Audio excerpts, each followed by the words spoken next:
going in the blooper reel. Anyways, we are back. Okay, thank you YouTube for your patience. Sorry about the delay. Had a couple of things that I was taking care of behind the scenes, including my TikTok live right now, which will be shutting down here in just a moment. Again, I'm now live on Facebook and YouTube. The @ handle's right up top. @ Puget Sound Stormwatch will be cutting TikTok here momentarily. So, all right, again, welcome in everybody. Anthony here, Puget Sound Stormwatch. Welcome aboard. Yeah, we got quite a bit to cover. So right now we're a little bit ahead of schedule here on the storm activity. As you guys can see here on the radar, I'm playing a loop. We had these storms cross over the Columbia here in Cowlitz County. And wow, yeah, it's right over Napavine right now. So it's going up towards Chehalis, Centralia, Dakota, Tenino area, Grand Mound. Gotta be on the lookout for some possible lightning coming up. Not seeing anything on radar scope at the moment. Kelly, thank you for the follow. Livy Girl, thank you for the gifts.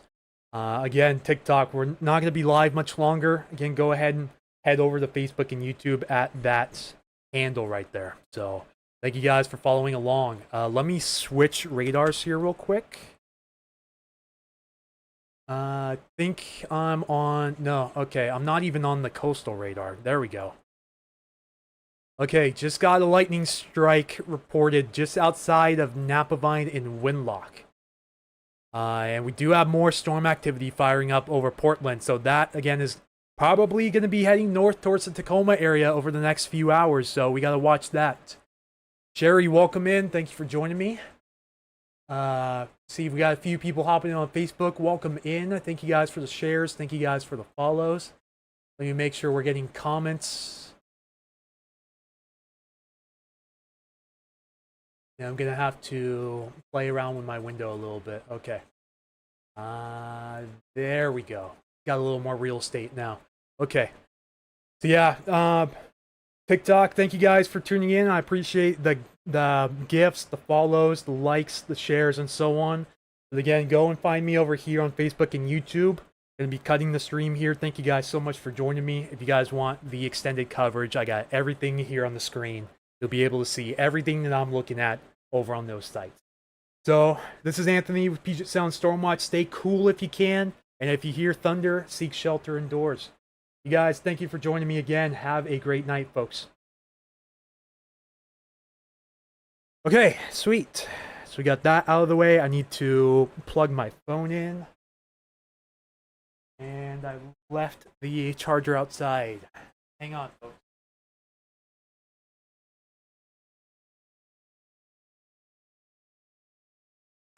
Okay. Good news. Power bank still has a decent amount of charge. Alright, welcome in everybody on Facebook and YouTube. I believe we're also live streaming at the same time as Western Washington weather, too. So, yeah, Matthew Fab with that channel is live streaming as well. Also started at around 4:45. So we'll probably be waiting for a few of his viewers once he's done with his stream to hop on over. But yeah, Anna Rice, thank you so much for the 50 stars on Facebook. Very much appreciated. Been waiting all day for you to go live for this event. Thank you, Jennifer. I appreciate the patience. Yeah, just spending time with my niece. So yeah, my little 2-year-old niece, trying to spend as much time with her as possible. And spend some time with the family. I was trying to hold it off as long as I could before around 5 o'clock. But we're already kind of ahead of schedule here on the storm, so I decided I need to break in the coverage here. Yeah, it's not a super professional look, unfortunately, but again, it is hotter than a sea biscuit in here, so I gotta kind of keep it thin, if you guys know what I mean. Looks like someone started a stars party on Facebook, so you guys know the drill. Send those stars. Thank you, Brenda, for your 100-star donation. Cindy, welcome in. Hello. Somehow had stars, so there you go. Thank you, Anna. Cheryl says, glad you're on. Brenda's watching from Ferndale. The Facebook. Yeah, Leon, hello, welcome back. Robert, welcome back. Charles, sure thing. You're very welcome. Crazy Birdman, yep. Glad to be your audio at work. Just need Michael to stream. Sounds like Michael's working tonight. and Ben's gonna wait till the next event to stream because he's gonna be going into fire coverage. Barbara says, excited for Lightning in Shelton. We'll see. It should make it up there if it holds up. What's up with the storm for us? Hello there, Laughing Dogs Academy. Welcome in. So let me switch radars here real quick. I'm just, going through the flurry of comments at the moment because they're coming in like wildfire. So trying to answer as many questions as I possibly can before we get into it. Hey, there's my dad tuning in. Hopefully you're not too distracted while driving my grandma to her doctor's appointment. Wink, wink, nudge, nudge. Anna, thank you for the 100 stars. Appreciate that. Ryan, hello, welcome in. Ready for shear-to-shear info. Constantly on Max Velocity. Yeah, I watch Max a lot. I usually split between him and Ryan Hall, y'all. Keep the deranged thunderstorms away. Sounds good. Karen, thank you so much for the 100 stars. Appreciate that. Okay, we're going to be diving in here pretty quick. I just wanted to get all of those formalities out of the way. Thank you guys for your patience. Wow, we have a huge turnout already. 63 of you guys on Facebook, 44 of you guys on YouTube. Welcome in, everybody. For those of you who don't know, my name is Anthony. This is Puget Sound Stormwatch. And we are back again for the second week in a row. Live Stormwatch coverage in Western Washington. Just heard thunder in Centralia. All right, here we go. Yep, it is on your doorstep right now, right over Napavine. I had someone actually send me a message from Napavine saying, hey, thunderstorms tonight. When and where? Maybe Napavine? I was like, it's possible. We got some stuff to the west of you right now. But, oh yeah, we're really starting to get going here. Oh boy, yeah. This big storm's right over the Portland radar site, and it's shooting lightning strikes miles out from the thunderstorm. This is why they have the area highlighted for a risk of isolated dry thunderstorms that could produce lightning strikes capable of producing wildfires because the storms aren't producing enough precip to put out the fires that they start. And there's Julie Bradford with the 10 gifted memberships. Thank you so much for the YouTube gifted memberships, and welcome aboard new members. Glad to have you. All right. Yeah, welcome everyone on Facebook. Thank you for the follows, likes, shares, and so on. Bremerton here too. Okay, so let's get right into it. Yeah, looking at the coastal radar right now, we have a lot of offshore activity. So actually down in Oregon right now, we've got a lot of special weather statements popping up. So this area right here is actually highlighted. Oh, I just got a lightning strike notification. That must be from down in Centralia. Hey there, Ashley. Welcome back. Angie. Yeah, thank you, Julie, for the gifted memberships. Welcome aboard, everyone. Moving fast towards Port Hadlock and Port Townsend. You are correct. Checking in from Port Angeles. All right. Let's see. Where's everyone checking in from? Where are you watching from tonight? Go ahead and let me know. Okay, yeah, we got some models here. We got some satellite going on. Let me play the satellite loop the last 200 frames or so. Yeah, you can see on shortwave here, actually, those black spots, those are hot spots from fires. You can see earlier the fire smoke from the new, I think it's called the Anderson fire, I believe. It's right by that complex right there. New start last night. Funneling down into the Fraser River Valley earlier. I'm hoping we have enough wind from these storms to push that smoke out of the way and keep us out of harm's reach with the smoke for a while. Wow, those comments are coming in fast. Jeez. We got a lot going on tonight, don't we? We got 85 of you guys on Facebook, 53 of you guys on YouTube. Welcome aboard. Anyone just tuning in, this is Anthony with Puget Sound Stormwatch. Look at how quickly these storms are firing off. It's absolutely amazing. For the mid-level water vapor, and wowee, these things are taking off quick. I think we have a very well-timed shortwave moving through right now, and that's creating the lift needed to ignite these storms. Look at this offshore beast, you guys. Like, this is absolutely incredible. It's the remnants of Tropical Storm Elida that turned extratropical and then underwent cyclogenesis again off the coast, and now it's bringing all of this unstable air and this diffluence aloft to create that lift. I mean, this is going absolutely ham over the Oregon Cascades right now. Oh my Lanta, I got a lot of comments to read through. You survived, and thank you again for the heads up. Yeah, sure thing, Julie. See, we got Anacortes, East Lewis County, Oklahoma tuning in. Welcome aboard. Everett, Bellevue, Bremerton. Very possible you see action in Bremerton. No guarantees, but definitely very possible. Catching in from Tootle. Hello there, Lisa. Welcome back. See, we got Chehalis, Grand Mound, Chehalis, Brennan, Winlock, Port Angeles, Tacoma, Snohomish County, McCleary, checking in from Oahu.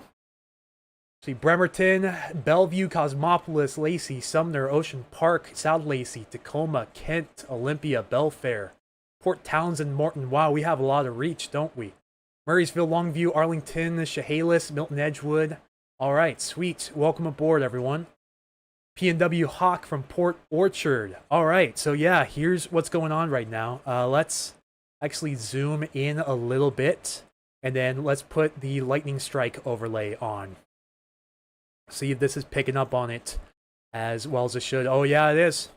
See, all those little tiny pluses right there? Those are lightning strikes. We got lightning strikes moving up towards Olympia now. So Olympia area, get ready. Olympia, Lacey, Yelm, Tumwater. It's coming for you next. Let's go see the Weatherbug lightning strike map. I got caught with an ad blocker again.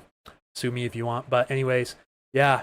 Closest lightning strike right now looks like is up just east of Centralia, approaching the Bucota area right now. So Bucota, Grand Mound, Rochester, Tenino, you guys are already close enough to be struck by lightning. Just a heads up, if you hear thunder, please head indoors for your own safety.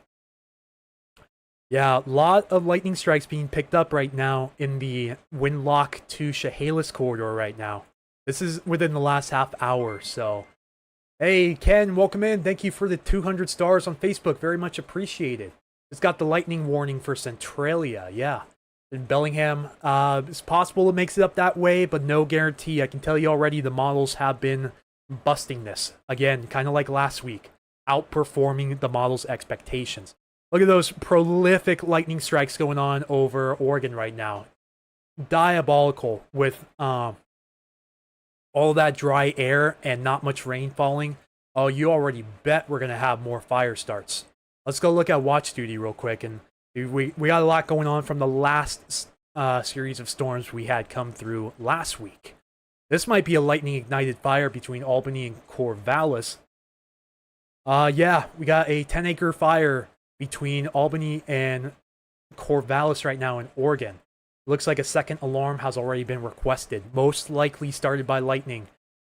Yeah, it's probably going to be a busy night for fires, folks. These fires up here, these are starting to go off pretty quick. Karen, thank you for the 100 stars on Facebook. Appreciate that. Guys, so any of you guys commenting, are you asking questions for if you're going to get storms for your specific locations? If you could do me a favor and please hold off on that. I'm so sorry, but unfortunately, with the volume of comments coming in, I won't be able to get to everybody. I can't give you any specifics as well because I can tell you the model guidance has already been awful for this event.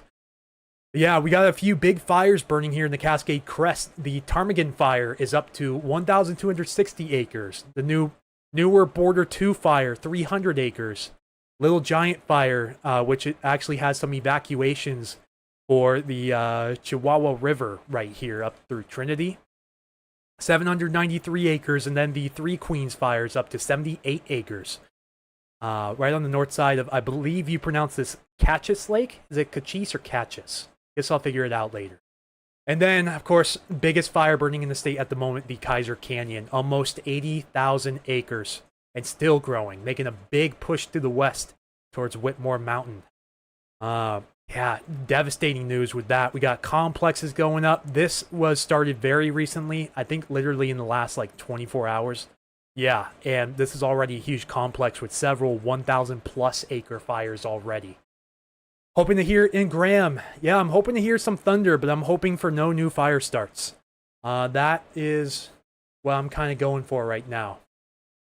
Yeah, lightning strikes. Doesn't look like we have any new lightning strikes yet, at least closer than the green dot, but we probably have some more action going on down here in the Chehalis I-5 corridor. Let me see, I wanted to pull up map real quick for you guys to show you guys the risk of thunderstorms, so bear with me just a moment. Oh, sorry about that, guys. Sorry I missed your comment. The Whiffers, shout out to Lana Lee. Sorry if it's too late. Checking in from Sela. Hello there. Christmas tree farm got burned? Seriously? That is madness. All right, let's pull this up real quick. Gonna pull up the FEMA region. And then it's being a little slow, guys. Bear with me. All right, so yeah, we have a marginal risk of severe weather. I was surprised to see this, but for the Oregon Cascades in the surrounding foothills. So there's a 5 to 14% chance of seeing either damaging hail greater than 1 inch or damaging winds greater than 58 miles per hour within 25 miles of this dark green contour here. And then the rest of the green here, this is just a general non-severe thunderstorm risk, which includes a good majority of western Washington. So heads up, we've already seen a couple severe storms here in Oregon. So yeah, this is already verifying. We had a storm that was detected on radar producing 60 mile per hour gusts and quarter-size hail, that 1 inch hail earlier. Right now, we just got special weather statements on everything. The advisories, no warnings at the moment. Go check radar again. It's been a little bit. Yeah, still lightning strikes popping up. So this is going right into Centralia and Ford's Prairie right now. So storm motion at the moment is mostly south to north. It seems like it's pulling a little bit of an east hook. So yeah, we're going to have to watch the storm motion closely. It looks like right now it's going basically right towards Bucota and Tenino, and then up towards Lacey and Nisqually if it keeps on its track. I see a lot more lightning strikes also being detected down here in northwest Oregon and southwest Washington, and this is a behemoth of a storm about to go up the I-5 corridor right now. This is heading right towards Longview, Kelso, and Kalama? I think it's Kalama, right? And just the activity is really, really starting to take off here. Hang on, folks.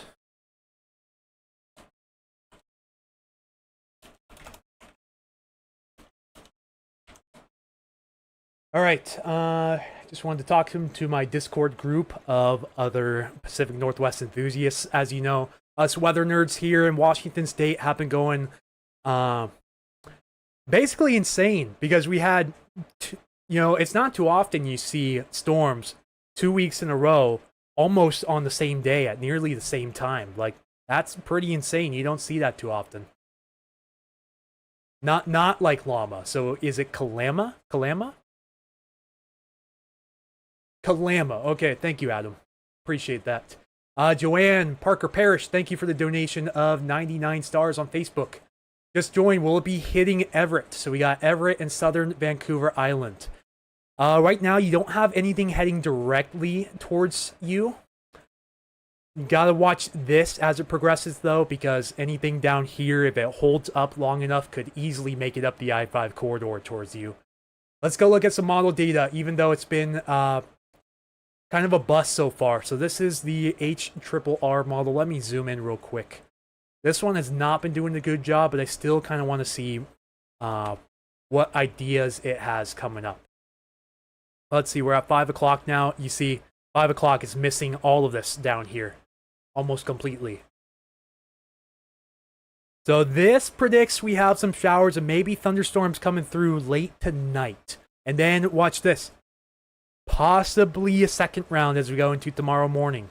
Details are still kind of unclear on that. Let me go check the NAM 3KM, see what it has to say real quick. And then I'll be checking the chat here momentarily. Let's see, we're going to go to 5 o'clock. Again, not showing jack squat here, so come on, NAM. You can do better than that. It does show a pretty strong storm going through Olympia at 1 a.m., but judging by how it's doing so far, I'm taking this with a grain of salt. And it doesn't really have anything for the Puget Sound that much, so we'll see how well that works out. The RRFS, aka the Rufus model. See, I think the 21Z is done. See, this is a bit more bullish here. We're going to have to watch this closely. I'm not going to be pulling an all-nighter stream again. So, yeah, we're not doing that again. That was an awful few days afterwards. It completely messed up my equilibrium. We're probably going to cut it off maybe at the latest, like 10 o'clock maybe, depending on what's going on. And then probably fire up another stream tomorrow in the morning, depending, again, on what's going on. Just be wary of that. Yeah, this has the Puget Sound area getting hit between probably 10 p.m. and 2 a.m. tonight. And it has a little bit of activity up here on Vancouver Island, but not very much. It keeps most of it east of you. So that's our high resolution model data. Go check the European for lightning flash density, because this has been doing the best job so far. See, from 11 to 5, a little bit farther east than where we're seeing lightning strikes. But again, resolution is kind of an issue on this. And then between 5 and 11 p.m. tonight, it just has Clatsop County here in Oregon going absolutely off the charts with lightning. And then you see between 11 p.m. tonight, 5 a.m. tomorrow starts to work its way up the I-5 corridor. And then a pretty decent signal for the South Sound between 5 and 11. You know, I'm already seeing overperformance based on what this model's showing. A little bit of a downtrend though. Between 5 and 11 a.m. Let's compare model runs, for example. See, we had it's kind of a mixed bag. It had better signals in previous runs, like right there, for example, for the North Sound Whidbey Island area. And then it's just kind of been all over the place. So the run-to-run agreement is kind of iffy. It's a little bit iffy. YouTube chat really slowed down. Facebook chat. Wow, we got a lot to cover on Facebook. Coffee link. Yeah, sure thing. So this right here, this is the best way to support me. If you guys want to see more full-time live streams like this, is by donating a coffee. So let me copy and paste this real quick on Facebook and YouTube and pin it, and then we'll go back to our weather programming here in just a moment. I am also going to be taking a water break here in just a moment as well. So again, thank you guys for the patience. Much appreciated.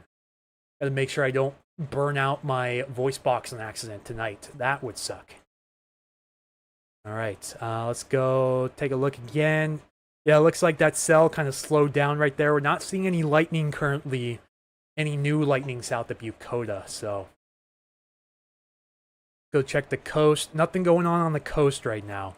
A lot of lightning here in Northwest Oregon, about to cross the Columbia again, and then down here in the East Portland Metro. This is going up towards areas like Battleground, and I think La Center's up here too. No, it's a little bit west. Okay. Like Battleground, Amboy. I think this is pronounced Yakult. I believe this storm's heading towards you guys. And then it's going to cross over the Lewis River and then run just west of Mount St. Helens. Probably move up towards the Mossy Rock general area. Mossy Rock, Silver Lake. We'll have to pay attention to that. Pay attention very closely as we go few hours ahead of time, like a few hours ahead in time, I mean. Let's see here. We got a star donation. All right. We got more in Napa Vine, very likely. We're watching this stuff about to cross the Columbia. That's moving right towards you, Tiona. Okay, thank you for the kind words. Grace Harbor when you can. Yeah, sure thing. Case Wallace, thank you for your donation of 200 stars on Facebook. Very much appreciated. Really, thank you for your generosity. Your YouTube was being weird on your end. Okay. Yeah, I haven't heard any issues on YouTube so far. I jumped over here as well. Maybe other people found it to be weird. Is anyone having issues on YouTube? Am I breaking out? Having any lag? Anything like that? Fellow Northwesterners, 10 full years in Minnesota, so small storms like this do last that long, but given the fact that we live in a state where mountains are on one and ocean is on another side, the weather can develop and develop. Very well said.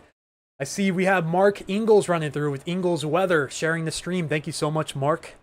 Leon says, no problems on your end. Awesome sauce. That is what I like to hear. Let's see. Checking through Discord again real quick. And then it's about time for a water break, folks. Let's go back to radar real quick. I gotta make a habit of frequently checking the radar. Yeah, that's a chunky storm about to move into Kalama, Longview, Kelso area, West Side Highway, and then eventually Castle Rock. We'll have to watch the Spirit Lake Highway area too. Let's see if this is following the same track as the other cells, which it looks like it is. So it's moving a little bit east of north, so it's moving kind of like this a bit. Not quite north, but just east of it. See, we have some spam in the chat. Sorry, please don't spam in the chat. Thank you so much. On Facebook. Get hyped, 2 lightning strikes, and even less when it comes to inches of snow, but it's fun because it's so rare. Yes, very well said. You summed it up in a nutshell. Gotta watch what's going on up here by McCleary, too. That could be trying to generate something. Doesn't look like much on the surrounding radars. Let's see. Aldergrove radar, yeah. Maybe trying to do something, but I'm not seeing any lightning out of that yet. But yeah, a lot of offshore activity. A lot of it, which is moving... Some of this could be moving towards the shore. So Grace Harbor County, this does involve you. It does look like you're going to have to watch out for these cells off the coast of Cannon Beach in Seaside, because they are moving basically right towards you right now. Yeah, Jan Chris, welcome back. Yeah, it is going to be fun. If everything goes as forecast and more, because we're already outperforming models. If it goes like that still, it's going to be yet another fun night around the Puget Sound area. Thank you so much, Ken, for your donation of a coffee. Let me see if didn't get a notification on my end for some reason. I saw it on YouTube, but I'm not seeing it on PayPal. Yeah, that would be the best way to donate because I can use the funds immediately. I don't have to wait for the next month to roll over to get it. Yeah, thank you. Okay, yeah, thank you, Kenneth Moffat, again, for the donation. Donation of 1 coffee. Thank you so much for your generosity. Gotta get comfy here.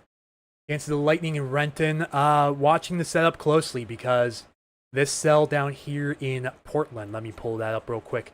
This guy looks like it might be trying to get its act together. This one, we're gonna have to watch for any development really that happens down here.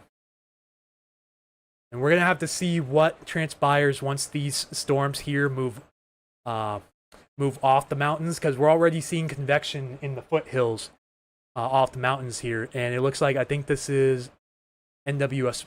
Okay, this is Medford. The Medford office put out a special weather statement for a strong storm just south of Oak Ridge. So Oak Ridge is probably going to get hit twice, maybe 3 times.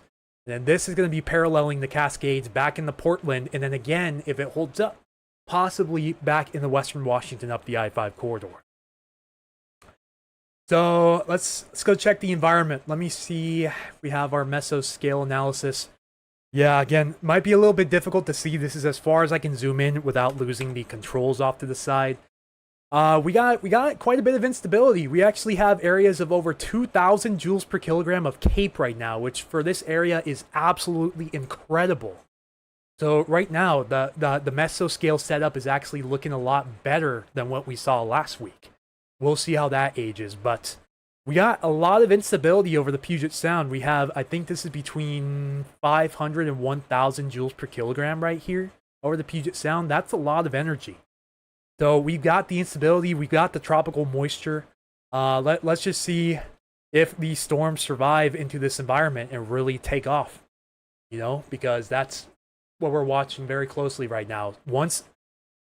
And Darcy Moffat, thank you so much for the donation, the coffee donation. Appreciate that. Let's see, no new lightning strikes at the moment down there. Yeah, let's really watch this stuff down here because this is going to be moving up the I-5 corridor as well. Again, another storm crossed the Columbia and is in, I believe this is Western Cowlitz County right here. Western Cowlitz or Eastern Wahkiakum counties. And that, again, this is all going to be moving up the I-5 corridor too. So Olympia, hopefully you are ready because I'm going to be watching you. You're going to be the first like real big city here in the Puget Sound area that could get some lightning here in the short term. This is moving directly towards you right now. Hey, Keith, sorry I missed your first comment. There's a lot of chatters in here right now. We actually, I think, yeah, we just broke 100 viewers on YouTube. Awesome sauce. Yeah, thank you, Keith, for tuning in. Let's go check that. For some reason, I'm not getting notifications from PayPal, but let's refresh it one more time. Wow, thank you so much, Darsa, for the donation of 5 coffees. That is amazing. Really appreciate your generosity. Thank you for always supporting the streams.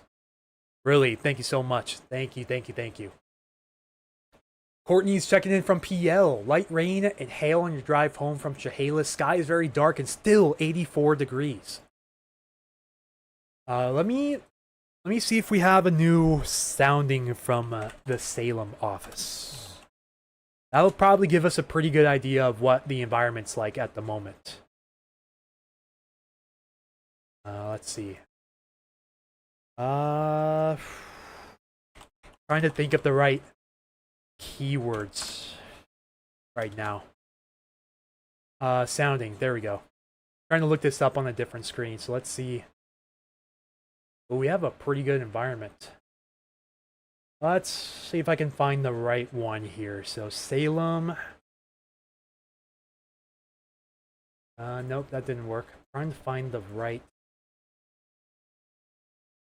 You know what? This is close enough. I'm gonna show this real quick to you guys. I can't find the one I'm looking for that shows the parcel trace.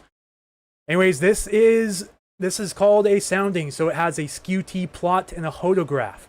So what we're looking at right now is the moisture profile and the temperature decreasing with height. So we have very steep what's called lapse rates here in the mid levels.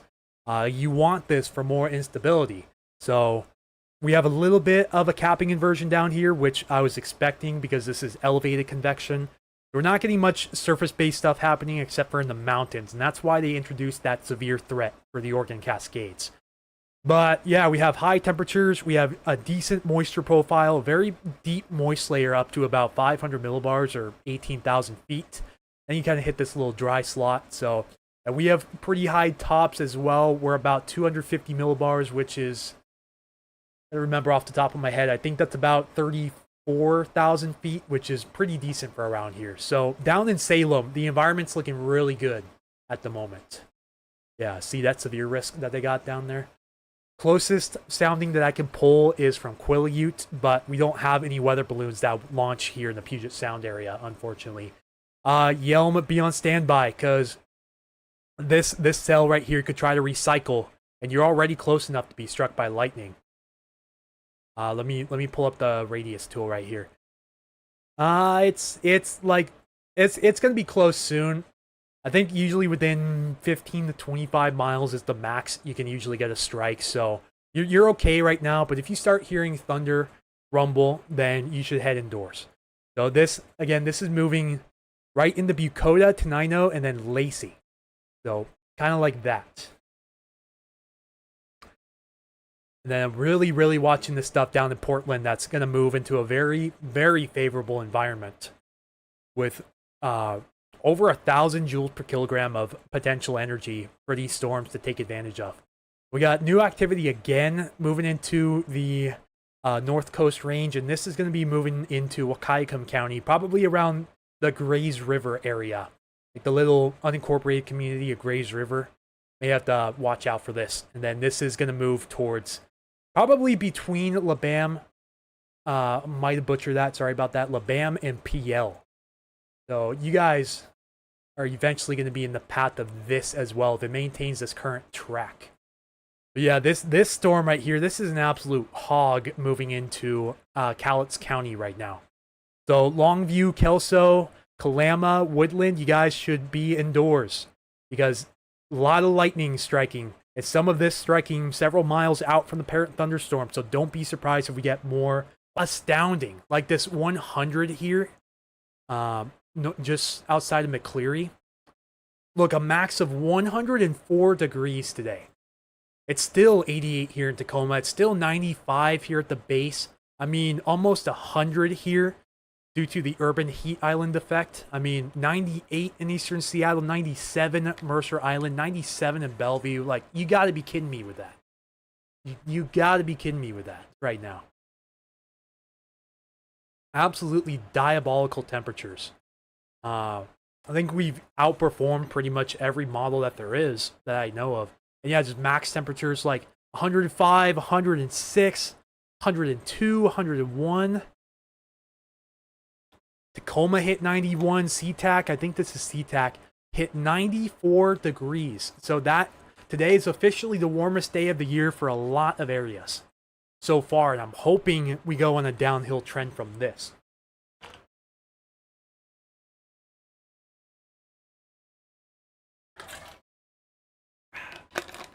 Yeah, it's starting to get dark here in Tacoma too, so something's definitely coming. Something is absolutely coming this way. Let's see, checking new chats off to the side real quick. Getting dark in Olympia actually says it's too hot. Don't worry, temperatures should cool down easily 15 to 20, maybe even more degrees tomorrow at this time. Clouds in South Hill, yep. Super dark here in Olympia. Thank you for the local update. Sure thing, Courtney. Sure thing. Let's see. Do you think that storm in Cowlitz will hit Chehalis? It's got a pretty good chance, yes. It's got a pretty good chance. I don't see much stopping that thing. Courtney, thank you so much for your donation of 99 stars on Facebook. Very, very much appreciated. Thank you for your generosity. So we have, let's see, 56 YouTube and 109 on YouTube and 60 viewers on Facebook. We're doing pretty good. Thank you guys for liking the stream. Go ahead and share if you want to get the live coverage out to as many people as possible. Yeah, because we're getting into the thick of it again for the second straight week in a row. Crazy stuff, right? Keith says hazy and smoky here in Bellingham. Yeah, I'm not going to question that at all. You guys, that's what I need to pull up. I need to pull up an air quality map as well. So I'm going to have a lot of tabs here open. Tabs open here. Someone was trying to poke fun at me last stream about me having like a Nickelback tab open. I can assure you that's not the case today. Wow, guys. Okay, yeah, let me make sure I'm on the right conversion here. I usually want to use El Rapa. That'll probably lower these numbers a bit. Yeah, there we go. That's much more realistic. All right, so yeah, we got air quality sensors around the area. Clearing up a little bit in Spokane, but it's still going to be very hard to breathe out there. Like, around these fires burning in Northeast Washington right now, just don't go outside if you don't have to. Air quality is getting worse here in Snohomish Island in Northeast Jefferson counties, Northern Clallam as well. Man, Victoria area is starting to dip down into unhealthy for sensitive groups. Bellingham's this area of Whatcom County has actually improved a bit, so that's good to see. These were actually had a couple of spikes right here, and we even hit the unhealthy in general right there at around, what's that, 12:40 p.m. We hit a peak right there. 169 micrograms per cubic meter of particulate matter. Craziness. It's all because, mostly, of this fire complex burning up here near Boston Bar, BC. Funneling through the Fraser Canyon and then down into Northwest Washington. You think it will be active in Sumner at all? Gonna hit Tacoma. Yeah, we're watching it. Right now, it's got a good track on the way. What's the HER showing for timing? I'll tell you what, the HER, pretty much all of these short-range models have been busts so far. Let's go see how it's doing so far. 5 o'clock, it's doing a little better, but it's heavily underestimating the storm activity. So let's see, it has activity moving in actually in the next couple of hours. So let me compare this to see if it's advancing the timing a bit, which it's been pretty consistent on timing, but it has these cells popping up further north much earlier in time, and then this has that wave go through by about midnight, and then possibly a second round behind that going into tomorrow morning. That's something we gotta watch. as well. So the signal on the recent 23Z, the 4 p.m. run of the HRRR, that's what it's showing right now for timing. Out on 508, lots of thunder and flashes. Worried about your friend digging fire lines around their houses in Okanagan. Ooh, yeah. You should troll them back and just have an EDM fan club tab. That would be funny.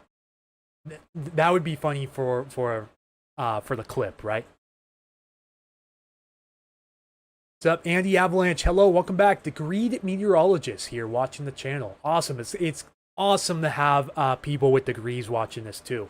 I do not have a degree. I'm just a big hobbyist that is a huge Washington weather hype man, if you guys know what I mean. I've been doing Puget Sound Stormwatch for over 13 years. I started it when I was 13, just a little Facebook page to share with family and friends, and I mean, it was very slow progress to get to this point, up until like literally last year. I didn't hit 10,000 followers until the March 26th event. That was obviously a bust to a degree, but it's been a huge increase since then. Now we're over 45,000 on Facebook. I never expected that. Hey there, Alex. Welcome in. Violet, welcome back. We're going to get Thunder and Enumclaw. Very possible. Oh, wow, this is starting to go crazy down here. Yeah, we're going to have to watch this closely, folks, over the next couple of hours for sure, because if this gets going, this could cause issues up here in the Southwest Interior, possibly the Puget Sound as well. We got a lot of area to cover. Very widespread activity this afternoon. Like, geez, look at that cell off the coast. That thing's going bonkers right now, probably dumping some hail over the fish. Someone in Lacey just said they heard thunder. Did anyone else, Lacey, Olympia area, hear thunder just now? Euro is less optimistic. Yeah, but usually the Euro is more favorable.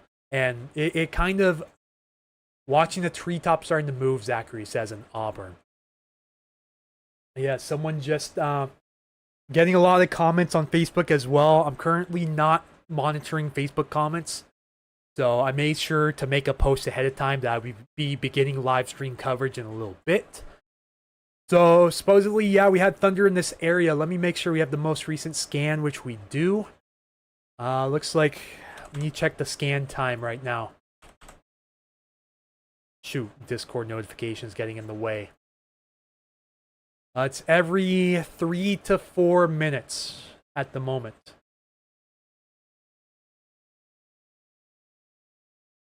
So we should be getting a scan here in literally just a minute.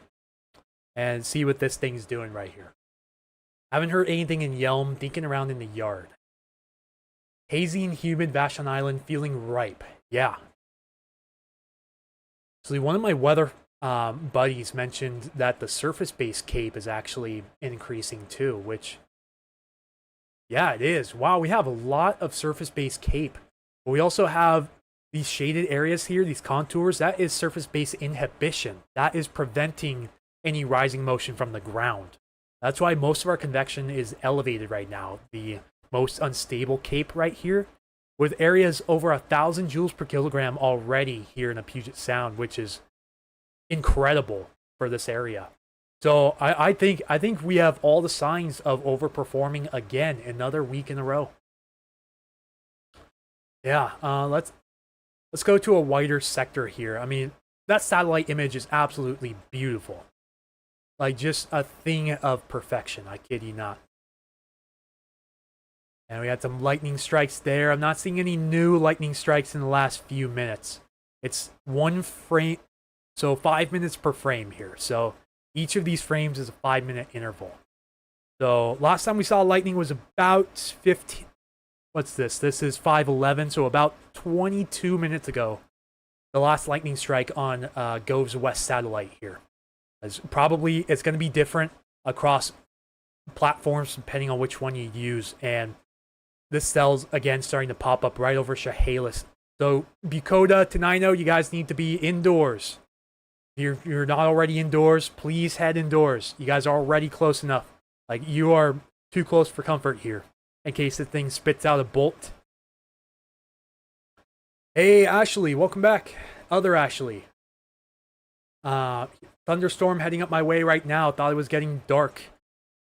currently the leading edge of action is going to stay to your west. It's what's down in Portland that I'm watching very closely. See, very impressive sells for west of the Cascades. I mean, having some deja vu from last week, but I'm a little bit more hyped, honestly, because right now the mesoscale setup, like the short-term, smaller area setup, is looking much, much better than last week. I think a mix of Euro and Her sounds good. What have I missed? Hello, ETG Vortex. Welcome back. Also, as a little disclaimer, guys, due to high comment volume right now, I won't be able to get through all of your questions and comments. Again, I'm so sorry about that, but I just have to make that clear, that I most likely will not be able to get through everybody's questions. So, yeah, we're just tracking the very beginning stages right now of this activity here. It doesn't look as intense on the coastal radar, but... So, Long Beach area, Ilwaco, Seaview, Ocean Park. This looks like round 2 is coming up your way already. Sorry, my toolbar keeps popping up. Yeah, this is moving right up towards you. It's basically moving parallel to the coast. So, more lightning in the vicinity. Anyone from Cannon Beach up through Ocean Park should probably be taking a shelter right now. And there we go. Wow, we got a severe thunderstorm warning here in Douglas County, I think this is. Is this Douglas? This is East Central Douglas County, severe thunderstorm warning until 6:15 p.m. Moving north at 30 miles per hour, 60 mile per hour wind gusts, and penny-size hail. That's about 7/8 of an inch in diameter.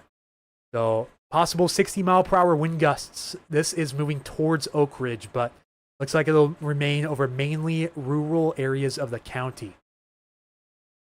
Let me check to see if this is within our contour here, the marginal contour. But I think, yeah, anywhere within 25 miles of a point, yeah, that's well within the marginal contour. So good job so far with the SPC highlighting that area. Yeah, it's well within that marginal contour. So.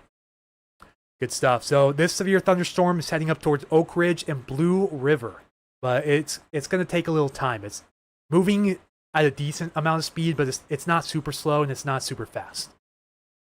Storm's supposed to be heavier tonight or tomorrow morning. I would anticipate tonight's storms will probably be the main event, possibly a secondary event later tomorrow morning. But details are still very unclear. We're just going to have to keep our eyes peeled on the radar as things go. Span away.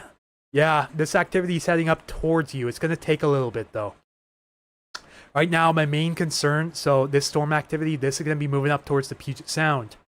We have very favorable thermodynamics at the moment to hopefully, well, maybe sustain these thunderstorms as they move up the I-5 corridor. You want, I can help you on the chat in here. Yeah, please do, Keith. Please feel free. If anyone has any questions, do answer them. Yeah, guys, so Keith is certified in, I believe it's Weather 101, right? Is it Weather or Meteorology 101? But certified in that. I believe he's a trained Skywarn spotter as well, so he knows what he's talking about. So YouTube comments, if I don't get to your questions, go ahead and tag Keith at Keith Capolero 5165. He's one of my moderators. Your screen door is metal, get away. Yes. Oh wow, Tanya, all your hair just stuck to the door. Yeah, get far away from anything metal. If your hair stands up like that, get as far away from anything that is conductive as possible. Like, run. Okay, yeah, it's Meteorology 101 and Skywarn. So, he knows what he's talking about. More moisture than last week? I'd say yes, because last week we didn't have the tropical aspect. We had the monsoonal. I think this week is a mix of tropical and monsoonal.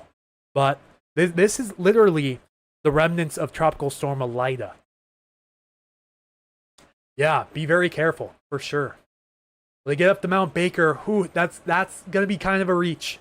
Let me go check model guidance again. Go see what the 23Z HER says. Mount Baker's right about up there, right? I don't know. It's going to be very hard to say, to be honest. I think the highest confidence is going to be Snohomish County southward, probably. At least from what I'm seeing on current model guidance.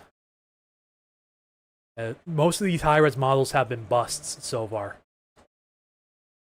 I got an update on the Jerry Lake fire up in the North Cascades. See if anything new is popping up here west of the Cascades so far. Oh yeah, we got a lot of new fire starts in Western Oregon.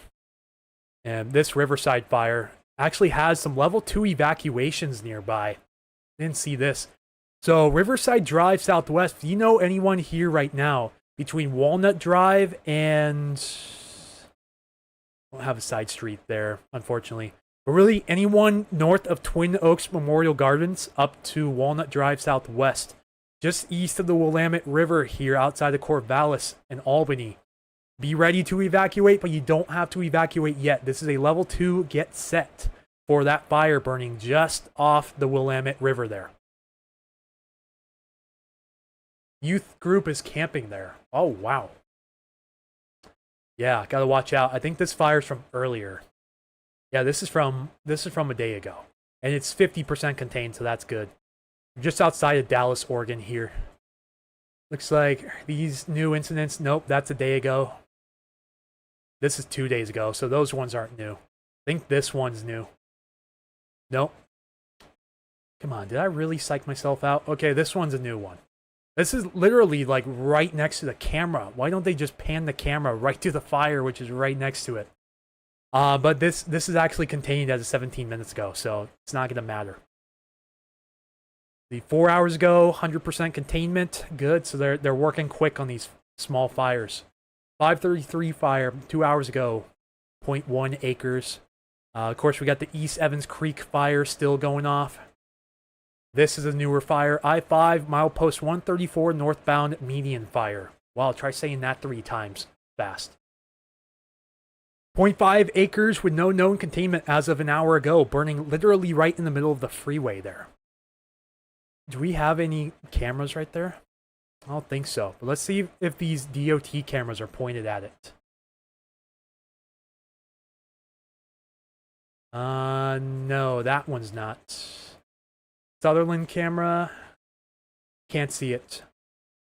So we don't have any cameras on that at the moment. Yeah, that's a wide view, so we're not going to be able to see it. 2 hours ago, Richardson Upriver Road fire along Oregon. This is an Oregon highway, right? Yeah, Oregon Highway 126 between Mapleton and Veneta up here in the Coast Range. 234cc fire, brand new fire reported at 4:45 p.m.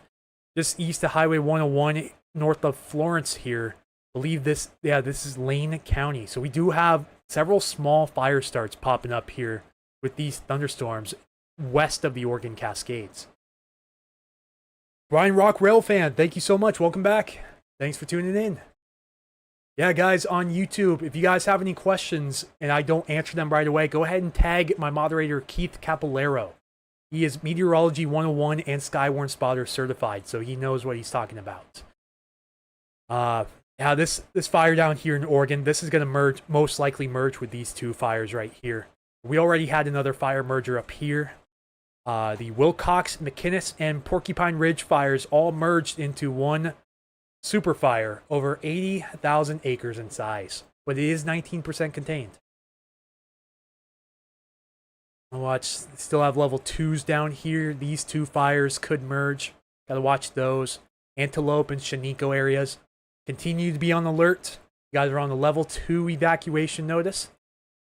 I have every reason to believe that the Box Springs fire is going to merge in with this complex here, the Cross White. And then if we make a strong enough easterly push here, I think the Camel Hump's going to be absorbed into this too. And that's going to be well over 150,000 acres if that happens, most likely. Any new updates up here? Not that I'm seeing. I think we had a new update from the Jerry Lake fire. 3 miles east of Ross Lake in North Cascades National Park. This is also a new fire that was reported too.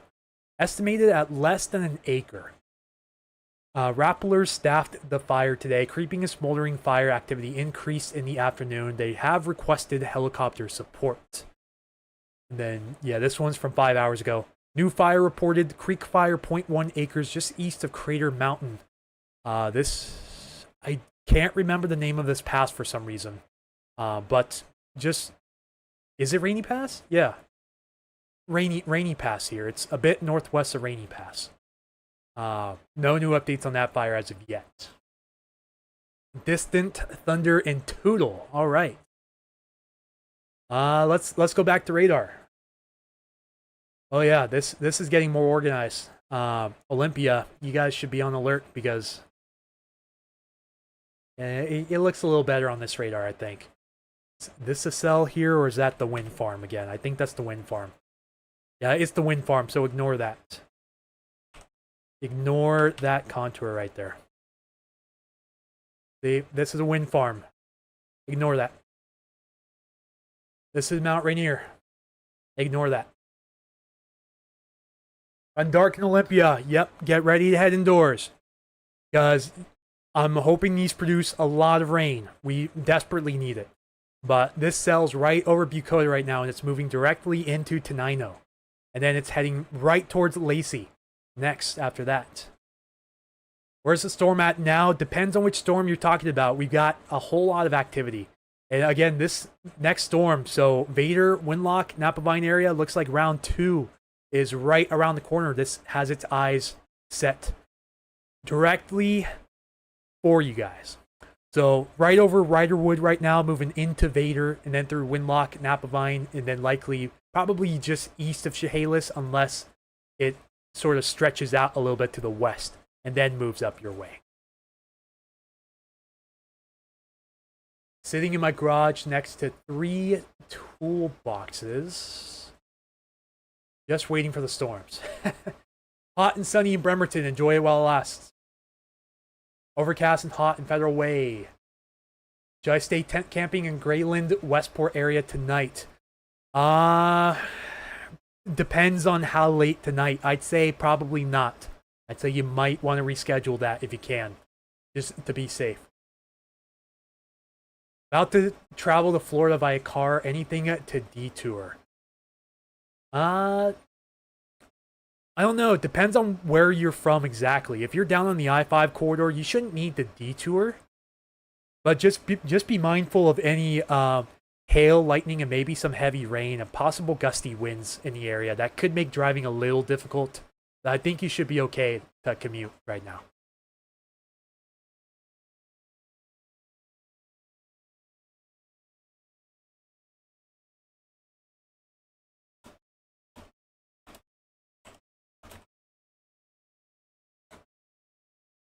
All right, let me see if Matthew Fab is still streaming here. I did notice we did get a pretty big influx of people. Yeah, he is still live at the moment. So he's got 87 people over there. Yep, he's going live as well. So let's see. He's got unofficial Washington State Fire over there. Yeah, if you guys want to check out another stream, check out Western Washington Weather on YouTube. He's also live streaming at the same time. You're going to see if there's any mentions over there. I do see Bryan Rock Rail fans also bouncing around as well.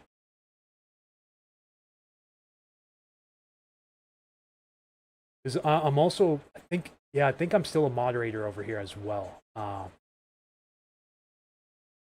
right. Yeah, maybe Matthew will send his crowd over once he wraps up. We'll see how long he streams for. Anyways, another water break. I'm going to check comments and questions. Again, YouTube, if you guys have any questions, feel free to tag Keith Capolero, my moderator. He is Meteorology 101 and Sky Warn Spotter certified. If you guys have any questions.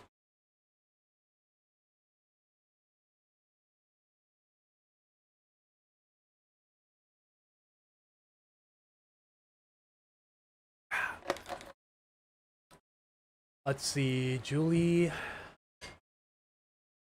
They're hearing thunder and tuning in. Lisa says, telling on us. 23 miles away for Shelton. Really want action. What was the name of the other stream? Western Washington Weather. Yeah, like Lisa said, Western Washington weather. If you guys want to go subscribe to my friend Matthew Fab there, bet he would really appreciate it. For just additional saturation for this part of the state. Yeah, let's go check the WeatherBug lightning map again. See what it has to say. Yep, it's showing lightning strikes here. Is this Tenino? Yep, right in Tenino city limits there. So I wouldn't want to be flying out of Olympia Regional right now, any of those small planes. Should probably have a ground stop there, if they don't already. Not sure if this is going to cause a ground stop at SeaTac or not, but just be advised for potential ground stops tonight and maybe tomorrow morning. Just keep that in the back of your mind.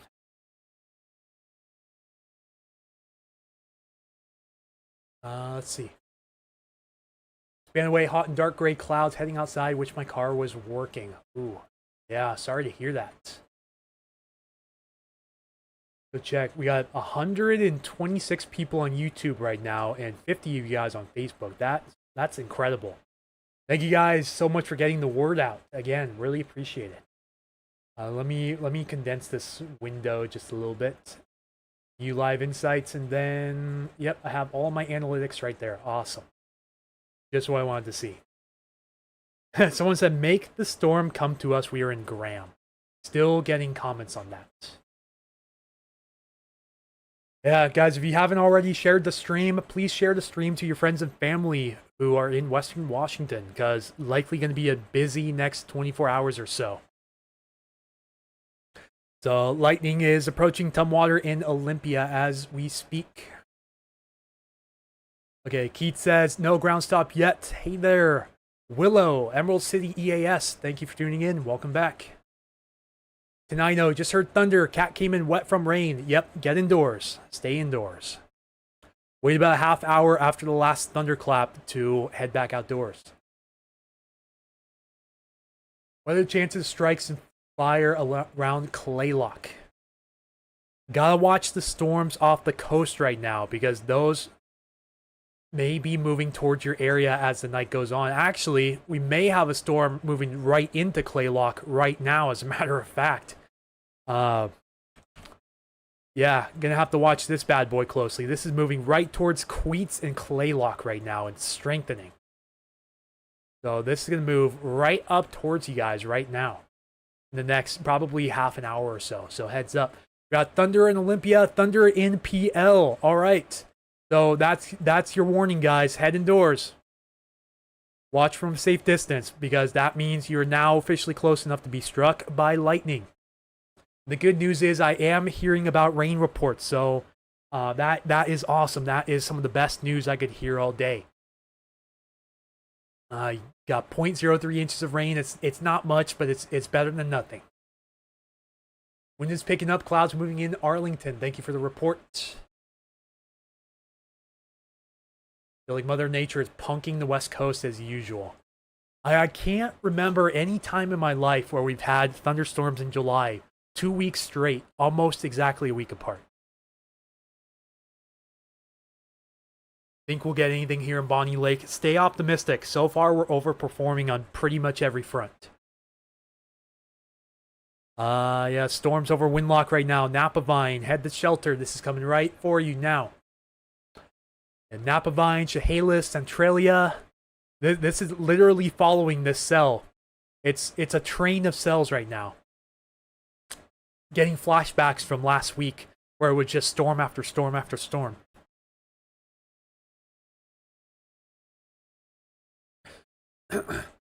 Storm's still looking pretty good as it moves into the Spirit Lake Highway area. This should hopefully stay east of the I-5 corridor. But I want to give a warning to anyone on Highway 12. Highway 12 between I-5 and Morton. Because this is going to be heading up your way here shortly. This is my idea of a cone of uncertainty. You know what I'm saying there. But this one right over Yakult as well. Lightning strikes in Amboy, Yakult, east of Battleground. This is moving up towards the Lewis River, and then should stay just west of Mount St. Helens. Yeah, actually, let's extend this over all the way to Randall and possibly Packwood, because you got to watch this entire area for additional development that isn't shown right now. Because you can already see the popcorn cells rolling off the cascades there. I mean, this so far, this is panning out absolutely incredible. Like just the the synoptics overall, in my opinion, aren't as great as last week, but the mesoscale features, and like the short range, is literally like blowing my mind expectation wise so far. Also, Mace start the what? Hang on, what am I saying there? Yeah, we may have to start watching the Central and North Sound too, because we got a blip moving towards the Clearwater Casino, and I think this is the Suquamish community, Suquamish, and then Indianola, Kingston, and Hansville. It does smell good out there. Yeah, that should be the smell of petrichor. Hey, Sonia, welcome in. What time do you think it'll hit the Arlington area? It's gonna take its sweet time to make its way up. It's only moving at around 30, maybe 35 miles per hour. And you got the storms, let's see, right about there. It's about maybe 3.5 hours if nothing starts developing up ahead of it. But I'm liking the way this cell is looking so far. That could already be producing hail right over, what is this highway 305, 307 maybe? Firing a blank on that. So actually, let's kind of keep this wide view so we can see around Western Washington. Not seeing any lightning from that cell approaching Queets and Claylock yet, so that's good. Let me see. I have an interactive map here somewhere. Let's just go in the windy. But yeah, look at this setup, guys. The former tropical storm Elida, and a little bit farther off the coast, but still producing enough defluence and instability to fire off these storms. It's really a very fascinating setup. Let's see. It is Highway 305. Okay, so I had it right the first time. 305. Oh, he's propping me up? Oh, that's awesome. That is great. Thank you so much, Matthew. Hopefully it doesn't get too confusing listening to both streams at the same time. But yeah, shout out Matthew Fab with Western Washington Weather. You guys, please go subscribe to him. Again, Western Washington Weather. Cooling down a bit in Bonnie Lake. Yep, that's a good sign that storms are coming. Cooler air is... Oh, what is this? What is this right here? Oh, shoot. Wow. Okay, so... Got thunderstorms over the east slopes now of the Cascades in Yakima County. This just spat out some lightning. You might be able to see that on the Pendleton radar. It's a little bit hard to see with the radars here, unfortunately, due to terrain. But yeah, that thing, that popped out of strike just north of Rimrock Lake in Yakima County. So now we're firing off in the Cascades, too. I guess bundle up, folks, because we're going into the thick of it. Got Tony on the big screen, Matthew on the phone. Yeah, although Tony is my name for short, I would much rather prefer Anthony. It's just because my dad's name is Tony. Well, he goes by Tony, but his name's Anthony. So I just prefer Anthony. But don't worry, I'm not mad, I promise. I just prefer the name Anthony. So yeah, we're gonna have to watch this bad boy here too, because it looks like it's trying to get organized. We got several little of these blips, and we got this too. Union area, Tahoya, Allen, Great View, Shelton. You're all close enough. If this thing starts to pop out lightning, you're close enough to get struck. This is right over Tenino, and wow, that thing is going insane over there right now. And then Windlock, Napavine, you should be indoors. On Alaska is probably close enough. You should be indoors. Chehalis, Centralia, Ford's Prairie. Again, Bucota and Tenino, you're not safe yet. The threat's not over. Everything, we might have a round 2 tomorrow morning. It's still unclear. The models just are doing a very poor job of showing this activity so far. At least the short range stuff. Thunder and Lacey, yep, get indoors. You're close enough. Jose, sorry I missed your donation. Thank you, Jose, for the donation of 50 stars. And the chat's just moving very fast right now, so... you know, again, Sonia, I think, on YouTube is also, I believe she's a trained Skywarn spotter. So if you guys have any questions, please feel free to ask the mods. Sonia and Keith, they're some of my weather experts on the YouTube chat. Do we expect thunder and lightning in Bonnie Lake? Be prepared for it, but don't get your hopes up that you get it quite yet. So just be prepared, but don't be too optimistic. That's what I say for every event of this variety. Just because there's too much uncertainty. Going to be doing a fire weather briefing in the few. Sounds good, Keith. See, we should have been raking. Yeah. Thunder and lightning in Kelso for a while. Yeah, that's pretty close. Pretty darn close to you. There's a lot of notifications popping up on my phone, too. Do I even want to bother checking the Facebook notifications? I bet it's going to be 20 plus easily. Oh, yeah. Wow, my notifications go like 2 different screens. Like 2 different pages, I mean. Nice band to the west of Mount St. Helens, someone said. Okay, yeah. We got lightning again in the vicinity of Long Beach. So Long Beach, you should be taking shelter. Let's see, we got, yeah, no lightning up there right now. Let me check on that cell near Claylock.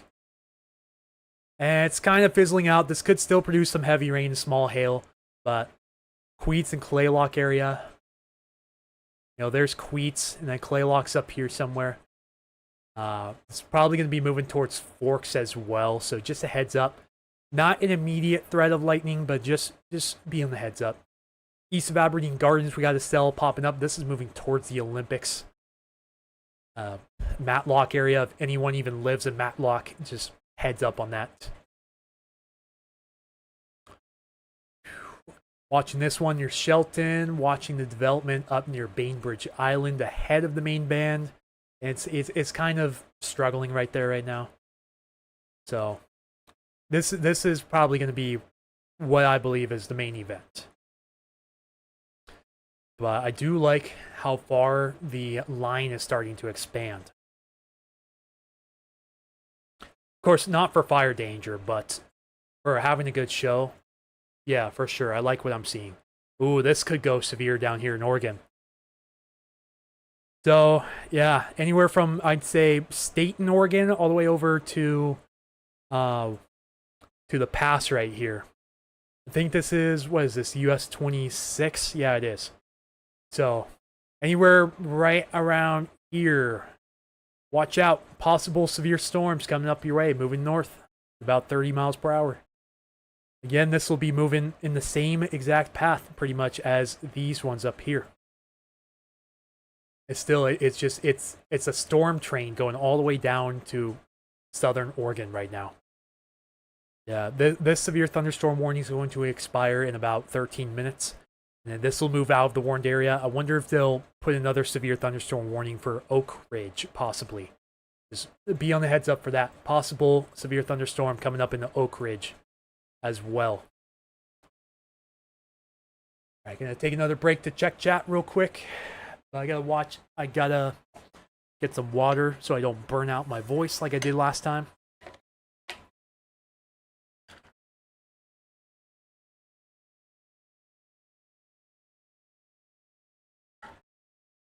Guys, gonna be taking a break at around 6:30 to say goodbye to my little 2-year-old niece, who I likely won't see till Saturday or Sunday. So, yeah, if I take a little short, like 15-20 minute intermission, that's why. I can take care of those family duties. Need rain in Seattle. Yes, I agree. 83 in Castle Rock. Next 2 hours, it will clear up. We'll see. We'll see. Anything can happen at this time. Loud lightning strike into Nino. TJ, hello. Saw you in Michael's stream yesterday. Yeah, thanks for joining. Any chance of getting severe thunderstorm warnings? I doubt it, honestly, but if anything goes severe, it's probably going to be one of these bad boys. But the threat seems pretty low. However, judging by the amount of instability we have at the moment, I'd say don't be surprised. I mean, this atmosphere is... Oh, sorry, dogs again. I wonder if my dad's home, maybe. Not sure, but anyways, we have a very unstable environment with Kate values between 1,000 and around 2,000 joules per kilogram across much of western Washington, which just some incredible numbers, honestly. Yeah, somebody's home. Good lightning videos in Olympia. Let's go check our sub count real quick. We haven't checked this yet. 2,449 on YouTube and counting. Thank you guys so much for subscribing. Really appreciate that. Let's see, any fire updates? Is this a new one? Yep, new fire report at 2:10, so that's a bit late. Any new evacuation updates on this? Nope. Level 2 BSAT evacuation. Riverside Drive is closed between Walnut Drive and Orleans Road. Not a good situation down there. Oh man, these complexes are going nuts right now. Yeah, we got fires merging left and right. Check this. This one, as of the most recent update, is over 9,000 acres here in Berry County. So yeah, oh wow, I didn't see this. Over 1,000 acres now, almost 1,100 acres on the Little Giant fire here in Chelan County. Send me some videos. It's coming every unstable. And yeah, so obviously a lot of you guys know who Cliff Mass is, right? The professor at UW. So he made a blog recently. I'm not trying to start any controversy, but I do just want to point out the fact that he said that there are no big fires along the slopes of the Cascades. Well, unfortunately, that is no longer valid because we now have two 1,000 plus acre fires burning along the east slopes. But you know, again, no disrespect to Dr. Cliff Mass.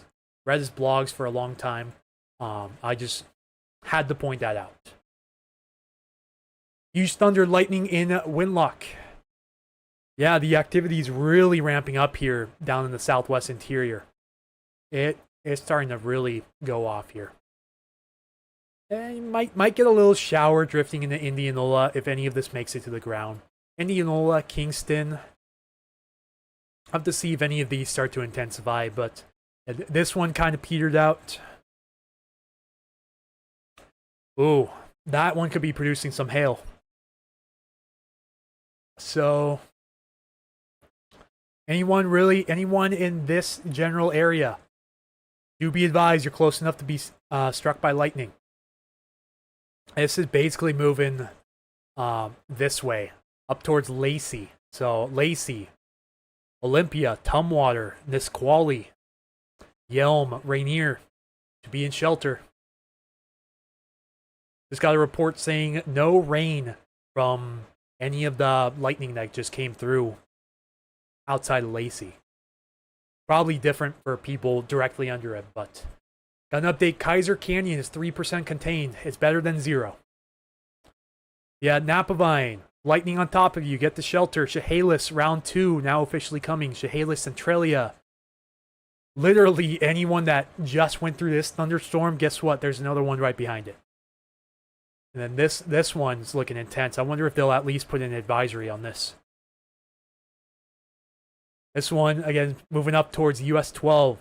Really anyone between, because of the storms down here, anyone between, I'm going to say Mary's Corner and Packwood, be advised for what's coming in the next couple of hours.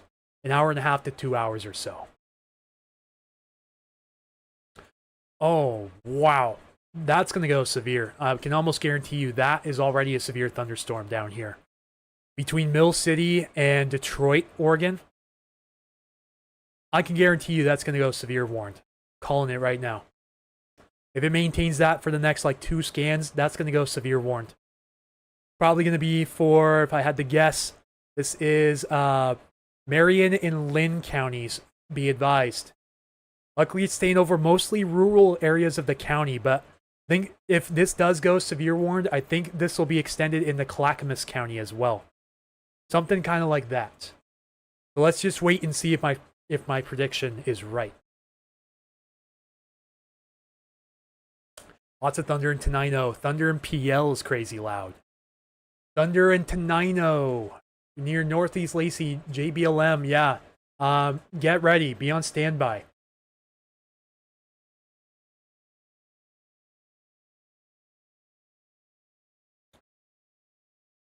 Okay, let's check some more comments again. Thank you guys for liking. Thank you guys for the shares. You guys have friends and family in this area that want to know about weather coverage, go ahead and share the stream, Facebook and or YouTube. Cat's checking in from Packwood. Yep, be advised. We'll see if any of this activity branches out towards you, but you should watch out. Now, let me actually open the, let me make sure this thing's going off. Turn my volume up a bit. There we go. I'm gonna open the Portland NWS chat room here. So I'll know right away if we get any warnings or advisories for any of these storms. Hoping for thunder and lightning in Monroe, definitely possible. We'll have to watch the northward propagation of these showers, but so far, the southwest interior is really taking the cake. Southwest interior and offshore. Yes, Max, it is getting interesting, I agree. Curious to see how this event performs, honestly. It's still a pretty strong looking cell moving into Lacey, so Lacey, you should be indoors. And then it's not safe after that because round 2 is right behind that as well. Still, lots of offshore activity too. That's probably producing some decent sized hail. So, you know, those little fish and shark hailers, whew, watch out for those.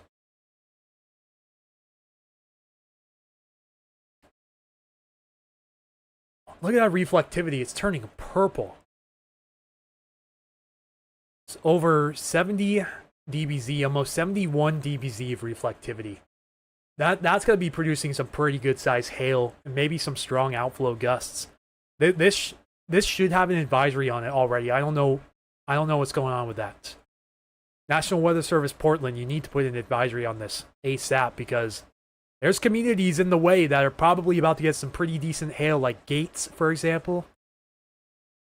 Yeah, anyone in Gates, Oregon, watch out for that because that thing's got some momentum and it's not slowing down anytime soon. Gave you a plug on Facebook. Hey, Benjamin Yurkovich, everyone. Washington Weather Chasers. Thank you so much, Ben. Very much appreciated. Everyone on YouTube, go ahead and say hello to Ben. One of my moderators, of course. He is the Washington Weather Chasers Facebook page owner. Over 302,000 Facebook followers. If you guys haven't followed him on Facebook already, please go give him a follow and also go subscribe to him on YouTube as well at WAWX Chasers. Water spout Sharknado. If it was more surface based, I'd be more convinced. But I think a lot of this is more elevated. Let's just check velocity just in case. Yeah, I'm not seeing any rotation on that, at least on storm relative. No, I don't think really any of these are spinning. I don't think there's much wind shear to work with either. Brian Rock Rail fan, hello, welcome back. Jess, yeah, everyone say hello, Ben. New tip from Simpatico Luna, or Simpatico Cat here on YouTube. Thank you for the coffee donation, much appreciated. Let me see if I can get a clear picture on this, but yeah. This is starting to intensify, this little Boeing segment here. This could be producing some pretty good wind, maybe like 40, 45 miles per hour. If I have anyone living in the Toledo area, anyone in US 12, if you guys start getting windy, go ahead and let me know. Let me start. And see if we should have an advisory on this. Honestly, I mean, that is just incredible. How is that not severe warned? That thing is an absolute monster. Look, almost 75 dBz, and it doesn't even have an advisory.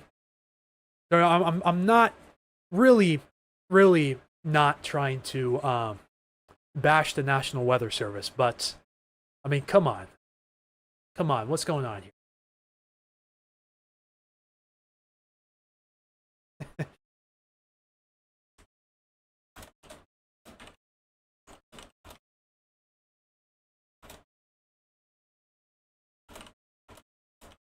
I'm just replying to a private message real quick. Bear with me, folks. I'll be right back.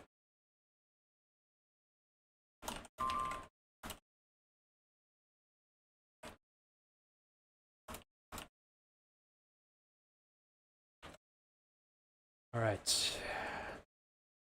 No, that's an area forecast discussion. Come on, NWS Portland. Don't read it out loud. Yeah, I just saw that, Ben. Thank you for letting me know. Want thunderstorms here in Lake Stevens.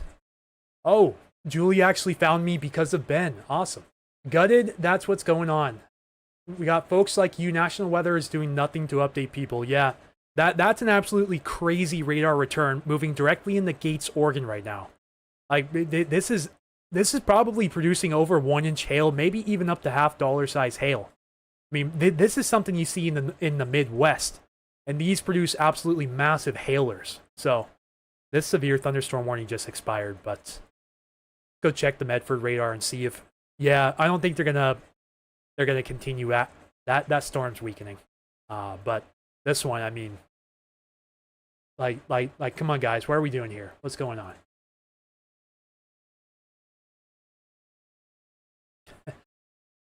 Is Elma going to get anything? Be on standby. If any of this activity here gets going, that's going to be moving towards your general area. So just a big heads up to you right now. Hey, let me get out of dual plane mode here real quick. We'll just keep the reflectivity. So I'm not worried about any of these rotating at the moment. Not a lot of surface-based action going on. Okay, let's go back up to our region and double check on things real fast. Let's go back to the lightning map. Yeah, Chehalis, again, head indoors. You're back under the gun yet again.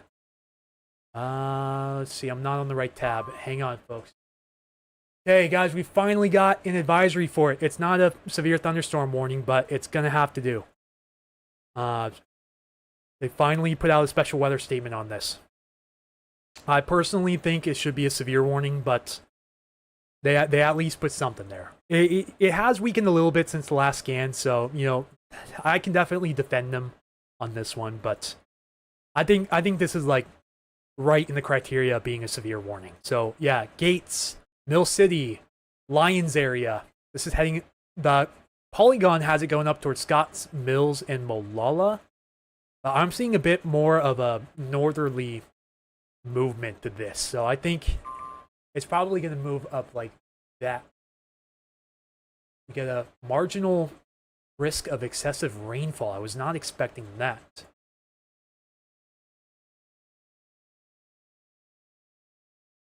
Oh, okay. I see what's going on here. Hey there, unofficial Washington State Fire. Welcome in. Is Matthew's stream still going? I haven't checked up on him in a while.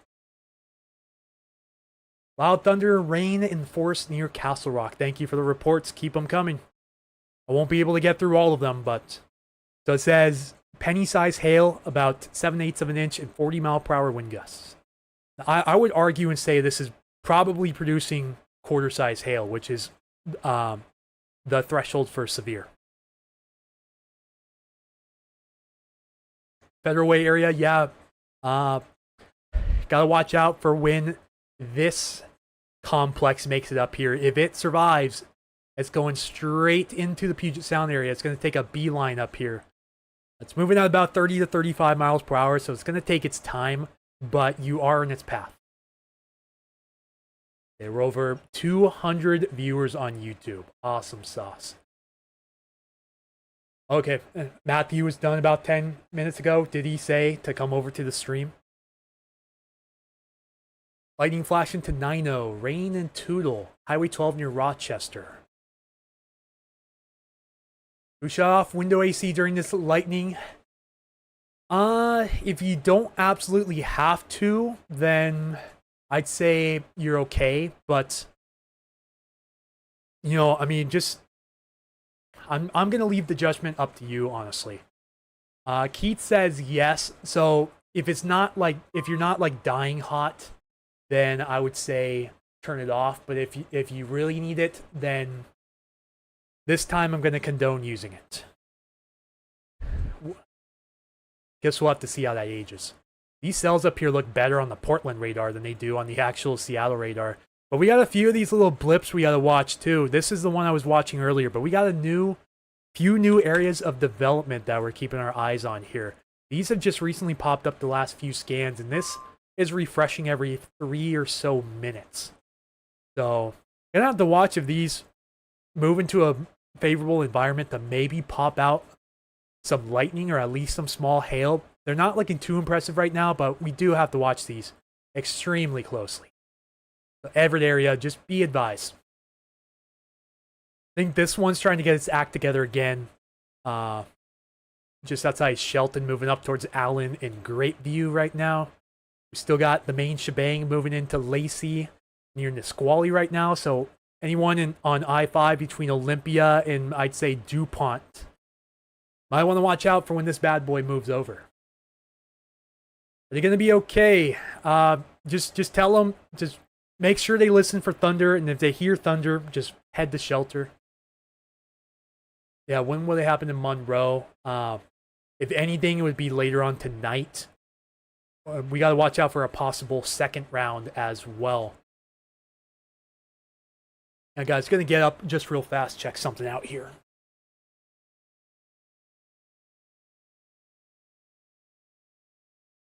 All right, sorry, this is a bad time to leave you guys, but gonna take a little, probably 15 to 20 minute intermission.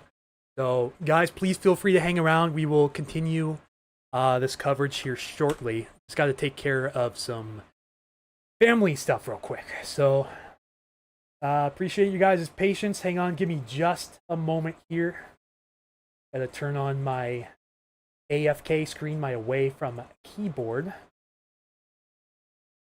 And gonna keep the loop on, so guys, stay tight, or sit tight, I mean. Yeah, moderators on YouTube, if you guys want to answer questions, feel free. I don't have any moderators on Facebook yet, so, yeah, so anyways, guys, yeah, Keith, go ahead and answer questions. Sorry, guys, I gotta take this intermission real quick. I gotta go say bye to my little niece who I won't see for a few days. So, be back very shortly, though. See you guys in a minute.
All right, thank you guys for hanging in with me.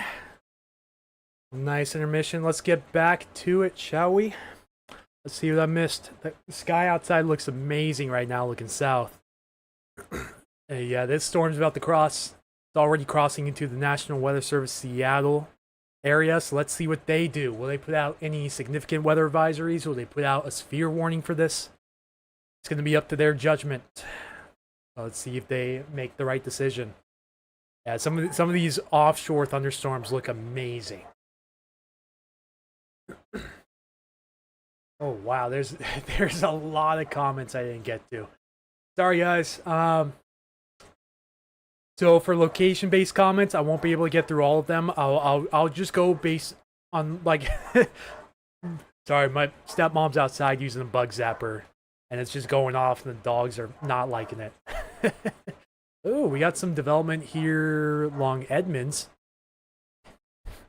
Do I have anyone in the Edmonds Linwood area that can check in and tell me what they're seeing?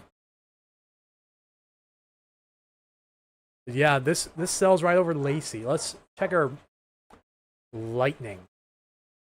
I don't think we're getting much, if any, lightning from this right now, from what I can see. It must have weakened a little bit. Rain and thunder, Toledo and Toodle. Anything Maple Valley.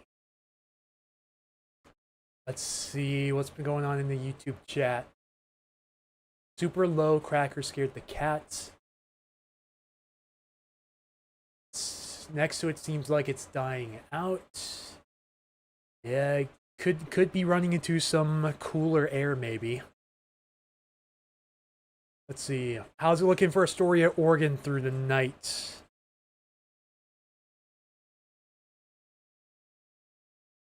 It's looking a little busy. Not seeing much after this round, so I think maybe we'll see a little bit more activity, but I can't make any guarantees right now. The Oregon coast is kind of a dead zone for radar because they don't have a coastal radar here. So I'm not able to see very much of what's going on because with the coast range being right here, it messes with the radar beams and can give you false returns, and sometimes it just doesn't reach anything that's out here. Good storm came through Chehalis. Bummed I don't see more on the radar. Well, at least not yet. It does look like this cell that I was concerned for earlier is weakening a bit. Let me go see mesoanalysis real fast, see what it has to say. Looks like that storm is moving into less unstable air. It's moving into more stable air. I think this contour is 500 joules per kilogram. So it seems like it's moving into a slightly more stable air mass. I think that's what's going on. These storms that are taking off right now, I mean, geez, what is that 3,000 joules per kilogram of Cape just south of St. Helens right now? That is absurd. We still got, looks like maybe the air mass is slightly stabilizing over the Puget Sound. It's still above 500 joules per kilogram, but it looks like the 1,000 joules per kilogram is mostly around the foothills and the mountains now, parts of the southwest interior. And it's a little hard to tell, but it does look like we're slightly more stable. Just slightly. Definitely gotten colder here at home. Big drop in the temperature. Yeah, I want to see what goes on with this right here. Because this area right here is absurdly unstable. 3,000 joules per kilogram of Cape right there.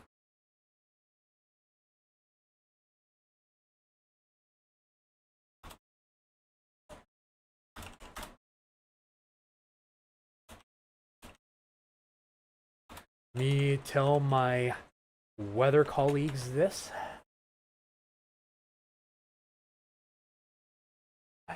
Screen's kind of off axis. Hang on, guys. And my screen's tilting a little bit. Okay. You know what? I'm just not going to worry about that. I'm going to forget about that. Let's see. All right, we have a record event report. That must be a high temperature record. Yeah, so the high temperature at Bellingham Airport today was 89 degrees. Broke the old record of 87 in 1978. Looks like that's the only temperature record we broke for today. Okay, so we got a special weather statement on this now. Just got it. It'll show up here in just a moment. Or this thunderstorm here. Give it a few more seconds, I think. Let's see if it comes up. Should come up real quick, but we now have a special weather statement in effect for central Lewis County through 7:30 p.m. the next 50 minutes. 30-mile-per-hour winds and half-inch diameter hail possible. It's taking its sweet time to show up here on radar scope, though. So you'll see this little outline down here pop up here in Lewis County.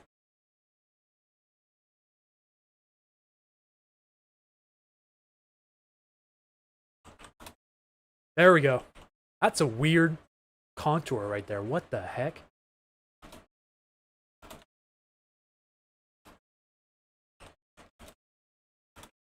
So it looks like right now this should stay well below severe limits. But so they highlight areas from Mossy Rock all the way over the Randall and up towards Mineral in this. So just heads up. Strong thunderstorm 9 miles north of Coldwater Ridge Visitor Center, moving northeast at 40 miles per hour. That's decently fast. Winds in excess of 30 miles per hour and half-inch diameter hail. This is a radar-indicated threat. Mossy Rock, Randall, Mineral, Glenoma included cities.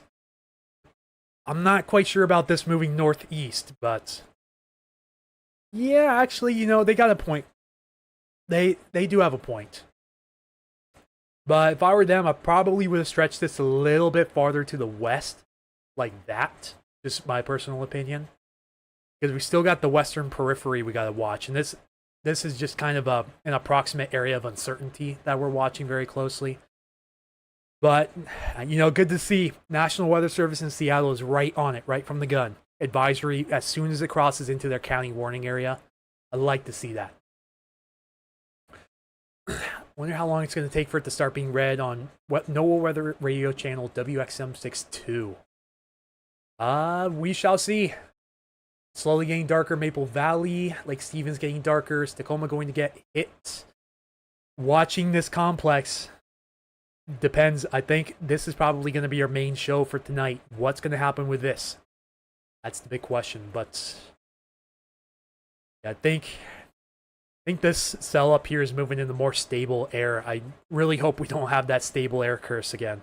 Because, again, this convection really isn't surface-based. It's more elevated. So a lot of what happens at the surface doesn't matter too much with what goes on well above the surface where this convection's taking place. They just got a lightning strike notification again, so let me go check that out real fast. But yeah, overall, it still looks decently unstable around here. I mean, 3,000 joules per kilogram there is just insane. Ridiculous numbers. Okay, we just got an update. Let me check here. So, it's down to 2,000 joules per kilogram, so the instability has decreased down there. And we're still between about 500 and 1,000 joules per kilogram in the Puget Sound. So we've got favorable conditions if the RAP analysis is correct, which it actually was not that correct during last week. So we'll just have to watch and see what happens if these start to regenerate, which I think this one actually is. So Lacey area, you may not be done yet. Lacey, Nisqually, even DuPont, Steilacoom maybe, Anderson Island, Key Peninsula, gotta watch out for that as well. This could start producing lightning again anytime.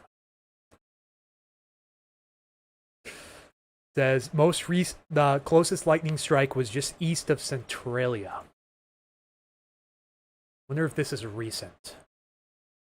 No, I think it's from about a half hour ago, so I think it's gonna fall right off the map here soon.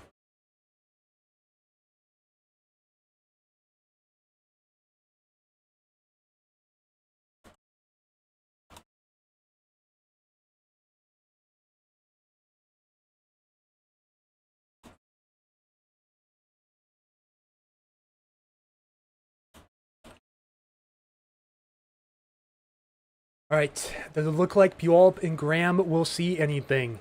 Can't make any guarantees for you guys. Again, I have to say this every live stream and pretty much every Facebook post about thunderstorms. Some people will get thunder, but a lot of people will be disappointed.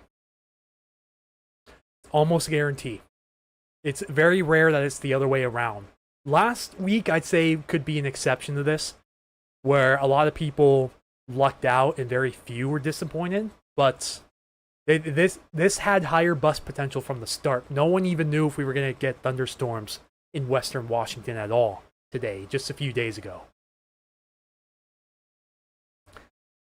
You have humidity numbers. Yeah, sure, I can pull up observations real quick. These are max temperatures, and look at that, 106 down in Doty Hills and 106 along the Satsop. Absolutely absurd. Air temperature, it's still 88 here in Tacoma. It's still 89 at SeaTac. It's 94 up in Everett, 86 in Olympia, 82 Bellingham. I mean, we're supposedly still at 100 up here. I'm not sure if that's legit, but we're supposedly at 95 in Greenwater. Look at how cool it is along the coast. Like, areas already down into the mid-50s. Dew points, it is wet out there, guys. The higher the dew point, the more moisture content's in the air. I mean, 68, if these numbers are legit, this is like Midwest level numbers. So yeah, it's moist. This 89, I think, is false. That's been acting up. But, you know, a lot of areas in the mid to upper 50-degree dew points. Tacoma's at 59. Anything over 60 is really considered humid, but almost 70. There's even a couple of 70s in here, too. That is, again, like Midwest level humid during the summer. Crazy stuff. Relative humidity, kind of a mixed bag. Again, this really doesn't represent how humid the air is at the moment. But yeah, you see the humidity is really high along the coast. Humidity is kind of low, like middle ground here in the Puget Sound. But yeah, the dew points tell the full story. The dew points are just off the charts for this area.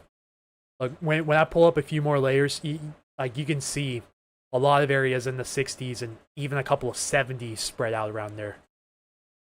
Just insanity, I tell you. Insanity. I'm one of those. Got a pretty cool lightning bolt and some cloud lightning. Said something about good instability over the Puget Sound. Does that mean Seattle, Everett will get storms forming over them? It definitely helps the chance, yes. It increases the probabilities. If we have really good instability, like really anything above 500 joules per kilogram, I'd say would be really good, which we do have right now in place. So yeah, really, I'd say anyone from the US 12 exit on I-5 over the Packwood should be watching this very closely. Areas in the polygon are already close enough to be struck by lightning, so Mossy Rock, Silver Lake, Morton area, Mineral, Cinnabar, Randall, Glenoma, for example. There's anyone camping at Tidnapan Park, you should head into your tent or trailer and stay there for a little bit because you're about to get a beating here from Mother Nature. Looks like we might get that one in Packwood. Maybe not directly, but you'll still likely be close enough to be struck by lightning. Just a heads up. If you can hear the thunder, you're close enough. I think, and you can tell some of the air mass down here is stabilizing a little bit because these cells are losing some steam. Doesn't mean it's going to be a bust or that it's over. It just means maybe they won't be as robust when they move up here. But as you guys can see, this one's starting to move into a more stable air mass, and it's still popping out lightning strikes. Hope you gave your niece a big hug. Yeah, of course. Won't see her again till Saturday or Sunday. She's going to be with her dad. All right, Keith, have a nice break. Thank you so much for keeping the chat civil.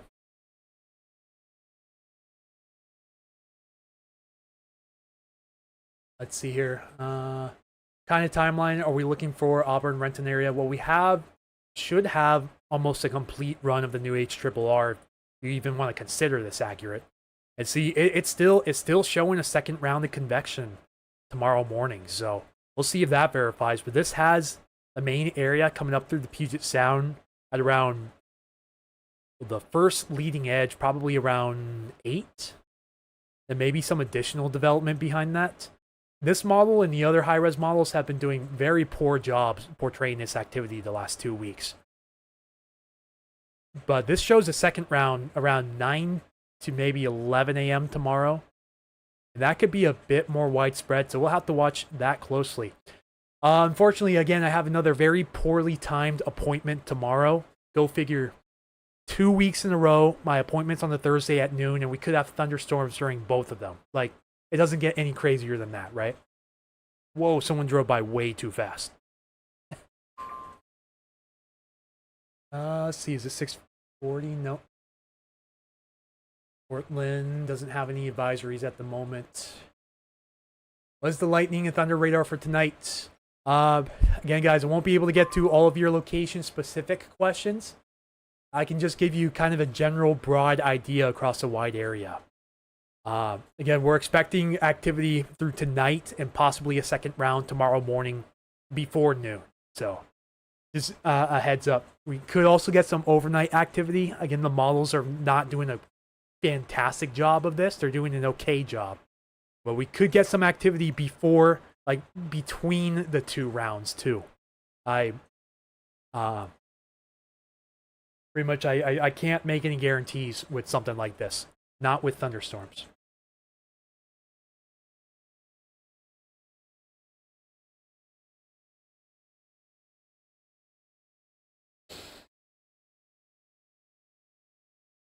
Alright, let's see. We got 161 of you guys on YouTube. The lucky 6-7 on Facebook. Yeah, we got a lot of people tuning in. For anyone new, hello, my name's Anthony. This is Puget Sound Stormwatch. Yeah, I said at the beginning of the stream, sorry, I'm not dressed appropriately, but it is way too hot in here, even with the AC running, to wear a full-size shirt. So, you know, if anyone's offended by this, I'm so sorry. But it's what I got to do to not go into heat stroke. This cell's still looking pretty good. This could be dumping some pretty good rainfall amounts down here. No guarantees, again, that it's raining pretty heavy with this, but there is a chance. Crazy day today, yeah, and it really hasn't even gotten... Well, it's gotten started, but we're really not in the thick of it yet. Just walked outside in Brennan. Air is thick, yeah. Very high dew points for this region. 70-degree dew points in some areas, and temperatures still in the 80s and 90s. So the air mass is saturated. And the reason for that is because of the tropical origins of the moisture that's fueling these storms. This is from remnants of Tropical Storm Elida off the coast of Mexico. Either earlier this week or late last week, I think. Yeah, Everett area, watch out for this little blip. It may not produce any lightning, but possibility for some rain and maybe a little hail. So just be advised of that. We got all these little tiny blips here that probably aren't going to do much. But just a little heads up in case still, nonetheless. Let's see. Totally understand. Yep. Raining super hard when it passed through Olympia. Good. I like to see that. Grand Puyallup, Kitsap.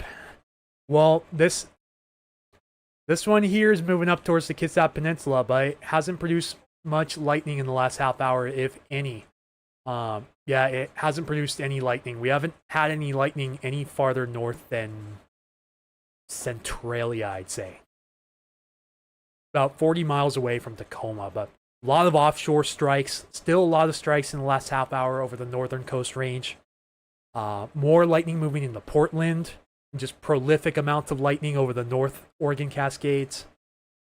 You know, we got storms in the foothills of the West Slopes Cascades in Oregon producing a lot of lightning. And we got Mount St. Helens area about to take another hit, most likely. But yeah, we already have lightning crossing over Highway 508. And the cell hasn't even crossed US 12 yet. That just tells you how far away this lightning can strike. If you're in the Puget Sound area, if you look south, you might be able to start seeing lightning here pretty soon. Just look south. And if you see any flashes in the distance, then you know it's probably going to start ramping up here in the next 1 to 2 hours maybe. Looks like this one may be trying to get its act going again. We'll have to watch that for lightning strikes in the short run.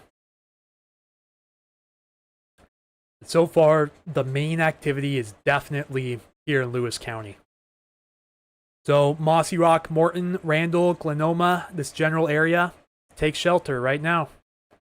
Lightning's already striking the other side of 508, which is clear up here. Yeah, humidity is horrible. No need to apologize. We're all suffering the same. Do what you got to do. Good. Yeah, I don't want to offend anyone with shoulders. You know, it's just something I got to do because it is way too hot for a full-size shirt.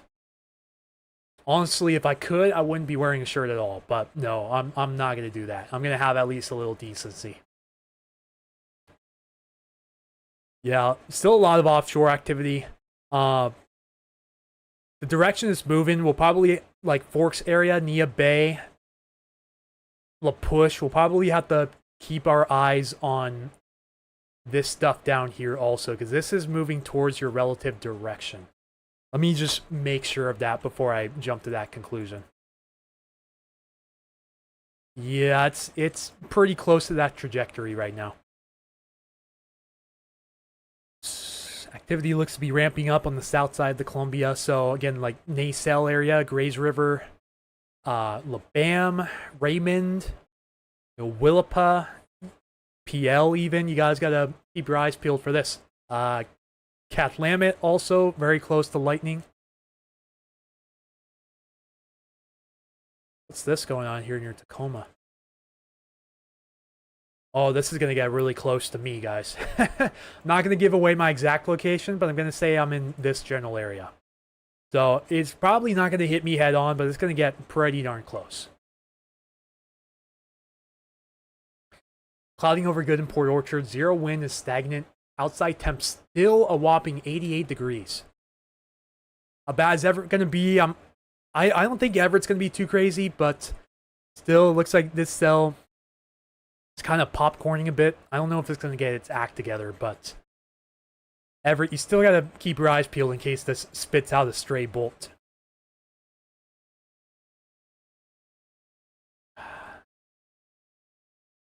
Hot and muggy, yeah, I know. I honestly kind of compared it to the Midwest out there for sure. Stormy can hear it now. Stormy, remind me again where you're at. Are you... I think it was Cat in Packwood, but Stormy, please remind me where you're at. If you're comfortable sharing that. The thunderstorms happen in Snohomish. It's not a guarantee, but the signals are looking good if these cells can hold their act together as they march up the Puget Sound. The air mass is stabilizing a little bit though, so that may cause some issues with storm maturity as they move into the Puget Sound area, but again, we saw last week anything could happen. And last week sure put on a performance, right? But so far, tonight's looking pretty good. It's performing better than models have shown so far, knock on wood. There's still no lightning in this area being detected yet. But we do have lightning along the Highway 4 corridor here in Wahkiakum County. Nearby lightnings down here, yep, other side of Highway 508 near Onalaska. So Onalaska, Cinnabar area, you guys should be in shelter. Fortunately, the site's a little laggy, so bear with me, but yeah, we got lightning strikes around the Tidenham Park campground, Ike Kinswa State Park campground as well.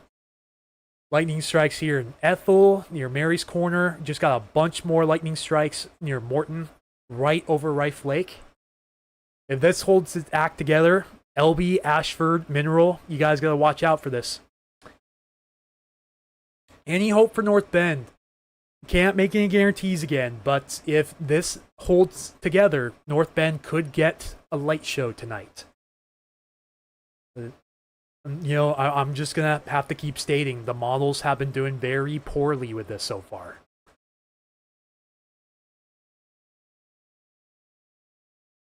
East Lewis County, Glenoma. Okay, yeah, you're very close to this.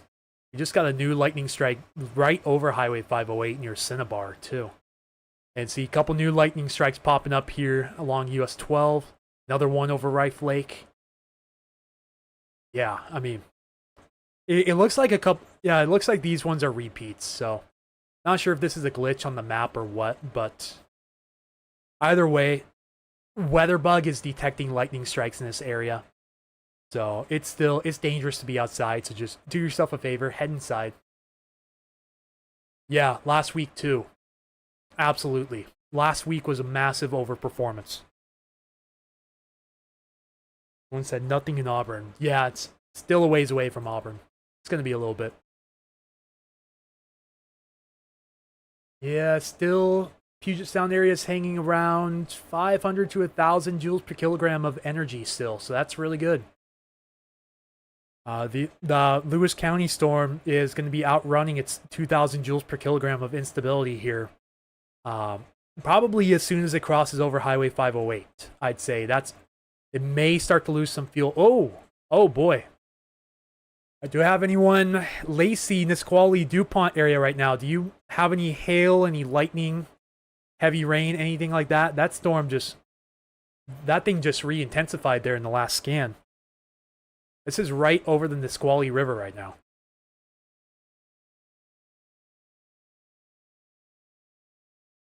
Let's see here. Gotta check my Discord again.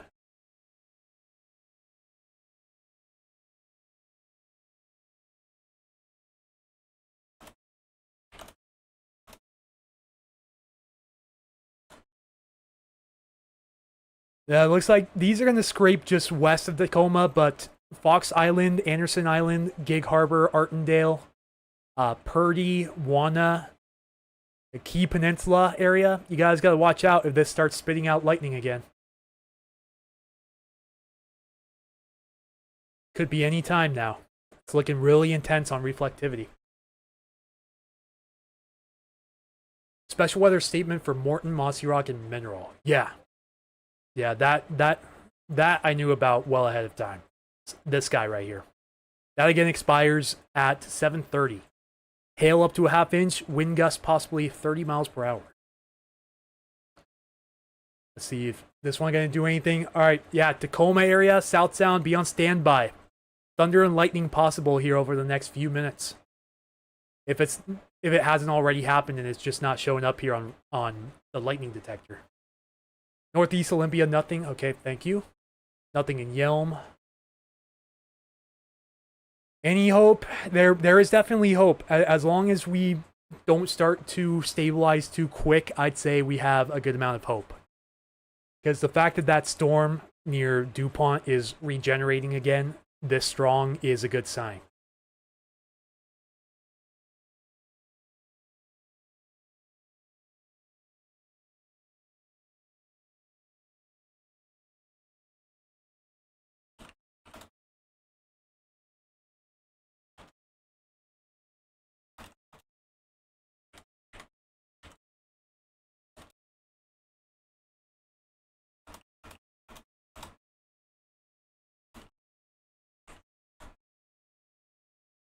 Whew. 207 really?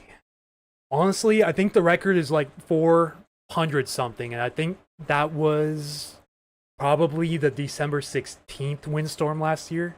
It's either that or one of the atmospheric rivers in December of last year. But yeah, we're not even close to the high viewer record on YouTube. How about Preston? Gotta watch all this, because if this keeps up, then it's gonna be moving towards the Pierce and King County foothills very shortly.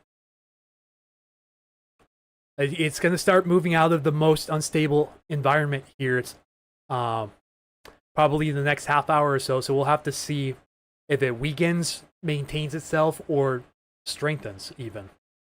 But the fact that this one has strengthened a bit is an encouraging sign for the lightning and thunder lovers. What about the tornado risk last year? Are you talking about the big March 26th bust? Yeah, don't remind me. Don't remind me on that. We got a lot of us weather folks here in the Northwest have a lot of PTSD from that. If we're being completely honest here. Go check subscribers. 2,449. plus 20. Thank you guys so much on YouTube for subscribing. There we go. We got a bolt right over the Nisqually. All right. Did anyone hear that thunder? We got a lightning strike. If this would stop lagging. Hang on. Yep, we got several lightning strikes south side of I-5, right over the Nisqually Delta. All right. Thunder here in Lacey. Awesome.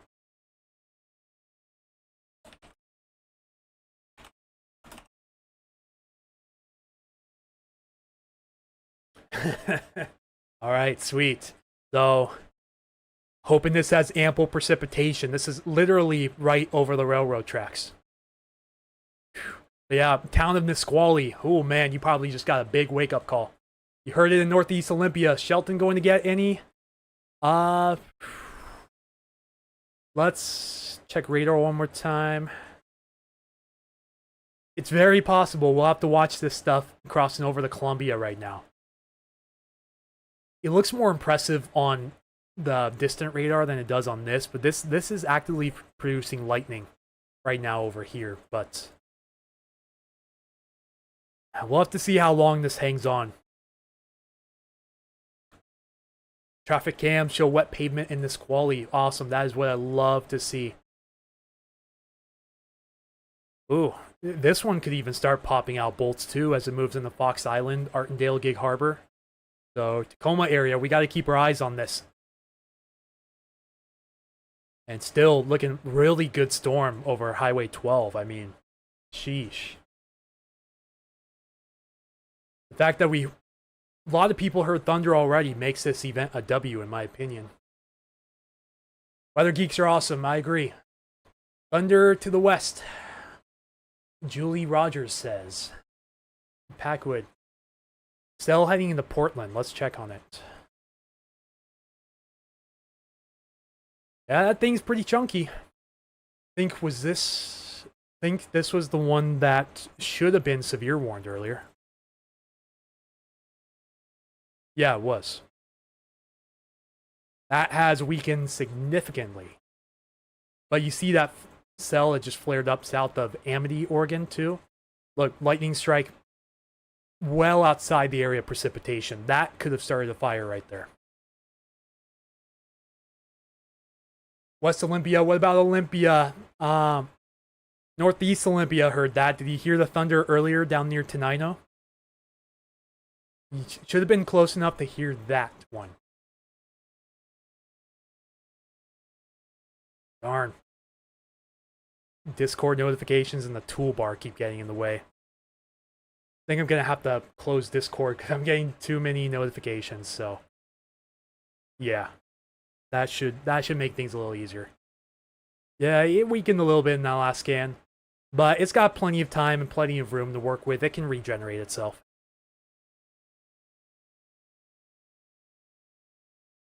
.31 South Port Orchard was that strike, to clarify. Might be a chance tonight for all that rainstorms to reach Maple Valley and Black Diamond. There's absolutely a chance, yes.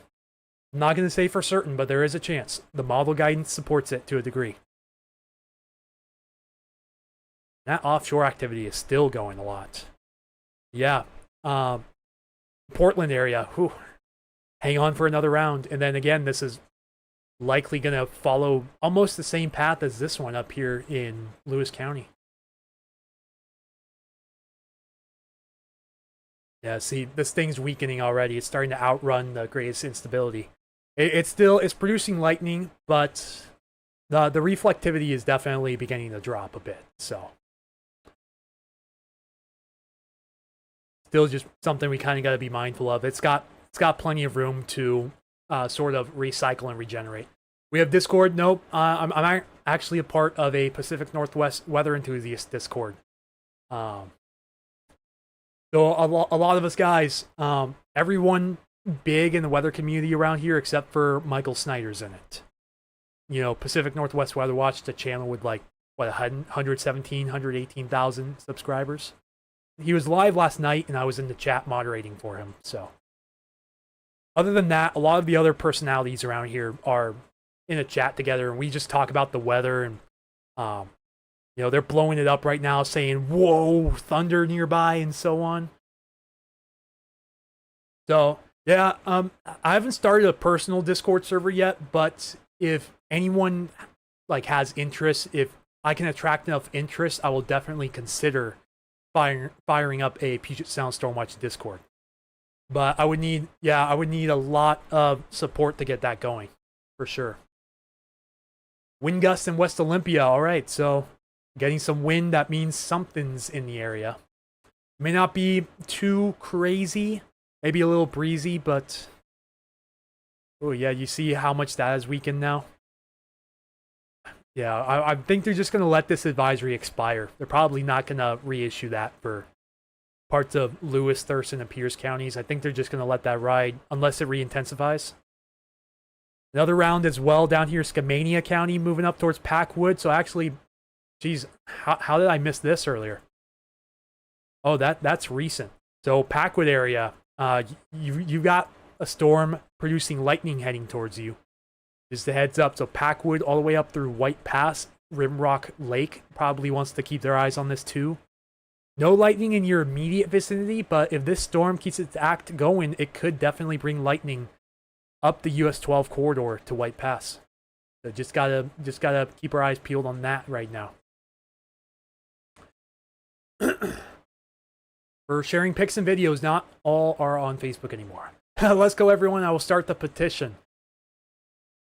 I think I get a link for the Discord. The Discord's private invite only, so you'll have to reach out to Jonathan Poley of Whidbey Island Weather. He's the one that's the admin for it. He controls the invites. Yeah, here in Tacoma, no wind. I can confirm that.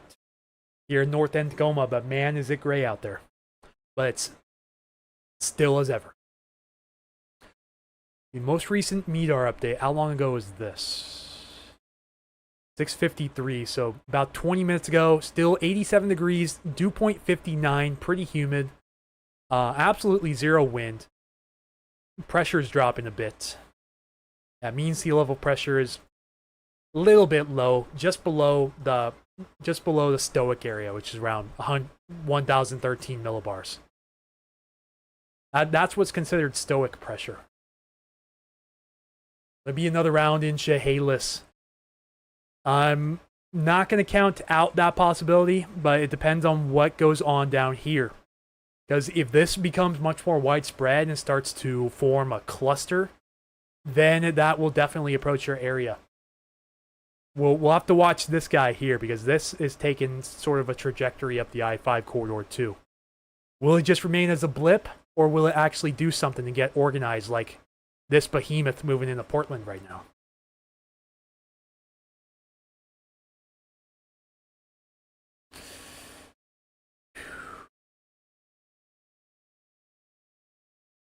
Yeah, whew, in the squally delta, I don't want to be there right now.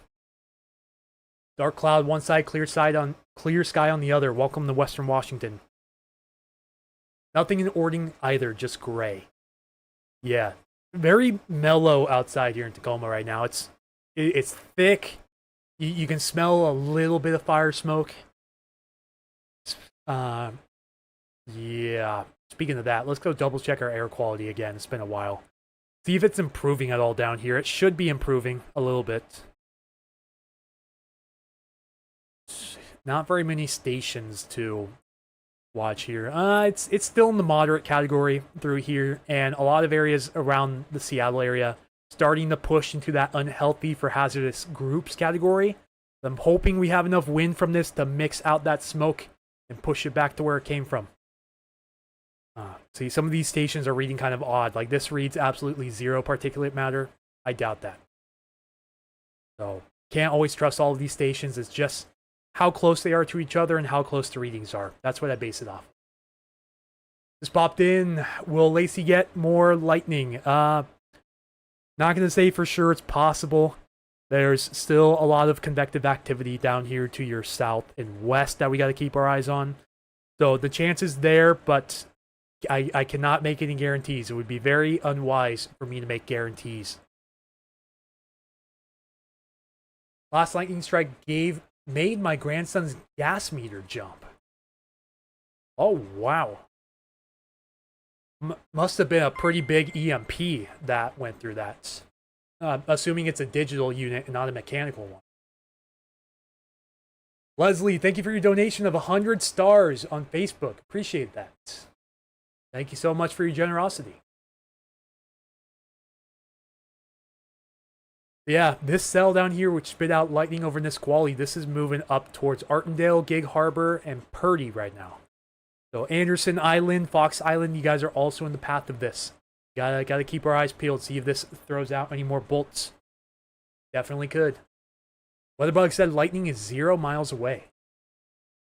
Which part of Packwood are you in? Again, if you don't mind clarifying. Because nothing within like 10 miles of Packwood yet. 10, 15 miles maybe.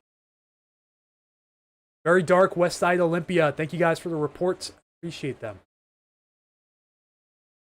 Paulsbo area, yeah, we gotta watch the activity coming through the sound right now because it's in your trajectory. If these storms keep on the same path, Bremerton, Silverdale, Paulsbo will definitely have to watch out for that. See, what's this activity down here as well? If those are recent lightning strikes, might be from this down here. Could be getting some lightning strikes from this little cell. This is going to pass just east of Yelm, probably head up towards Spanaway and Elk Plain here over the next half hour, 45 minutes. So just gotta watch that. We got additional storms beginning to cross the Columbia yet again into Wahkiakum County.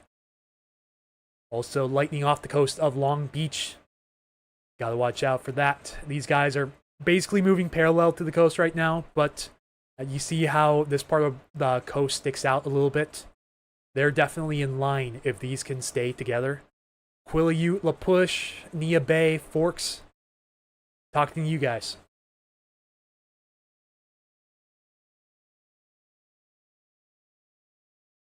Let's see, Portland area. This a new blip?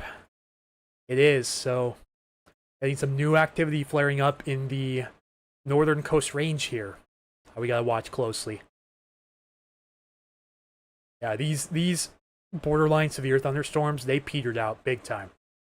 They outran the greatest instability pretty quickly. So yeah, Packwood, gotta watch this guy right behind this one right here. This is heading up towards Packwood right now. Saw a little cell southeast of Carbonado. The furnace out there. Just heard thunder in Packwood. What's the AM radio meant? Oh, hearing lightning strikes using AM radio. Yeah, I think it's because AM radio is a lower frequency range than FM radio, so it picks up EMPs a bit more clear. Electromagnetic pulses from lightning. Thank you, Shell Marie, for the 310-star donation on Facebook.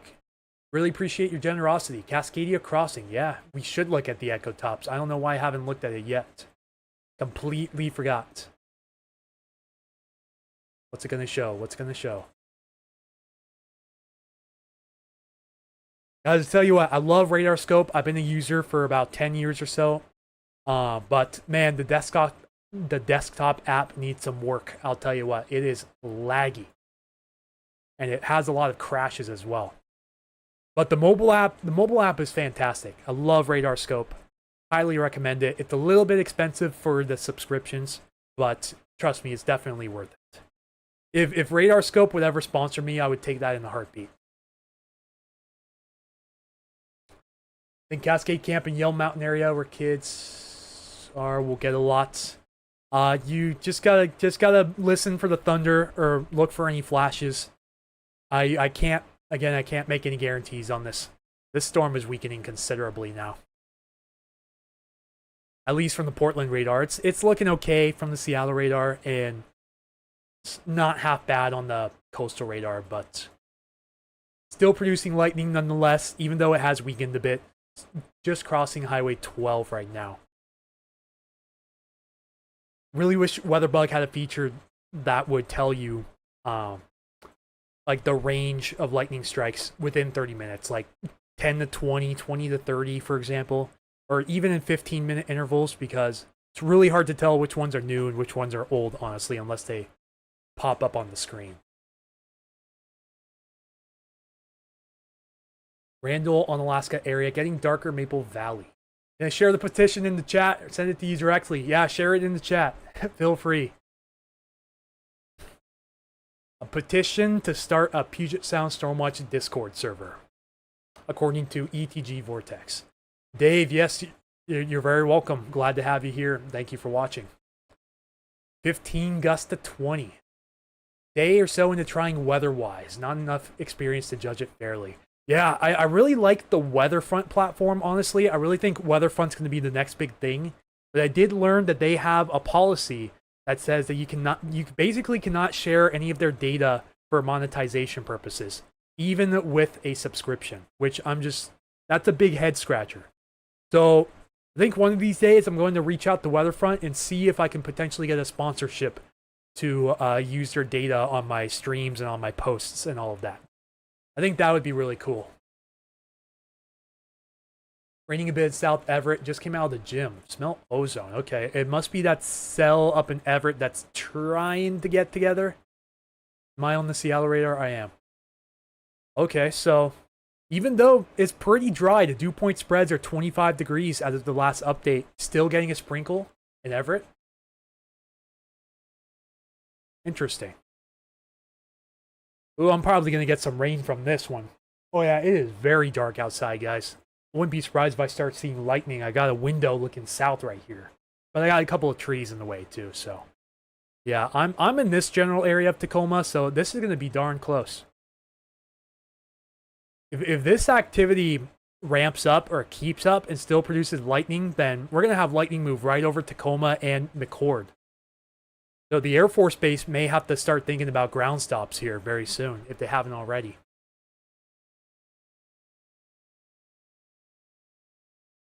Any excitement for Graham and South Hill? Gotta watch this year south, because if this tries to get its act together again, it's coming right for you guys. All this right here, coming directly for South Hill, Graham, Ording area. If it doesn't produce lightning, it should at least produce some rain, I would hope. A cell near Everett needs to turn. Yeah, this really isn't even a cell. It's more of like a little blip shower.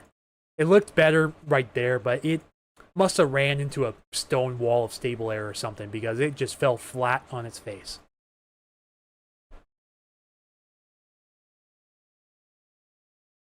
And cells weakening again. Let's see if it recycles as it moves across the Sound in the Fox Island in Gig Harbor. But if there's any thunder, I should be close enough to hear it pretty clearly.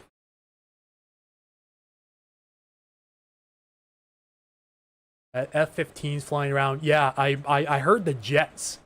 And a lot of C-17s as well. Seen a huge uptick in those C-17 Globemasters flying around Tacoma the last couple of months. Bonnie Lake is getting dark. It smells like maybe we might just get a little rain.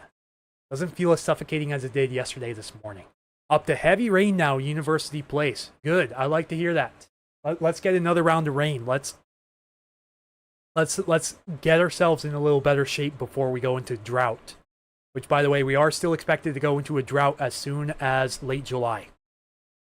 That reminds me. Let's check on the drought monitor real quick while we're kind of in a break with lightning in this area. I want to see if we have a new drought outlook put out. Yeah, actually, we do have some drought in effect now for the Olympic Peninsula. We have developed a moderate drought. Let me show you guys real quick. So this is the drought monitor. This is valid as of July 14th, released last week. So we should be getting a new map here tomorrow, either tomorrow or 2 days from now. But areas in this little contour here, this little peach color, I guess if you want to say it, that is now moderate drought. We officially have drought in parts of western Washington.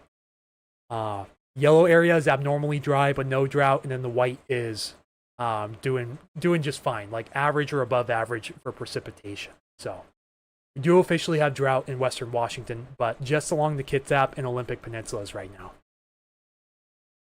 Check YouTube. All right, 2,485, guys. We're going to hit 2,500 tonight, most likely. Can we get us there? It's been a while. I haven't even checked this. I completely forgot about this. I have so many resources open right now, I'm losing track of which ones I actually have.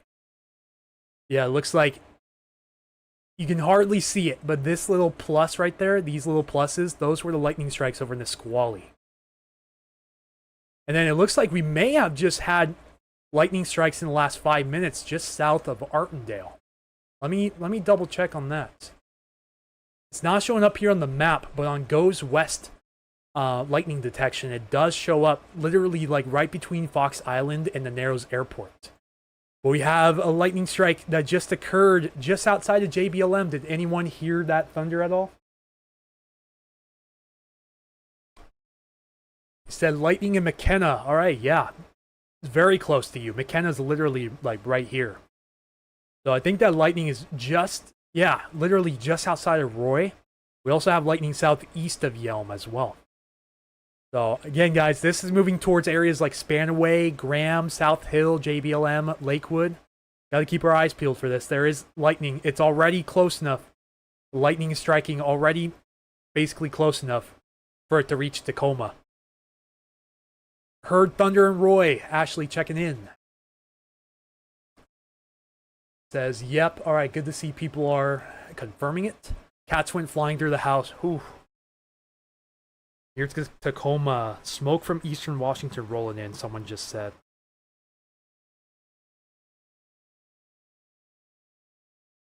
Let's see here. In Yelm, okay. Thank you for the confirmation. Air quality. Someone said that the air quality is getting worse in Tacoma. Yeah, air quality is not that good around the area right now. It's in the mid-moderate range. It's pushing the unhealthy for sensitive groups category. So here's the thunderstorm outlook again for anyone who may have missed it earlier. A marginal severe risk here for the Oregon Cascades. Looks like that is about to wrap up, possibly. And then a general non-severe thunderstorm risk for much of the surrounding Pacific Northwest as well. Let me see if this outlook is updated, actually. Not seeing any updates so far. Also, here is a preview at tomorrow's thunderstorm risk.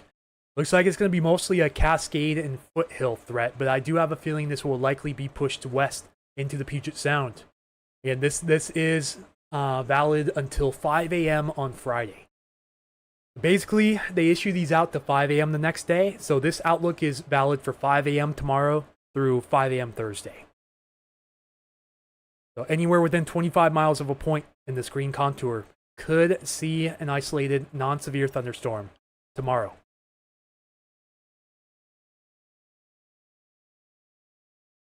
See how long ago? Okay, that was about 12 minutes ago or so. Okay, yeah, that would have been between 7:01 and 7:06 when we got that one. Looks like, yeah, Goes West is detecting lightning strikes. Basically right over Fox Island, which the weather bug lightning detection system is not picking up.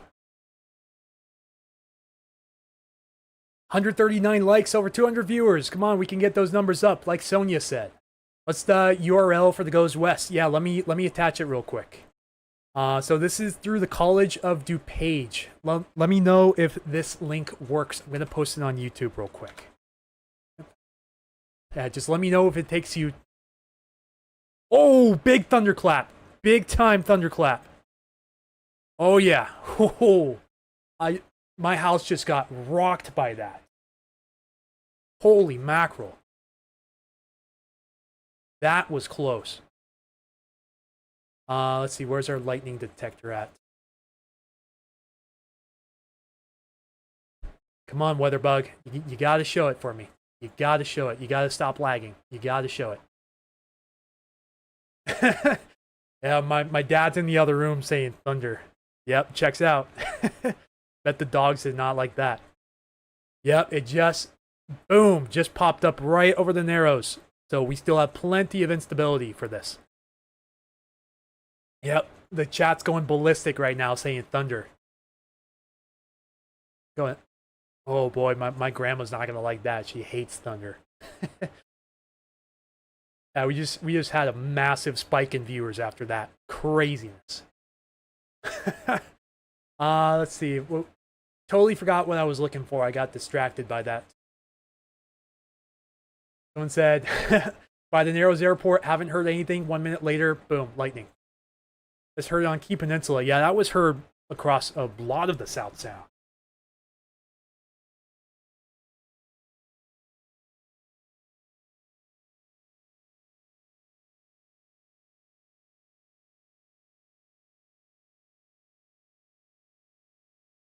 What was that?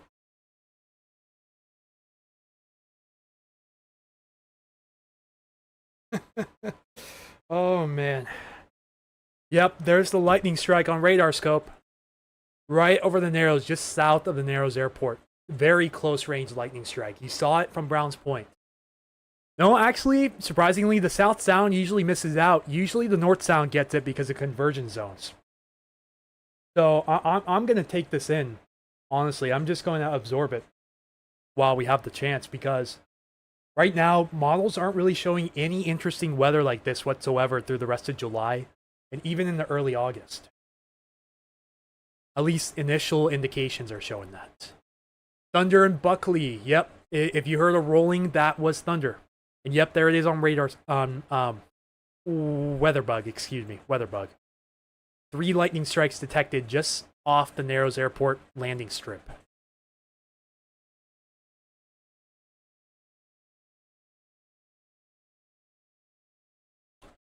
Stormy, good screen name.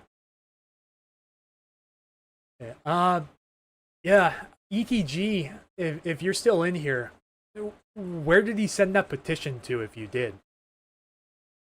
Because I haven't seen anything for that. Just love your channel. Thank you, Tracy. Thank you for being a loyal subscriber on Facebook as well. Ooh, new lightning strikes just south of Ashford and Elby. Actually have lightning strikes within the last half hour within the city limits of Elby as well.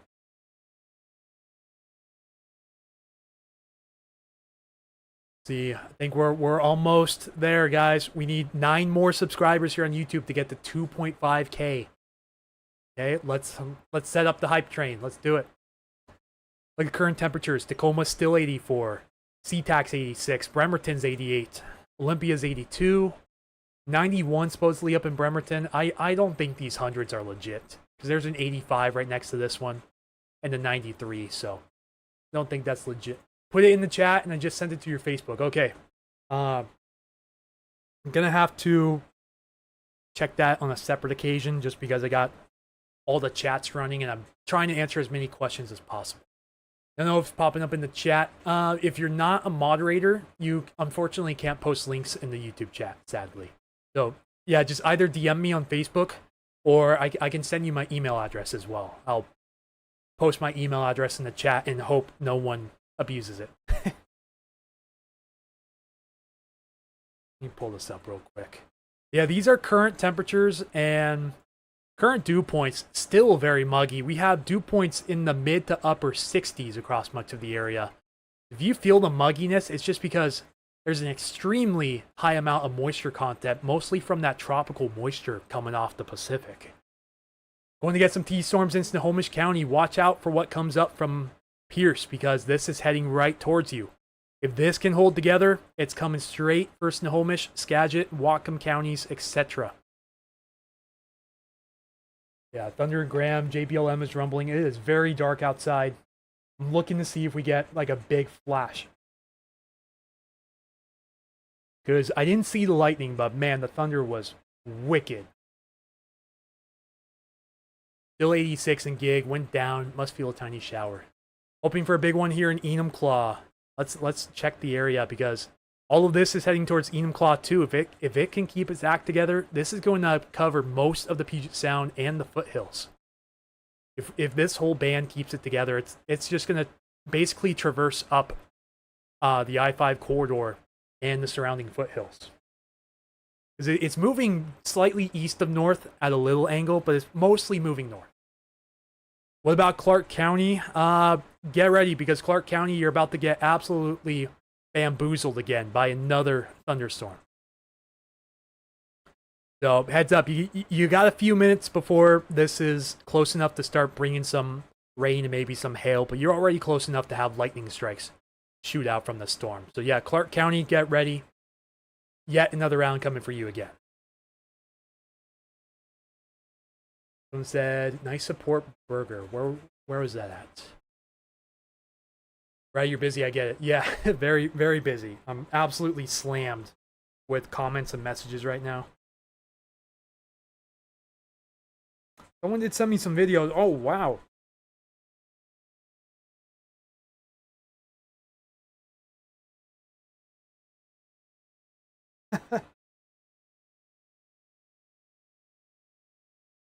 I'm gonna ask this anonymous person if I can share these videos on Facebook once the coverage is done.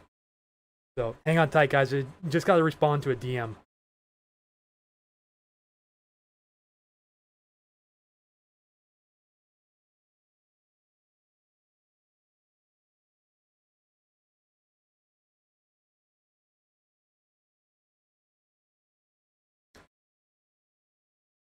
Oh, ETG, you're Zachary Coomer. Okay, it's good to know we got a name to the face.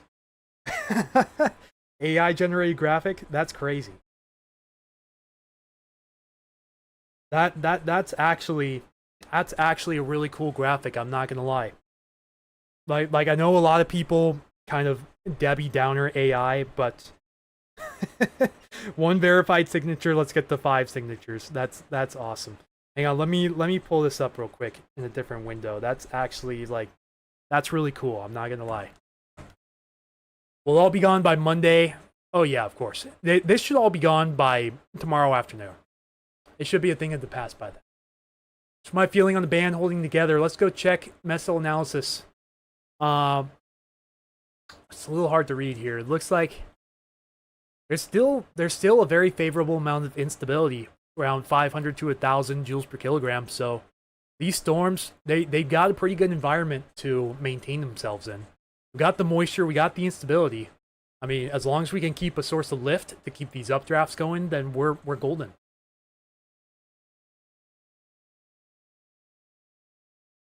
Let's see, did we hit it?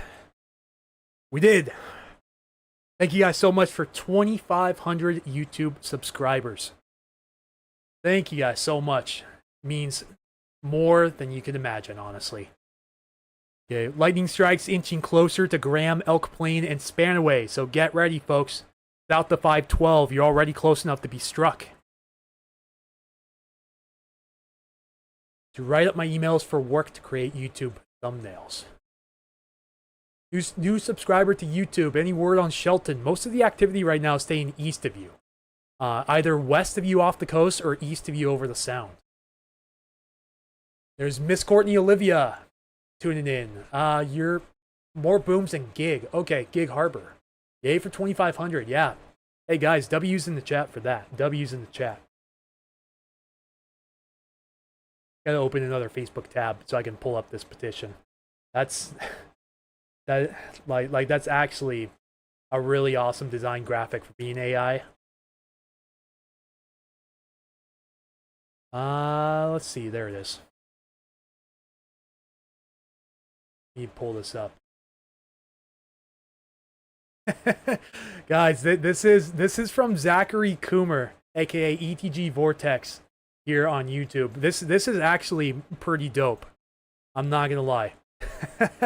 He wants to get the 5 signatures, so let me share this. Let me make sure I have the share code. So yeah, there we go. And I'm gonna post this in the YouTube and Facebook chats if you guys want to check it out. Faint rolling thunder south. Someday when you're bored, Anthony emojis. Yes, thanks for the reminder. I've been slacking big time on my YouTube memberships, so I'm so sorry. I did put out a YouTube members only reel ahead of time, giving you guys a heads up that I was going to go live this afternoon. So if any of my YouTube members saw that, then that's... I get why people use AI for art, but that's how I make my living. Completely understandable. Yeah, this graphic is actually really cool. I'm not going to lie. Keeping Puget Sound informed. I can't quite see the bottom of that, but I know if I officially use this, I know I'm gonna get a lot of flack for using AI, but I mean this is actually really awesome. This is really this is an incredibly designed graphic, and you don't see a lot of issues with this too. Like the Space Needle's not distorted. Mount Rainier actually looks like Mount Rainier. Think yeah the buildings in the background don't quite line up, but that's just a small little misconception. I didn't even see the ferry here behind the text also. That's pretty darn cool. Zachary, great work, sir. It's awesome. Yeah, you can see here on the goes west lightning detection that we're getting lightning now in the Spanaway area. Let me zoom into the sector a little bit. Probably give you guys a better idea of what's going on here. Now it doesn't want to show up on this. Of course, the localized sector, they have sectors north and south of the area, but not directly over the South Sound. So it's like right in the middle there. Like you can see, hard to see, but there's some lightning off the coast with that cell. You know, there's the lightning strikes earlier over the Narrows right there. And on water vapor, these cells, these are going pretty high. Let me see if we can get the echo tops to work on this again. Oh, this is looking really good. So yeah, heads up, Puyallup, Milton area, Fife, Tacoma, South Hill, Ording, Bonnie Lake. Really, anywhere in this general area, watch your skies to the south. Listen for thunder, because it looks like it's trying to get a little bit more organized now as it moves north. Yeah, look at how quickly this is pushing east. Like, we're starting to get convection over the Cascades now, right over White Pass. This could get pretty crazy here over the next hour or less. Like, this is looking really, really good, considering the parameters in place. Bremerton, yeah, I gotta watch for any of this activity. And even behind it, we're still having lightning strikes being detected on the other side of the Columbia. So let me check this on the Portland radar. Let me see how impressive this looks. This thing's a big hog about to cross into Vancouver. Yeah, we got pop-up cells all over here in the Willamette Valley, across the Coast Range, Columbia River Valley. These don't look super impressive anymore, but they could regenerate or recycle as they move into a better environment. Just got to keep our eyes peeled in the short term here, because it looks really, really favorable for some lightning across much of the Puget Sound in the short term. Maple Valley, yeah, definitely a chance. So, Silly Nate, do me a favor. Let's try not to use all caps in the chat, please. Thank you. I really appreciate it. It just makes things look a lot cleaner. And I mean, a lot of people are very adamant about not having caps, I guess, in their chat. So thank you. I appreciate it. Excited if it comes towards Maple Valley. Yeah. Keep your eyes peeled on all of this, because this is moving towards Maple Valley. The cells between Eatonville and Elby right now, likely going to scrape areas like Carbonado, Wilkeson, Prairie Ridge, Buckley, and Enumclaw. As long as they hold, which so far it's looking like it's actually improving as they move north into the area. Yeah, don't worry, Silly Nate. It's okay. Thunder and Spanaway. Had to leave for a bit. Storm ramping back up. Yes. Yes, the radar's starting to light up pretty quickly here across the South Sound. Let's go to lightning again. Oh, yeah. Lightning's creeping its way up in the Spanaway right now. So, again, Spanaway, South Hill, Graham, Elk Plain, Puyallup, Waller, Midland, Lakewood, anywhere in this general vicinity here, you're already close enough to be struck by lightning. Raining and Graham now saw a big lightning strike. I still haven't seen anything. Knock on wood.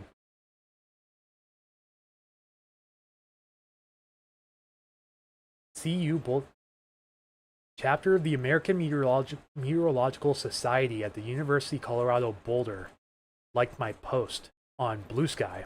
Huh. Fascinating. Wonder if maybe someone from the AMS will reach out one of these days. I'm completely open to sponsors as long as they're primarily weather related. I will gladly be open to sponsors. Or anyone that at least wants to help regularly support the brand. Please feel free to reach out.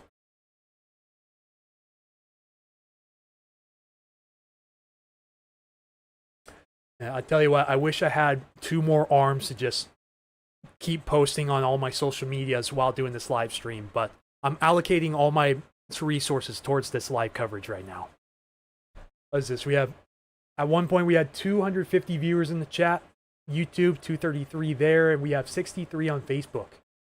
We are blowing the last live stream coverage out of the water, and it's not even close. So appreciate everyone for joining me in for live stream coverage today. Really, it means a lot. Tried videotaping and missed every strike, so I gave up. Sometimes it's just like that. Don't take it personally. Hey, Kim Leonard, welcome in. Sky looking creepy. Yep, lightning is closing in. So just be aware of that. And Simpati Go Cat, thank you for your $2 super chat. Appreciate that. And we haven't gotten any updates from NWS Seattle, so I'm not sure if they're going to put out any more special weather statements. Maybe. We'll see. This cell riding up the Cascade Crest right now is looking pretty impressive. He's going to cross Highway 12 between Cayuse Pass and White Pass here very shortly. Packwood, looking like a battle zone all around you. Might wanna hunker down for a little bit. Yeah, thank you, Kat, for the super chat. Kathleen tuning in, another loyal Facebook subscriber. Sky getting darker in Des Moines.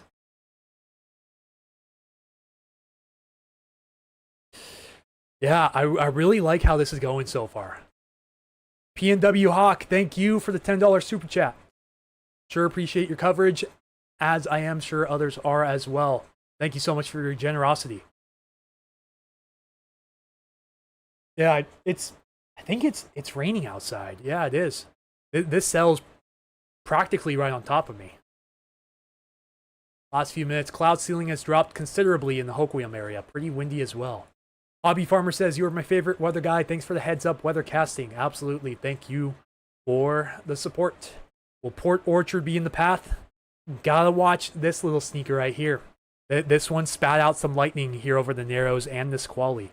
It's moving a little bit east of your area now, kind of towards Vashon Island. But if we get anything that pushes out west here and develops, that's going to be coming right towards you. I'm hoping we at least get some measurable precipitation for that region. Yeah, we got lightning strikes on the Yakima side of White Pass now, just south of Rimrock Lake. Let's see, we got a star donation as well. Thank you, Kathleen, for the donation of 200 stars. You are awesome for that. Monroe, Washington, going to get this weather. Anything, if it stays together, it's coming your way in the next few hours. It'll likely be dark by the time it makes it up to you, but this activity is holding up pretty good as it moves through the sound. What? No, this weather system's actually been predicted even before we had the last one. Actually, if you follow my subscriber hub on Facebook or my Tier 1 Patreon page, I was actually kind of talking about it a little bit even around the time we had the thunderstorms last week. The Europeans' AI model picked up on it over a week in advance. So just an incredible deterministic model. Yeah, I mean, I was posting about it for a while, and then I kind of made it public either yesterday or the day before. I was posting regular updates on my subscriber hub and my my Tier 1 Patreon several days in advance before I made it public. Thunder, lightning, rain span away, rumbling in Eatonville. Thunderstorms are heading towards you. I don't know if they're going to survive, but at the very least, I'm hoping for some rain up there tonight. Okay, Vashon is right across from me. All right. Yeah, it's coming pretty close. Here comes loud thunder and Summit. Any chance of lightning activity in Seattle? Yes. This should hold as it makes its way up the I-5 corridor, so I wouldn't be surprised to hear some ground stops coming soon for SeaTac. What about Whidbey Island? It's moving your way. I'm not sure if it's gonna hold up that long though, because the air mass up here is stabilizing a little bit. Well, yeah, I didn't hear the thunder from that, but we got a lightning strike directly over Lakewood very recently. Where was I? I got too many tabs open right now. Let's check our new fire start, see if anything's. We're rolling unscathed right now in Western Washington. Western Oregon's got some issues. Eastern Oregon is completely on fire. Eastern Washington, yeah, not doing that much better. Really not doing that much better. Let's see. Okay, meso analysis.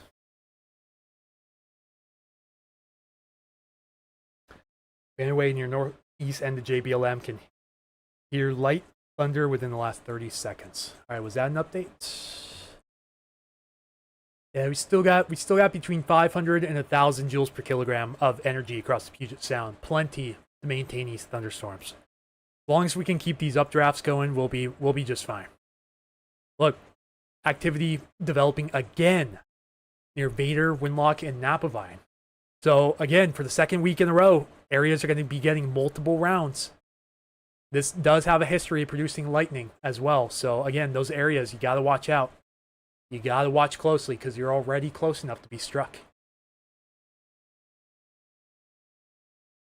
Yep, lots of lightning being detected near Vader now. So Napavine, Centralia, Chehalis, guess what? You're going to do it again.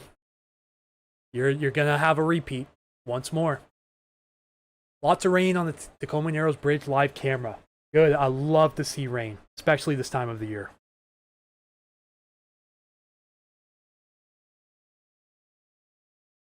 Wow. Just saw a drone photo. Drone photo overlooking Tacoma, and the sky's looking insane, looking south right now. All side by lightning and Packwood. Checks out. Thunder going off in Lakewood. How's Tacoma? Lightning in the area, so don't be surprised if you hear more thunder. Yes, you're right, Kim. More water. Heard thunder in Ording. When it gets to Olympia, we'll take more videos if it stays strong. So there's plenty of instability for these storms to take advantage of. I mean, the environmental recovery has been remarkable so far between rounds of storms.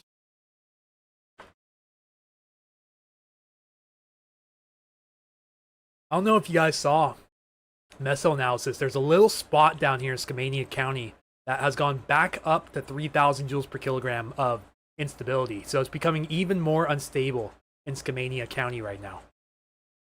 2,000 joules per kilogram also south of Snoqualmie Pass. So any storm that gets in there could very well take off again. Still seeing lightning strikes south the Rife Lake. So it looks like possibly Morton round 2's coming up.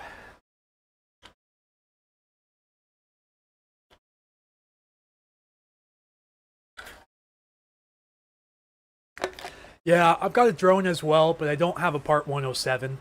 So I can't legally share my footage with you guys, unfortunately. Yeah, I would need to get an FAA Part 107 license to do that. Not good rain stopped by lightning still hitting our forest. Just credible. I had to cancel a vacation to Alder Lake. Look what's happening right now. I would be in the thick of it. It's probably for the best, though. It's probably for the best. Bonnie Lake going to get hit hard. It's gonna be close. Just gotta watch the radar, see what happens. These cells over the mountains are looking very impressive. And wow, Vancouver's getting absolutely socked right now by this storm. Man, I bet they are just getting beat up in Vancouver right now. Guys, this is just going nuts. Again, already another overperformance, and we're still not even through the thick of it. Just the fact that I had that close thunderclap again makes it a W automatically. Man, I would not want to be driving through Cayuse Pass right. Well, not this is south of Cayuse Pass. I mean, This is where Washington 123 meets US 12. So this, I believe, this is Cayuse Pass. This is White Pass. So yeah, right between the passes. It's just it's not fun to drive right now through that area. See, look at this activity trying to ramp up. That's in Federal Way right now. Federal Way heading up towards Des Moines, Kent, Renton, SeaTac, Tequila, Burien, Normandy Park. Got to keep your eyes peeled to the south, because if this spits out a bolt, you're all going to see it and you're all going to hear it. So just don't say I didn't warn you. Lightning and Ording. Rebecca says we won't tell. No, it's going to take one person to either turn me into the FAA or audit me from the FAA if I post a drone video with monetization. And then that's it. Like, crippling debt because of a fine. Like almost $100,000, if not over $100,000 fine for violating in FAA Part 107. Guys, share the drone photo. I think I think I got a sneeze coming on. I think Matthew Fab, Western Washington Weather, is going to share it on his Facebook page, possibly. Western Washington Weather. Not sure if he's going to share it, but if not, I'll get permission later on to share it. But right now, I'm going to devote all my resources to radar coverage and answering questions on the chat. Real dark, quick in Port Townsend. No rain, JBLM, and then all of a sudden getting rain a minute later. Gotta love it. As long as you have 4 rubber tires, well, I think most tires are rubber, right? So the car is okay. I would still just, I don't know if I would be putting my feet on the pedals or like having my hands anywhere near the steering wheel, personally. But yeah, it's better than being outside in the open or by a tree. Severe fear of storms. Well, a lot of people tell me that I ease their anxiety when I do these live streams, so hopefully it's doing the same for you. But it should be over pretty quickly after it starts. Of course, unless the multiple rounds keep coming through, which is kind of a little disclaimer to that. But yeah, we have lightning directly south of Cayuse Pass right now in the mountains. These cells are getting their act together, so yeah, it really, anywhere due north of these or slightly east, got to keep your eyes peeled. So even all the way up to downtown Seattle, if this gets a bit more organized, this is coming right for you. SeaTac's probably thinking about ground stops. If not, I think they should consider at least flying south at the moment. Stand in the open of a grass field. Have fun with that. 2 raindrops in Maple Valley, then it stopped. Looks like there's some more where that came from. I think this activity here is getting a little bit sloppy, but it's got plenty of room to redevelop if it chooses to. Cooling still through the minutes. Thunder off and on for like 2 hours. Yeah, constant thunder for over a half hour, 2 different times during the day. That's a first for me. And so far, I've only heard 1 thunderclap, and it was like 5 miles away, maybe. We got a quick peek at Auburn on the radar. If it's not already raining, it should be raining soon for you.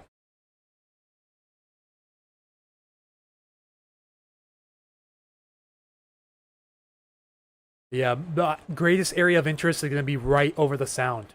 Vashon Island area, Des Moines, Normandy Park, Burien, SeaTac. I'll watch in case this spits a bolt out. Nothing so far, but still, we're going to be keeping our eyes peeled. You look lightning all around Mount Rainier too, south end of it. Thunder and Spanaway, thank you for the report. Doesn't look too impressive on radar right now, but it's still producing lightning and thunder. Thunder in Lakeland Hills.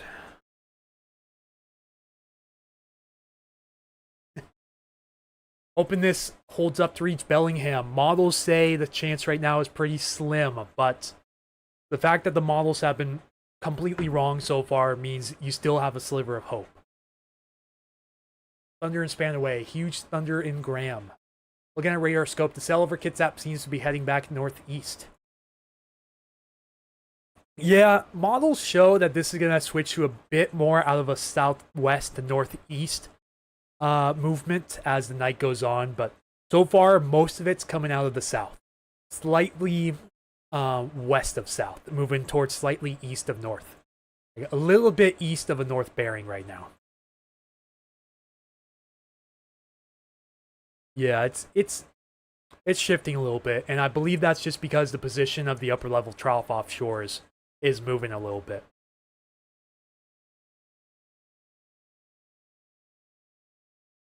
Now, good downpour in Elk Plain. Awesome. Love to hear it. Oak Harbor, if it holds up, anything down here is going to come for you. Okay, we got a new area forecast discussion from Seattle. Let's go through that real quick. Let's read it. Patiently in Columbia City. Scattered showers and thunderstorms making their way northeastward over western Washington this evening. Activity has had some difficulty holding together as it moves into the area with the most impressive cells. Winnowing? Haven't seen that, unless it means winnowing away as they enter the county warning area. However, still getting lightning strikes on satellite, and while thunder risk may diminish further tonight and overnight, cannot rule out isolated thunderstorms into Thursday. Otherwise, the previous forecast remains on track. So, basically that summed up the entire thing right there.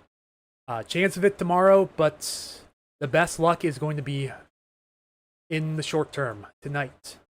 See, what time is it? I want to make sure I don't go too late on this stream. I actually want to get some sleep. The last stream last week, I pulled an all-nighter and did an 18-hour long stream. Jaden says that was loud. Another bolt but no thunder. In Graham. Okay. It's getting close to me then. I'm not hearing anything yet, but we are picking up lightning strikes here on GO's West lightning detection. Well, yeah, this is moving right towards SeaTac, so that could start spitting out bolts anytime now. Just watch this area here on the lightning detection. See if we spit a bolt out from that. Yeah, lightning in the last half hour or less between South Hill and Spanaway. This is moving towards Tacoma.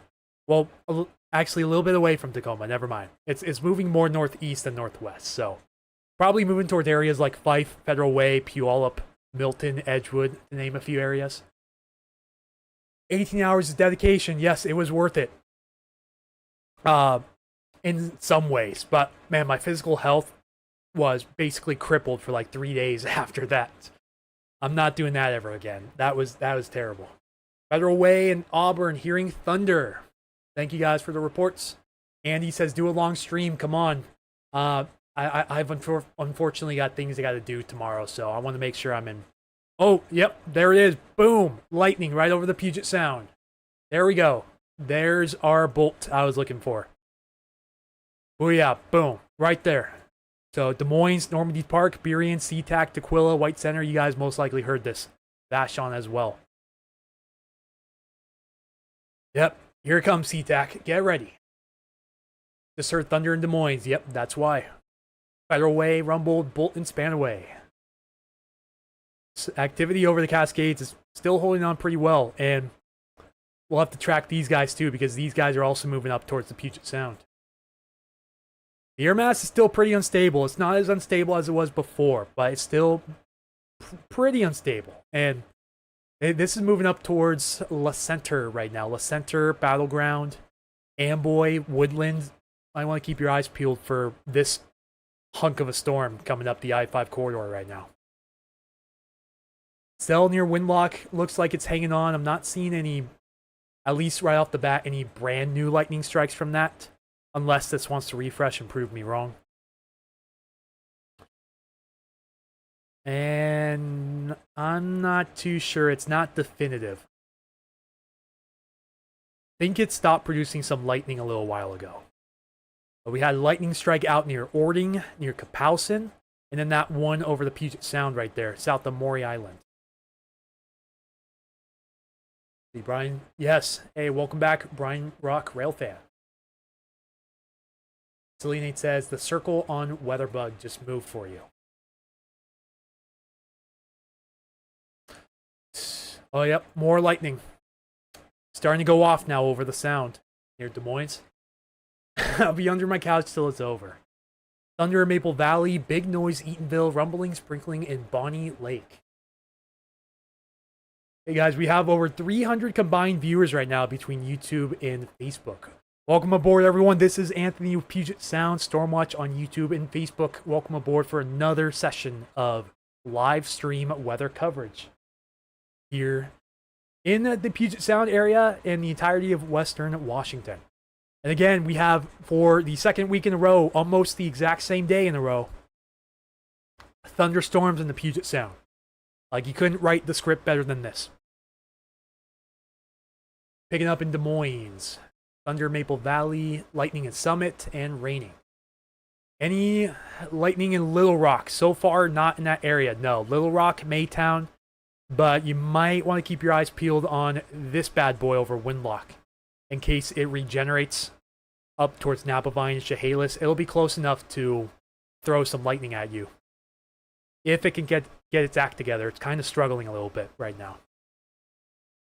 Couple big rumbles and solid cloud to ground strike in Ording towards Graham from Ording. That cell's getting stronger. That could have some pretty decent hail with it, actually. That's a pretty large reflectivity return right there. 61 dBz. Mount Rainier just south of Mount Rainier. And Julie Rogers says, finally starting to rain. Feels relieved. Yeah, Mount Rainier and Packwood. Yeah, yeah, you're right. Wow. That thing is that's a behemoth right now, just north of Mount Adams. That's again going to be moving up towards the passes. That is a behemoth over the mountains right now. Yeah, so SeaTac, Des Moines, Normandy Park, Burien, White Center, Tukwila, Seattle area. Gotta watch this thing because it's got plenty of room to grow. It's got plenty of room to grow. Still very favorable instability across much of the Puget Sound area. At least according to RAP model mesoanalysis. I think we're due for an update here soon. The 8 o'clock update should be coming here pretty quickly. This update's on an hourly basis. So we're looking at elevated potential energy for thunderstorms now. Basically energy that these storms can tap into and utilize to grow and increase in strength. So the higher these numbers are, then the more unstable the atmosphere is. And in theory, if all ingredients line up, the stronger the storms will be. 67 dBz, the lucky number, north of Vancouver. Yeah, that thing's a hog right now. Is it going all night in Pierce County? I doubt it's going to go all night, honestly. Okay, we got an update. Let's see, 2,000, 1,000. So we're still between 500 and 1,000 joules per kilogram right now. So still very favorable instability across pretty much the entire Puget Sound corridor. Yeah, over 1,000 across the Olympics. Even into the Kitsap Peninsula, we have 1,000 joules per kilogram. Sorry, this is hard to see. I can't zoom in any more than that without losing control of the screen. So, lots of strikes lighting up the Kapowsin electron area right now into Ording. So, remember being taught to not be on the electronic devices. Yeah. When I was little, when we had thunderstorms, I remember my grandparents would always unplug the lights and the appliance, like the microwave, any accessible appliances during that.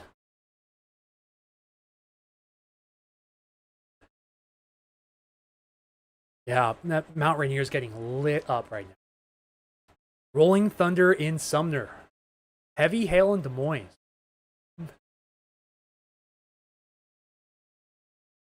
So, is there any chance you can estimate the hail size for me? If you can, like, at least compare it to, like, a pea or a penny or a nickel. You know, something like that.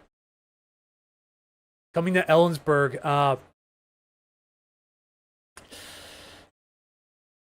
gotta look east of the mountains for that. It's entirely possible. Anything that rolls off the North Cascades, if it goes through Yakima, it's gonna go up through you possibly. But can't make any guarantees. It's very hard to forecast right along the Cascade crest, at least in the short term, because of the radar holes out here. Look at this. Did this cell just have one fire up ahead of it? It did. It had multiple fire up ahead of it. There's got a lot of popcorn convection going on right now across northwest Oregon and southwest Washington. And this is going to try to hold its ground as it moves in. Not sure how successful it's going to be, but it's going to try. So SeaTac Airport, get ready. This is coming right towards you at about maybe 35 miles per hour.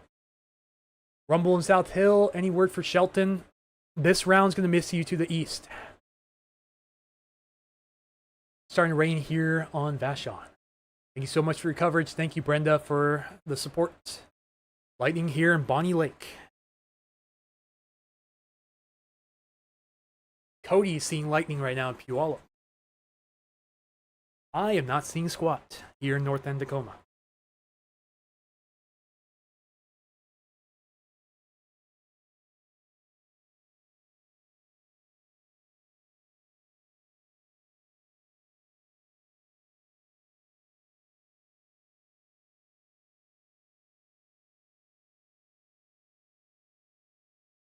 Saw lightning behind downtown Seattle going over the Ship Canal Bridge, someone just reported. So, Steilacoom, we had a 31-degree drop in temperature in just over an hour. Yeah, that's going to confuse a lot of plants, I think. That's wild. Where in Des Moines are you by police station? Lightning in South Hill, rain is getting steady. Rumble in Jacqueline Meadows and Maple Valley. Lightning all sides of Packwood, thunder lightning in Frederickson. Oh, you meant Wilderness Village. Okay, yeah, I know where that is. North End has calmed down. If you step outside, it's most humid it's felt in a long time. Let's go look at some current observations. If this dew point is correct, yeah, it is muggy out here right now in Tacoma Fircrest area. 70-degree dew points in this part of the country is just absurd. Look, 72 possibly. This one's been acting up, so don't trust this 84, but a lot of areas still having dew points in the mid to upper 60s and even some 70s. Ignore that too. That's a glitch. But just some incredible moisture right now from this tropical impulse that we're getting off the Pacific from Elida. Hang on, what's this? Gail tagged me in it. Hang on, was there a link I missed? Or was that the petition I posted earlier? On the hill looking over the west. Maybe small pea size. Okay, so about what we normally see in this area during the spring and summer. So nothing really out of the ordinary there right now. Yeah, just the dew points are amazing for this area. And still, look at these temperatures hanging around in the 80s and even a few 90s. I'm doubting the 100s west of here because like this is 79, that's 100. But air temperature right now, Tacoma's down to 78 here at the airport, but still, areas down here near Lakewood reading up to or close to 90. These high dew points, so it is extremely sticky out there. Just crazy stuff, honestly. I can't remember the last time it was this humid here in the Puget Sound. And of course, look at east of the Cascades. Of course, it's steaming hot still. Temperatures in the 90s and even some hundreds. That's a given though. That's justified. But west of the Cascades, whew, love to be along the coast right now. That's all I'm saying.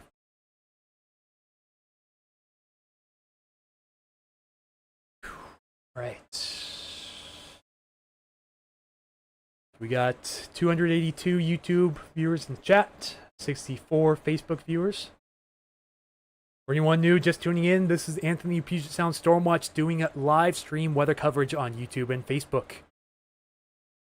And we got thunderstorms approaching SeaTac and Seattle. Even have reports of thunder here in Bonnie Lake as well with these cells coming through. Cascades also doing pretty good in the thunderstorm department. Keeping my eyes down here in the Columbia River Valley area for some big storms also. Not sure if these are going to hold up through here. It looks like this storm is kind of pittered out over Napavine. But it definitely has time to recycle if it wants to, if it decides to. It's got a decent amount of unstable air to work with. That storm is really intense near Packwood. Oh man, that thing is a brute. Whew.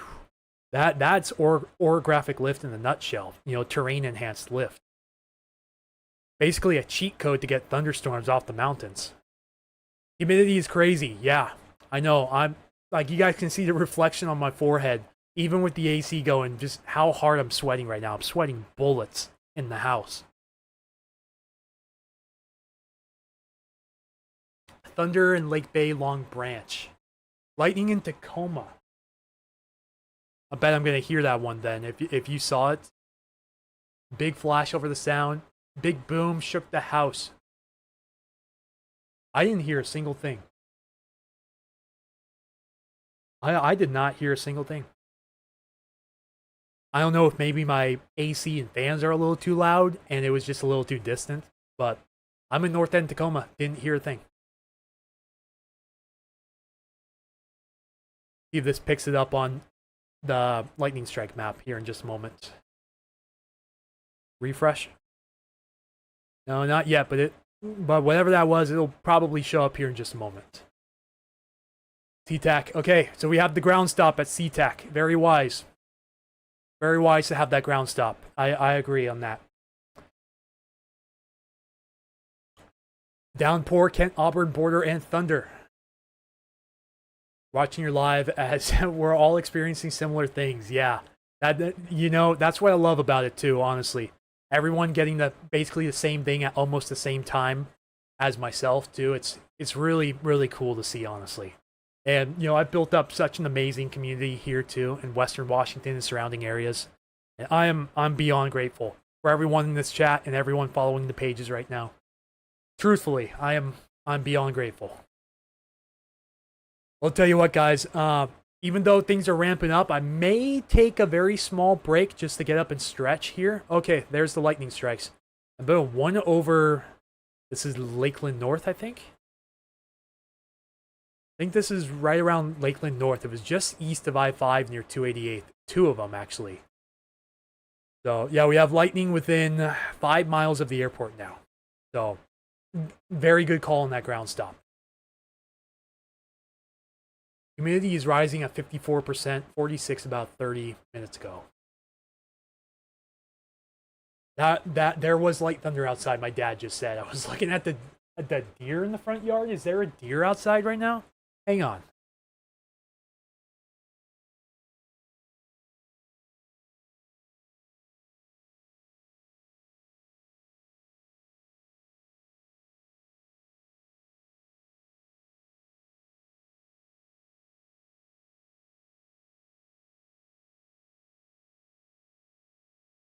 I don't see a deer, so you know, we don't have anything in Elma. Yeah, the activity is moving east of you. No severe storms are forecasted. These are pretty much just garden variety storms with a little bit of extra oomph as of right now. Like way more lightning strikes than we see normally. So I think saying garden variety is really underselling it. There was not any more. Okay. What happens with the inbound flights? I live over a flight path and it made me wonder. Good question. They might divert them to possibly Payne Field and Boeing Field maybe, but I feel like if they have Boeing Field still active, they're probably going to do ground stops on that very shortly too. Anything else in Napavine? Not recently. This is all old stuff. there was a cell I was watching down here, but it weakened. Like it's trying to strengthen back up again. So maybe Tiona, you might be able to get something off to your north. It's not for certain, but hey, Matthew, Western Washington weather, welcome back. Same time as Keith coming back. Yeah, guys, Matthew had another great stream earlier as well. If you guys want to go subscribe to him on YouTube, Western Washington weather. Nice rumbles in Federal Way the last 30 minutes. Go ahead and take a break, man. Get a drink and stretch. Maple Valley has lightning. Hello, Keith. Welcome back. Sunshine Bradford says super loud. Dark cloud over by Rainier, but no lightning on it. Anything coming to Olympia? If this area of cells here can regenerate and strengthen, then that's what's moving towards your area right now. It seems like really anything west of the I-5 corridor is kind of struggling at the moment, at least on the Washington side. Must have skipped Yelm completely. I had people checking in from Yelm and Roy saying they heard thunder clear as day. Adrian, there's a name I haven't seen in a while. Expecting anything to trend towards Olalla. Expecting things to stay south and east. I know exactly where Molalla is, right in this general area here. Right now it's staying east of you, but do be advised, if this gets its act together before reaching you, it's moving basically right towards you. Just watching this real close, because we did have a small reflectivity spike there in the last scan. See? Pretty small but noticeable reflectivity spike right there. Anyone living in Cowlitz County, gotta watch out for this guy too, right over La Center. La Center, Woodland, even areas like Kalama might want to keep an eye on this, because you're close enough to be struck by lightning from this big cell moving. Let me check to make sure this isn't surface base, actually, because I'm probably gonna have to restart the program because it's lagging pretty badly. Yeah, my whole right screen is stuck. Let's try this. Nope, she's stuck. And look at this. We're still going down here in the Willamette too. Salem area, Kaiser, Silverton. Another big thunderstorm moving up the I-5 corridor directly over Almsville right now.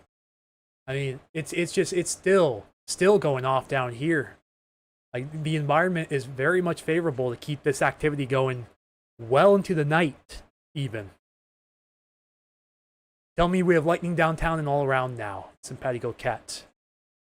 You're talking about Packwood, right? What direction, Silly Nate? West, I'm in MV2. Silly Nate.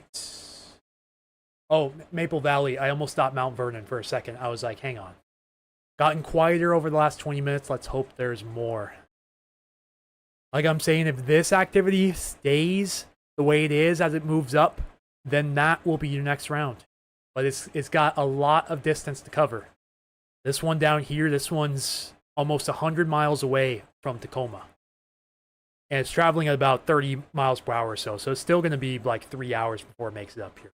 But I'm not going to be streaming that long into the night. I'm in no mood to pull an all-nighter after last week. That all-nighter destroyed me for like 3 days afterwards. Not doing that again. No way. More to come then in Napa Vine. If this little guy intensifies or keeps up, then yes. Because this one's moving in your general direction right now. Crossing over in the west Longview right now. Hearing thunder, Lake Taps.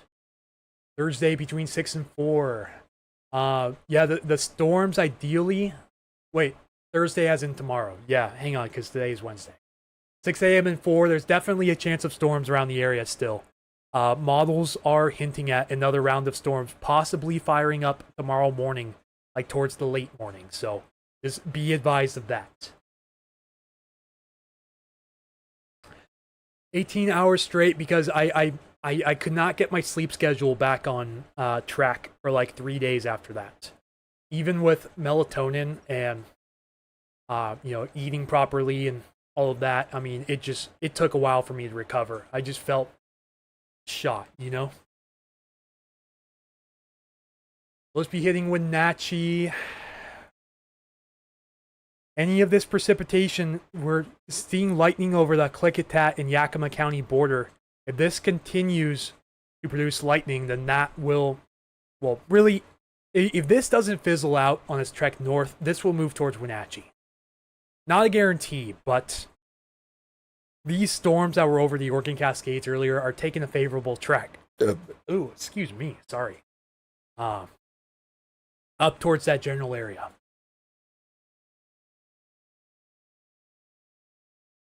Yeah, so storms are right over SeaTac now. If we can refresh this, if we're getting any more strikes. Not seeing any newer strikes in the last 15 minutes or so around the Tacoma area, at least. So, think we got ourselves a little break, unless I just pulled the ultimate jinx. Looks like we might have just cracked the 300 burger there on the stream, on the YouTube stream. It's been a long time since that's happened, probably since December of last year. Yeah, we just cracked the 300 burger, guys. Thanks. Yeah, sure thing. Lightning in Ording. Will this hit up in Anacortes? It's possible, but I fear these may lose some steam as they move north overnight. So we're not really worried about the daytime heating because it's not surface-based convection, it's elevated. So the convection's taking place several kilometers up in the air. So it doesn't really matter too much what goes on at the surface. So I'm not worried about the sun going down. There's plenty of unstable air aloft. You know, steep mid-level lapse rates. Yeah, I mean, really, yeah, you just need those mid-level lapse rates to be like 7+. We can actually check on that now. Yeah, we got a new scan here at 8 p.m. Let's go check our mid-level lapse rates real quick, and they're pretty favorable. They're around 7 degrees Celsius per kilometer, so we have favorable lapse rates without a doubt, between 7 and 7.5 degrees Celsius per kilometer for most of us. So that is plenty. That's really all you need around here. Low-level lapse rates, not doing so well. Cooling off, so that's one reason why the surface-based convection is really not a thing. Yeah, worried about, well, just focusing on the most unstable Cape parcel, so the quote-unquote elevated convection, basically. Let's take a look at, oh yeah, we got a lot of recent fire starts. Yeah, this might not be good for Western Oregon.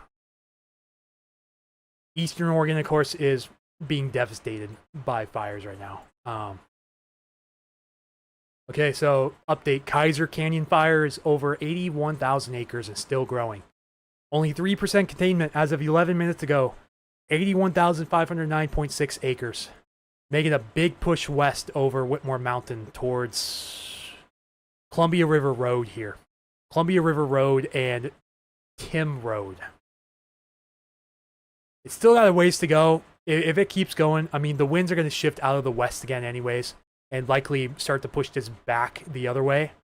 So I wouldn't be worried anywhere like along the US 97 corridor right now. So like Brewster, you should be more than fine. This one, I believe, is going to be over 10,000 by tomorrow. 10,000 acres, the Modrite fire. Ooh, Luna fire? This got bumped up to 60 acres. It was at 22.3 before. Yeah, this has almost tripled in size since the last update. Look at this. So the fires in the North Cascades are really, really beginning to take off now with these favorable fire weather conditions. Little Giant fire is almost 1,100 acres. Three Queens is just about 100. So yeah, we do, contrary to popular belief, we do have fires, pretty big ones, burning in the Cascades right now. I mean, that's just the truth. Extreme gravity wave pyrocumulus in eastern BC on satellite. Let's go take a look. You said it's on visible satellite? Let me see. A little hard to see on here. Maybe if I use No, that's too dark. Matthew, which parameter are you using on here? Wonder if you can see it on low level vapor. No, can't. Shortwave. See, you can see all the fires burning right now, all of the heat signatures here on shortwave infrared. This is a huge complex right now here in the Fraser Canyon of BC. Tim Road? Oh no, I need to check on that. Yeah, Tim Road and Columbia River Road. But I'm hoping we get the shift back to westerly before it threatens that area, but it seems to be moving to the east, or to the west pretty quick. That general area. Yeah, these North Cascade fires, like this Border 2 fire, hardly was even a thing before today. Look at how much smoke that's pumping out now. Crazy. West of the Cascades. Like, west of the, you know, of the state.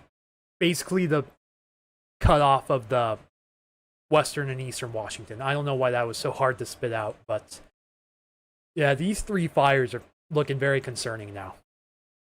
I don't know if the Jerry Lake fire is going to do anything. It's less than an acre, and then this creek fire that popped up is literally like not even an acre as well. But the rest of these, maybe except the Nason Ridge fire, have a lot of growth potential coming up. Visible north of Idaho on True Color. Okay, hang on. This guy right here.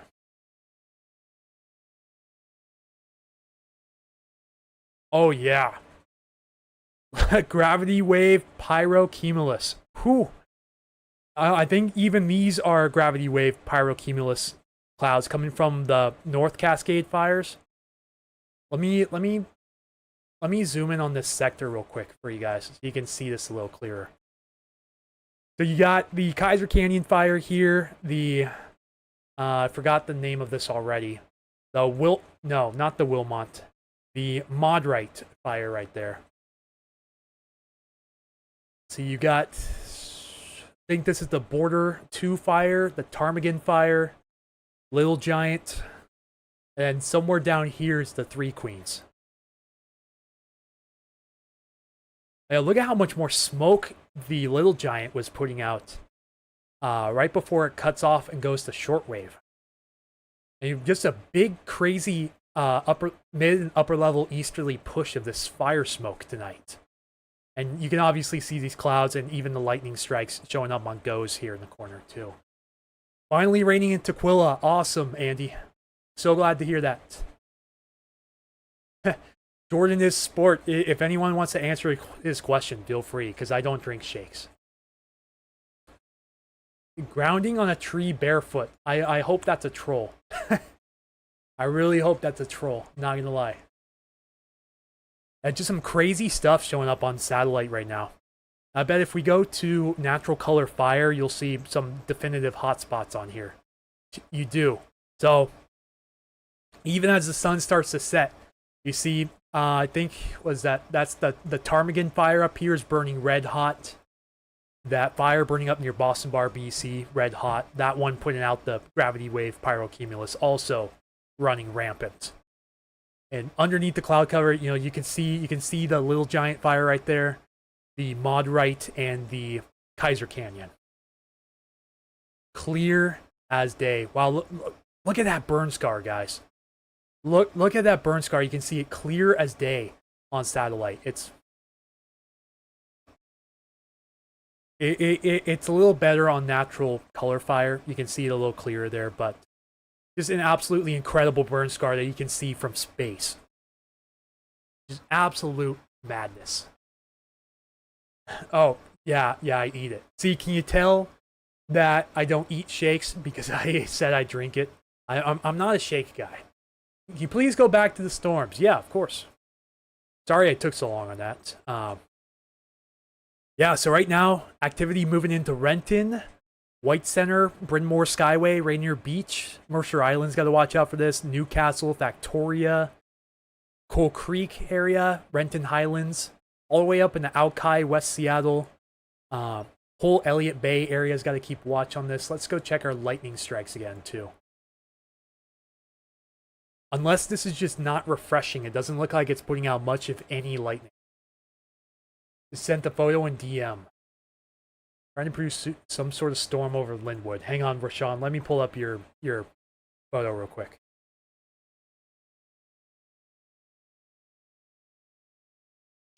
Rashawn, okay. Check this out over Linwood. Let me pull this up real quick. This is from Rashawn Heflin in Linwood. Thank you for submitting this photo. Yeah, pretty cool clouds for sure.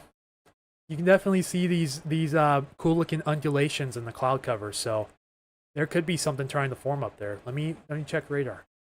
There's a little speck out near Snohomish. That's about it. About all I can see right now. That little speck.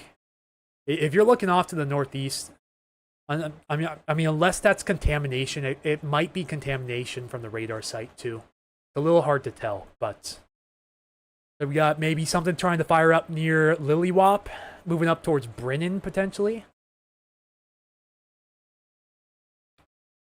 Possibly. A storm, yeah, moving up towards Greenwater as well. Jordan is sports. Thank you for the $5 super chat. Way more entertaining than that Alaska Airlines guy. That's Michael Snyder. He's a great guy. He knows a lot about the weather. Many years of experience.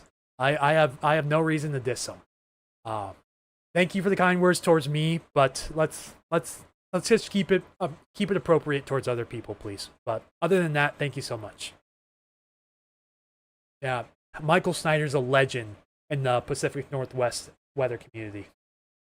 Absolute legend. Yeah, thank you so much for Sean for submitting your photo. Appreciate that. Oh yeah, see these lightning strikes off in the corner here. Let's see. No new updates there. Okay. Let's go back to lightning. I'm actually gonna refresh the page, see if anything new pops up. Again, oops, I got busted in front of over 300 people for using an ad blocker.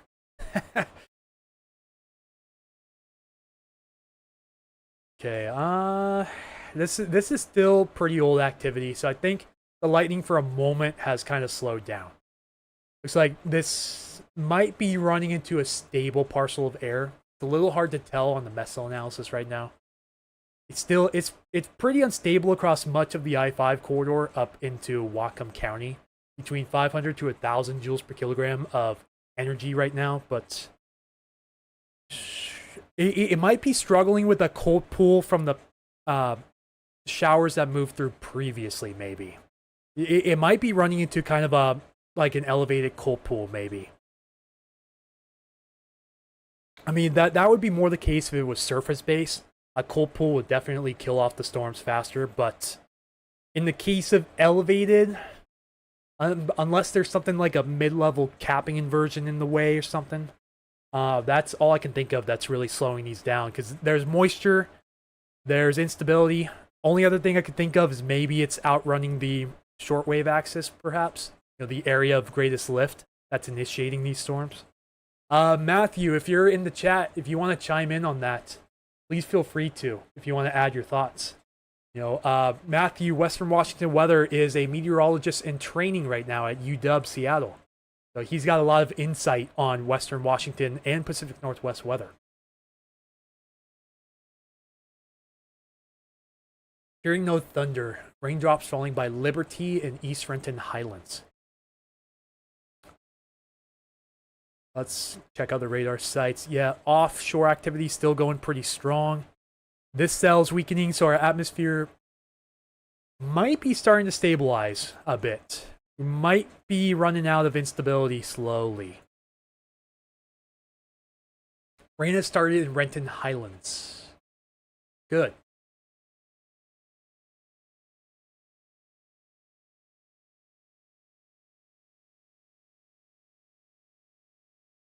Newbie here, really liking your live stream. Thank you for subscribing. Welcome aboard.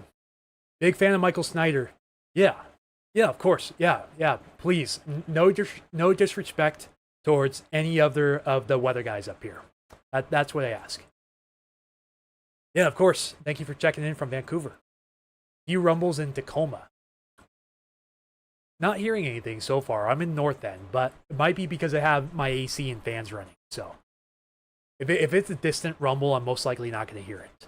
But we do have this thunderstorm again coming up through Cowlitz County, just east of I-5. And that, again, if it holds together, it's going to move through the same area that previous storms moved through. So US 12 from like Mary's Corner all the way down to Morton, perhaps.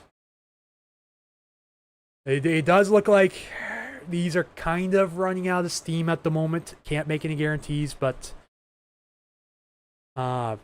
just watching all the mountainous areas and seeing if this starts to regenerate. We have a little bit of a reflectivity return right there.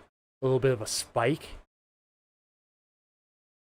So maybe this tries to fire up again over Renton as it moves up towards Mercer Island in Bellevue. But I can't make any guarantees on that right now.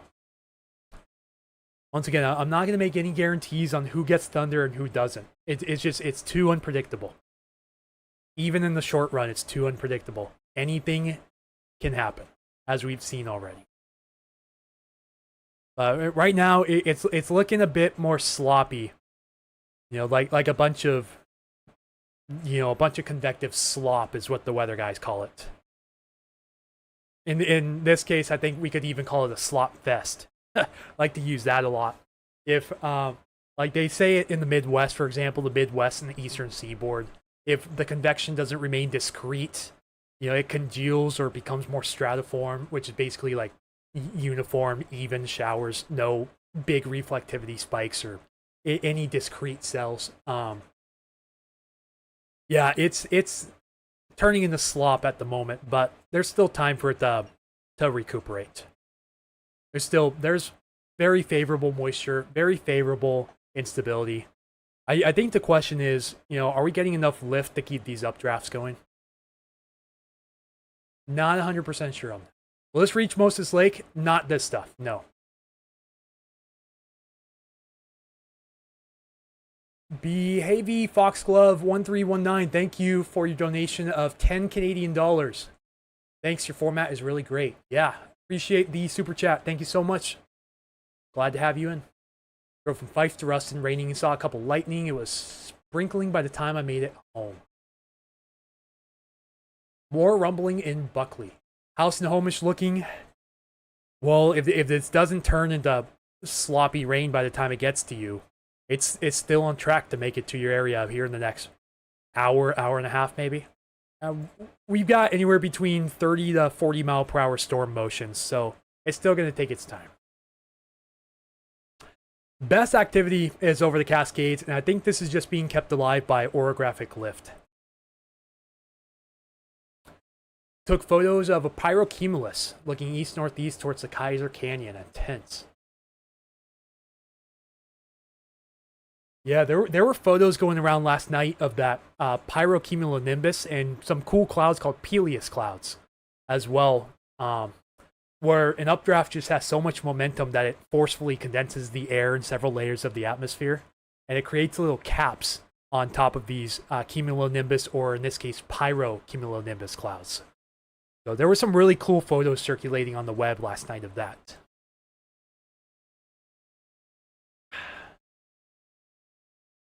Yeah, I need water. My voice is starting to strain. I've been neglecting that. Kim, where are you at with my water reminders?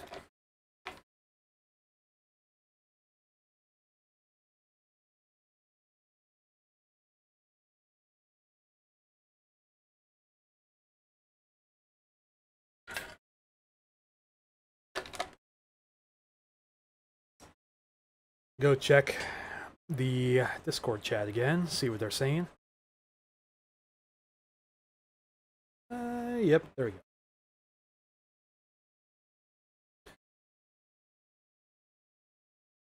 Gotta catch up on a little bit. So dang loud. Oh, wow. One of the weather guys down in Battleground had a point blank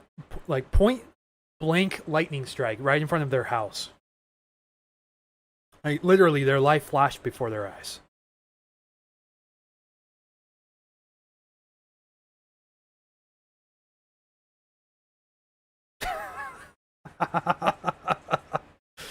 Oh man, somebody found that super chat and posted it to the chat. That's hilarious. Oh man. 9 people who have signed the petition. Wow, really? I think we gotta check back up on that, don't we? Let's get the 10 signatures. Wow, you guys. Well, I think you about sold it. I think we gotta fire up Puget Sound Stormwatch Discord. What do you guys say? Would you guys like a personal Discord server talking about Puget Sound weather? And then I guess with that, I'll have to take applications for Discord mods, won't I? Yeah, the lightning activity around here has really slowed down, but I think this is much more recent down here near Enumclaw. But it's been a while since I checked this, so anything that's over a half hour is going to start falling off the map here pretty quickly. Again, the most lightning activity is over the mountains, quite obviously. Yeah, I talk about rain so much, funny you forget about water. When I talk about the weather, I just go straight yap mode. Tracked for the wickedness north of Portland. Thank you, Zach Hebert, for the support. Not looking as much of a behemoth anymore. It's kind of a shell of itself. Tiona, if you're still watching, it's looking like this cell might be trying to hold its ground. At least on radar scope, I'm not seeing any definitive lightning strikes, but it is heading your way. So just keep an eye on that. This is heading slightly east of north. It's taking a slightly more northeast bearing. So just like pretty much all of these showers. So this is kind of moving off towards like Mossy Rock and Silver Lake, Ike Kinswa State Park, for example.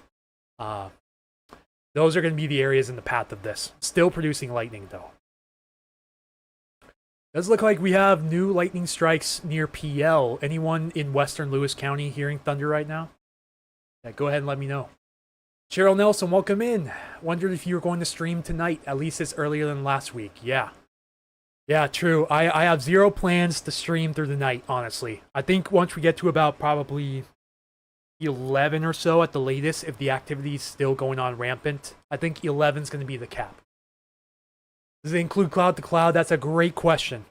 I know the Lightning app on iOS and Android does include cloud to cloud and cloud to ground, so it shouldn't be used for just cloud to ground strikes.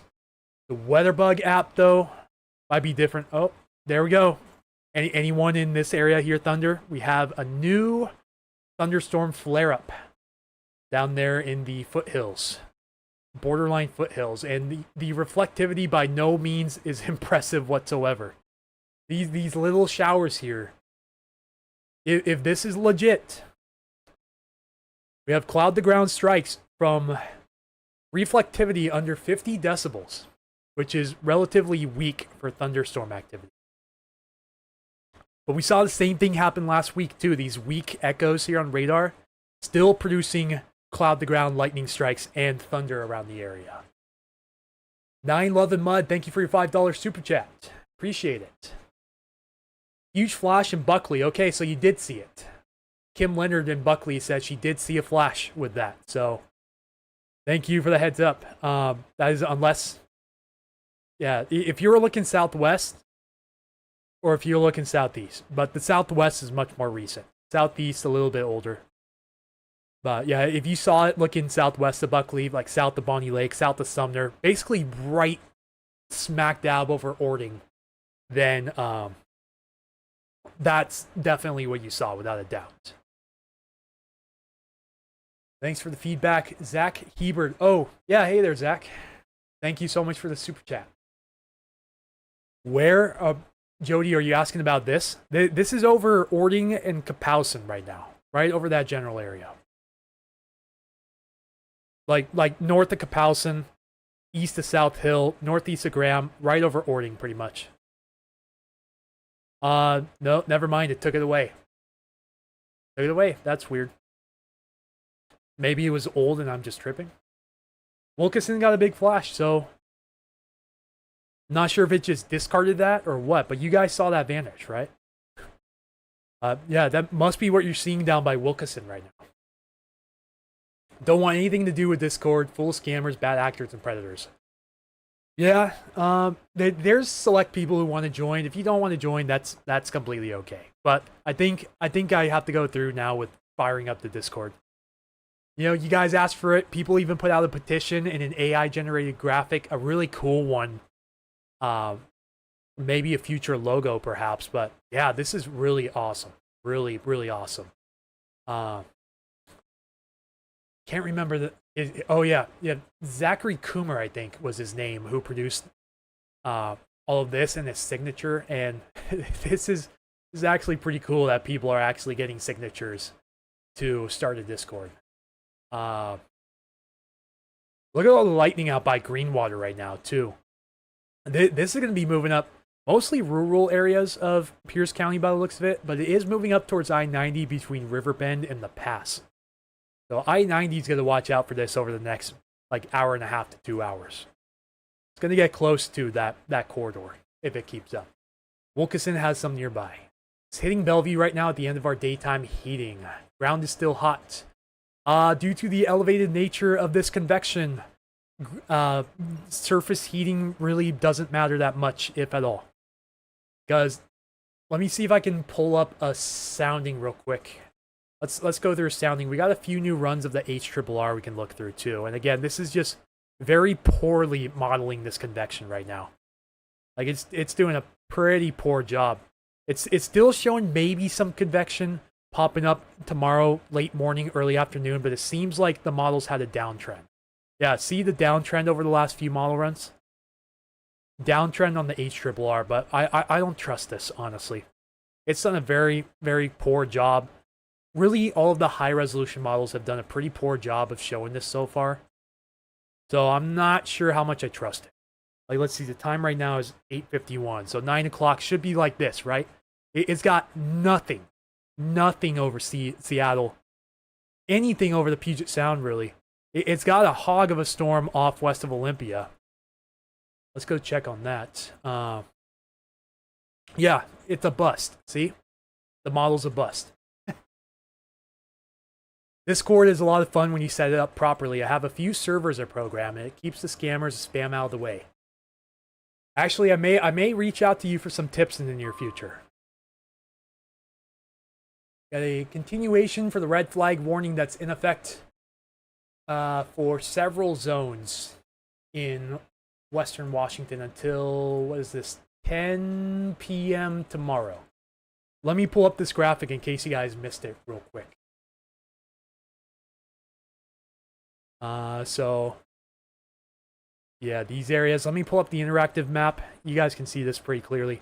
So, anywhere in the black outlined areas, including the, I'd say this is the South Central Washington Cascades, parts of the Southwest Interior, Black Hills area, even north of the Willapa Hills along the coast.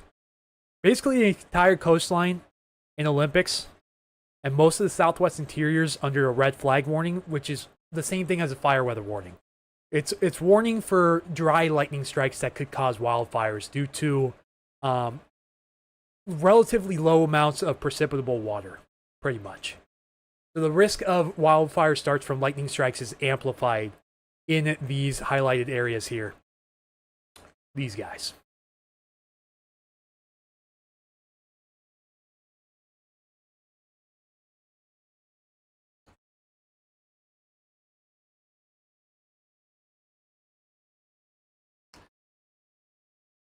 All right. So we got 39 of you guys hanging out on Facebook and a whopping 239 of you guys on YouTube. We just crossed 5,000 YouTube views already. You guys are crazy. Go check our subscribers. Oh yeah, a lot of you guys. I think we have a good chance. We could probably go over 2,600 tonight, honestly. Look at this. So this is natural color fire. So this is showing these fire hotspots here on satellite. If you look closely, you can see a number of these little orange pixels showing up too. Like again, there's your Kaiser Canyon fire, and there's your I keep forgetting the name of that fire. Your Modrite fire. They just updated the red flag warning again. What was that about? So This is for fire weather zones 649, 650, 651, 652, 655, 659, and 661. If you guys know your fire weather zones, you know exactly what I'm talking about. Big Flash, same area, Buckley East. Anything about the hit Lakewood? Let's go check it out. Surprise, this activity near PL still putting out some strikes. Again, doesn't look overly impressive on reflectivity, but still appears to be putting out some lightning. Still kind of watching this cell. Again, moving into Riderwood, Bader, up towards Windlock, and then eventually Napavine. This cell is really, really starting to die off. Like, it must be running into either a very stable air mass, or it's outrunning the source of lift. But, man, wow, look at this. Look at this right over Salem. That is an absolute ripper right there. Whew. That's a big boy cell coming up I-5 right now. Big boy cell.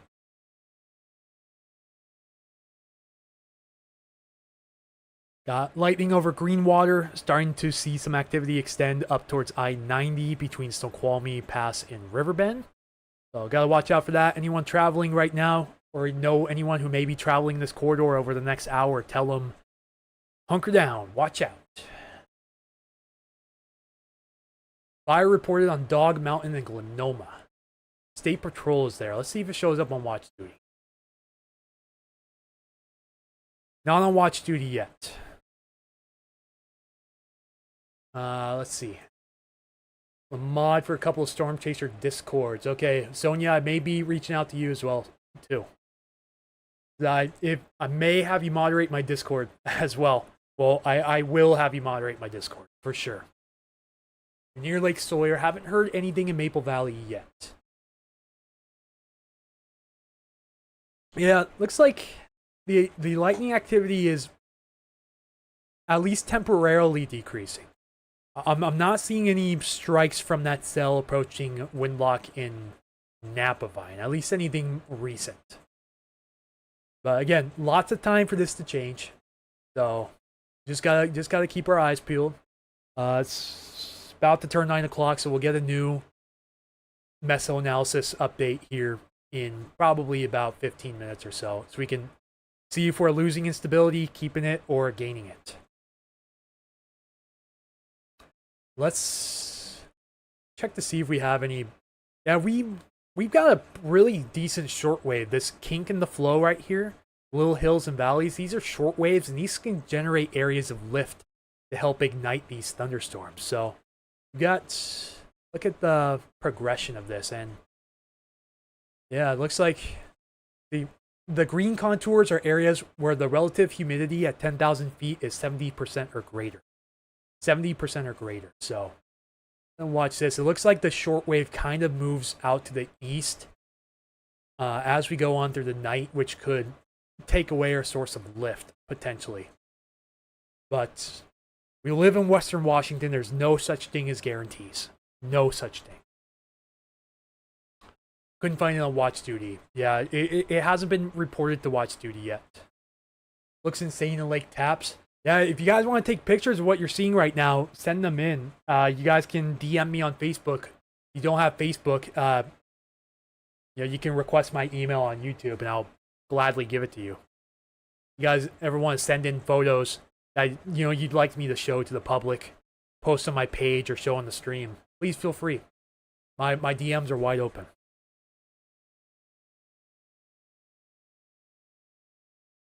Hey, Zach, welcome in. Anything in Kenmore? Not right now. The activity is struggling up here right now.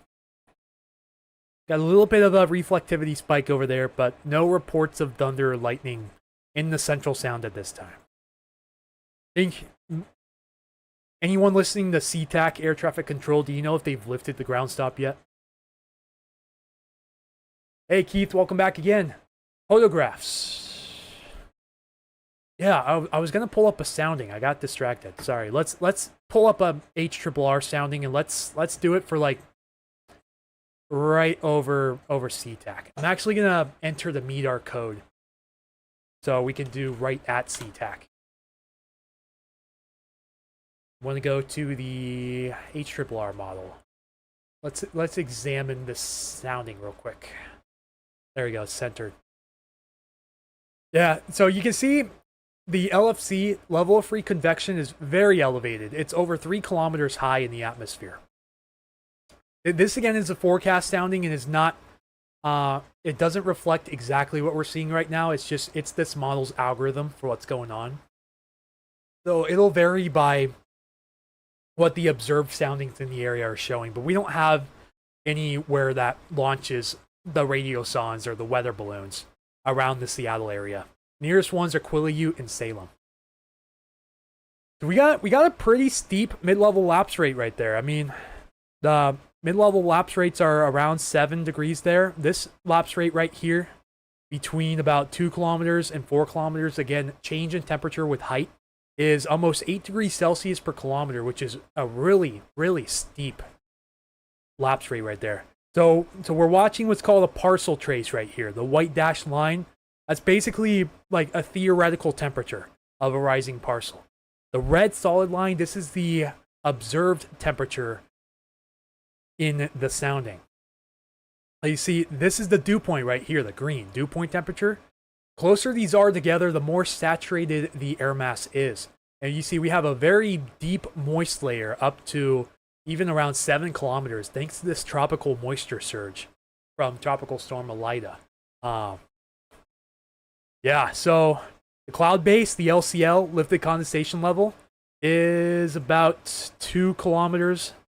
I can get exact numbers right here. It's at LCL, it's at 1,800 meters. So a bit over 5,000 feet, going on 6,000 feet. So that's a high cloud base. This is the reason why we're having issues with this rain evaporating before hitting the ground in the lighter instances. A lot of the heavier showers are starting to overcome this this high base nature. And the convection is elevated because the distance between the LFC and the LCL line is quite a bit. It's got quite a bit of space. So the convection is therefore considered elevated. So where this white dashed line is to the right of the red solid line, this is your instability. This is what the storms can take advantage of to grow, escalate. When the white parcel trace line is to the left of the red solid line, this is inhibition. This is where air cannot rise freely on its own because the ambient temperature is warmer than the environmental temperature. So anywhere in here, the air cannot rise through here. The air starts rising where it intersects, right there. And it stops rising when you get up to this intersection point called the equilibrium level, the EL. The higher this is, the higher your cloud tops are. Therefore, basically, if a storm can take full advantage of this environment, they can grow to that height. Of course, you have exceptions where you can have an overshooting top if you have enough updraft momentum as well. You see those a lot in the Midwest with those stronger supercells. Okay, Keith said the ground stop is up. Awesome. Back, Rashawn, phone died. What time will Snohomish get thunderstorms? Not even sure if they'll get thunderstorms. If these storms continue weakening, I mean, yeah, it's kind of struggling right now. I want to see, eventually we'll have our new MESL analysis for the 9 o'clock hour. We'll see just how accurate that is, but these showers that were producing thunderstorms earlier are really starting to struggle as they move into the central sound. Really, the best activity right now we have is over the Willapa Hills and the Central Cascades. So, Lewis County, areas along the I-5 corridor, you may be hearing thunder from this complex. Because it's picking up plenty of lightning from that complex near PL. So you guys along the I-5 corridor, if you're hearing thunder, that's where it's coming from right now. The lightning activity around Western Washington that's not in the mountains or the hills has slowed down tremendously over the last half hour, 45 minutes. So, Shelton area, this is moving pretty close towards you. If it keeps up, Olympia, you could get a second dose of thunder to the west. This is moving mainly towards this direction. Up towards the Hood Canal area, Allen, Great View, Belfair. If this holds together, you guys got to watch out for that. But overall, right now, this complex is not looking super impressive anymore. They're heading towards the Cascades. Yeah, they're kind of taking a more northeasterly bearing. So not due north, just they're hooking northeast a few degrees.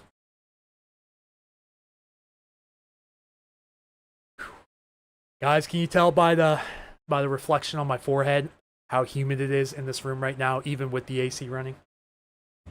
Ridiculous. Absolute ridicule. Okay, water break. As I think while we have a little break in the activity, I'm gonna take this time to actually take a brief little intermission. So Keith, Sonia, if you guys want to entertain the YouTube chat, please feel free. If anyone has any questions, ask Sonia and Keith on YouTube. Facebook, don't have any moderators, unfortunately, so just hang tight on that front. Wow, I haven't been keeping track of how many followers I've been gaining. We're up to 45,700 on Facebook, so we actually have a realistic shot of maybe hitting 46K tonight. If you guys you guys watching the Facebook right now want to keep sharing the stream to your friends and family, I mean, we have a pretty good shot at hitting 46K. And we're also almost to 700 X followers as well. X/Twitter. Again, that one is at Puget Stormwatch, or you can just type in Puget Sound Stormwatch. I'm on Instagram, TikTok, and Blue Sky as well. I'm expanding my horizons across the web. But anyways, I'm just gonna play a loop again on this, and I'm gonna take a brief little break, get up and stretch, drink some water, maybe put a little food in my stomach.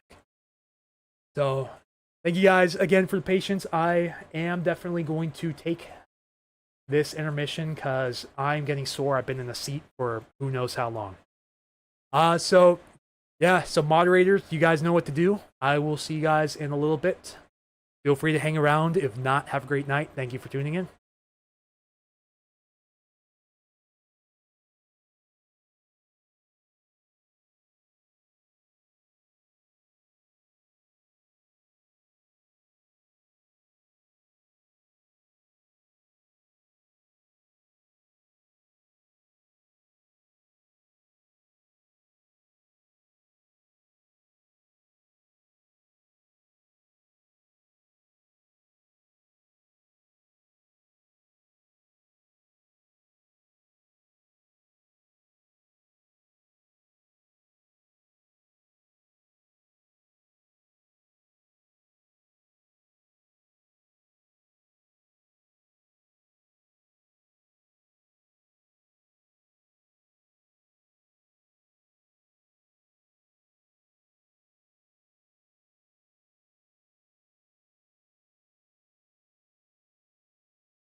Forgot that screen.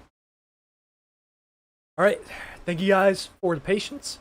Went outside, stretched a little bit. Breeze is picking up here in Tacoma, and actually I saw lightning flashes to the east from the Cascades. So that was a highlight. That love to see lightning flashes in the distance. So lightning in Kirkland. Is this finally popping out bolts? Haven't checked the strike map here in a while. Like, are you seeing lightning in Kirkland, or are you seeing it from Kirkland, like over the mountains? Another blue flash. Whew.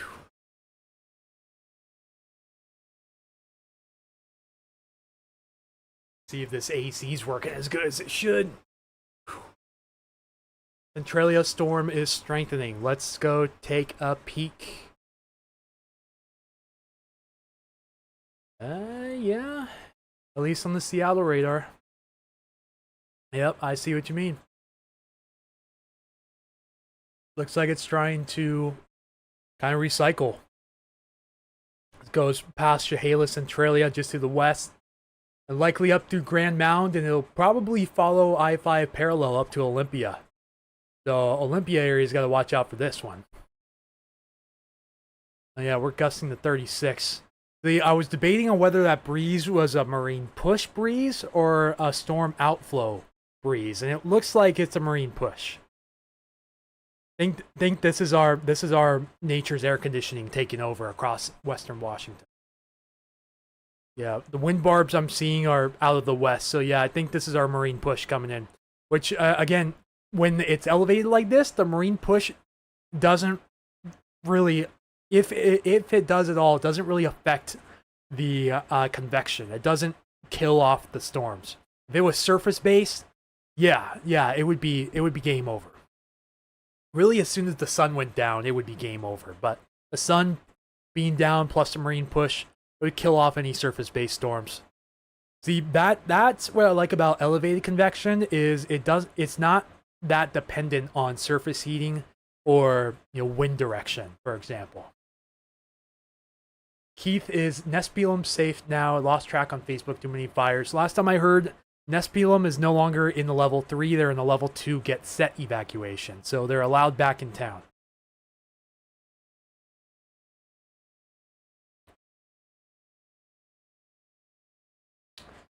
As might be round 2 coming up for Olympia and Tumwater. I think that looks like a new strike just west of Centralia, that little isolated strike right there. Most of these are going to fall off the map here momentarily. These ones right here, those are going on a half hour old, so those are going to fall off here in probably a few minutes. Yeah, see that cell that pounded Portland and Vancouver? Basically donezo. Turn the slop. Just going to let them know. Starting to rain in Tootle again. Usually when warmer temperatures hit, cooler weather usually makes storms. Yeah, so cooler weather aloft or in the atmosphere and warmer weather down towards the surface, normally. But even if you have cooler weather down near the surface, like this is how you get thunder snow, for example. You can have really cold air down towards the surface, but if you have like ridiculously cold air in the atmosphere, you can still get enough lift to generate thunderstorms. It's mainly how much elevated cold air you can bring in. Most of the time it's through a process called cold air advection, which advection is just a fancy way of saying transport. So you're literally transporting cold air from one place to another. That's how we get those really brisk Fraser River outflow events during the winter. That's cold air advection, moving cold air from up the Fraser River Valley down into western Whatcom County. Another flash east. Yep, that is the Cascades. Cascades are showing off today. But yeah, this looks like two cells right next to each other, and it does look like we're getting increased reflectivity. Yes, it does. This one's really starting to spike up. This is just east of Doty and west of Adna along Highway 6. And this is Yeah, this is basically moving parallel to I-5. So Olympia, Tumwater, you guys might want to be on alert for this. If you guys missed out earlier, this could be your chance. Maybe even you too, Shelton. Quite possibly. How are we looking on lightning Seattle area the next 24 hours? I'd say it's there, but it's not fantastic. You know, we got these little blips popping up too. There's a chance, but it's not a great chance. It's not zero, but it's not a great chance. Let's see, this one moving up near Snoqualmie, North Bend. This could start spitting something out if it flares up a little bit. Yeah, these storms that came through SeaTac and Tacoma, they're just kind of hanging on by a thread right now in Bellevue. Looks like trying to get going, but they're just struggling at the moment. We got a new missile analysis, so let me check out the missile analysis. Elevate Cape. Yeah, the atmosphere is stabilizing pretty quick. That's what I was afraid of. So, Cape has dropped in the Puget Sound area from the 500 to 1,000 joule per kilogram range to the 250 to 500 joule per kilogram range, which is it's good. It's good for thunderstorms, but it's not like prolific. You know, it's okay, but it's not great. It's enough. It'll get the job done. Maybe pop out a few more lightning strikes up here. But the most favorable instability is already decreasing. Like anywhere, really anywhere 1,000 or greater, like anywhere inside these little tiny contours here, 1,000, 2,000, those are the greatest, like the most favorable areas for instability, where you could really get these storms to take off. But yeah, the atmosphere, as I figured, is starting to stabilize a bit as we go later into the night. And, you know, I guess we'll see if the models are right, if we'll have that second round of convection in the morning, or if this is it. You know, we won't be able to tell until it actually happens. And if this activity doesn't pick up again, then we may start wrapping up the live stream here in the next hour. But I'm going to keep my eyes peeled and see if we get any of these guys to, like, really flare up. Because these, if they keep on their current trajectory, let me pull out the very well-drawn mouse pencil again. Would basically move right up to Silverdale, Paulsbo, possibly Bremerton, and Port Orchard. If they keep on that, you know, current trajectory. Yeah, you guys can already tell, even the Cascade storms are really starting to kind of fizzle out. They're just moving into a much more stable air mass. You know, I think, let's check the lapse rates and see if those are decreasing or not. I have too many darn tabs open. Sorry guys, I think you're seeing ADHD in real life. Let's go to mid-level lapse rates. No, they haven't decreased very much.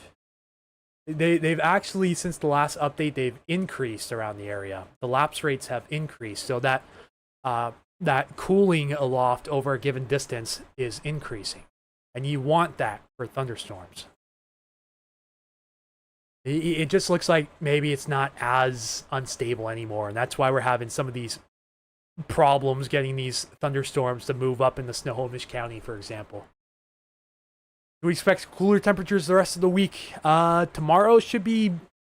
Yeah, so the rest of the week, I believe, should be around the seasonal average. Maybe a little bit more, but I'm not seeing any additional chances for heat risk coming up, even into early next week. I think after this was our little kind of mini 90-degree heat wave over 2 days.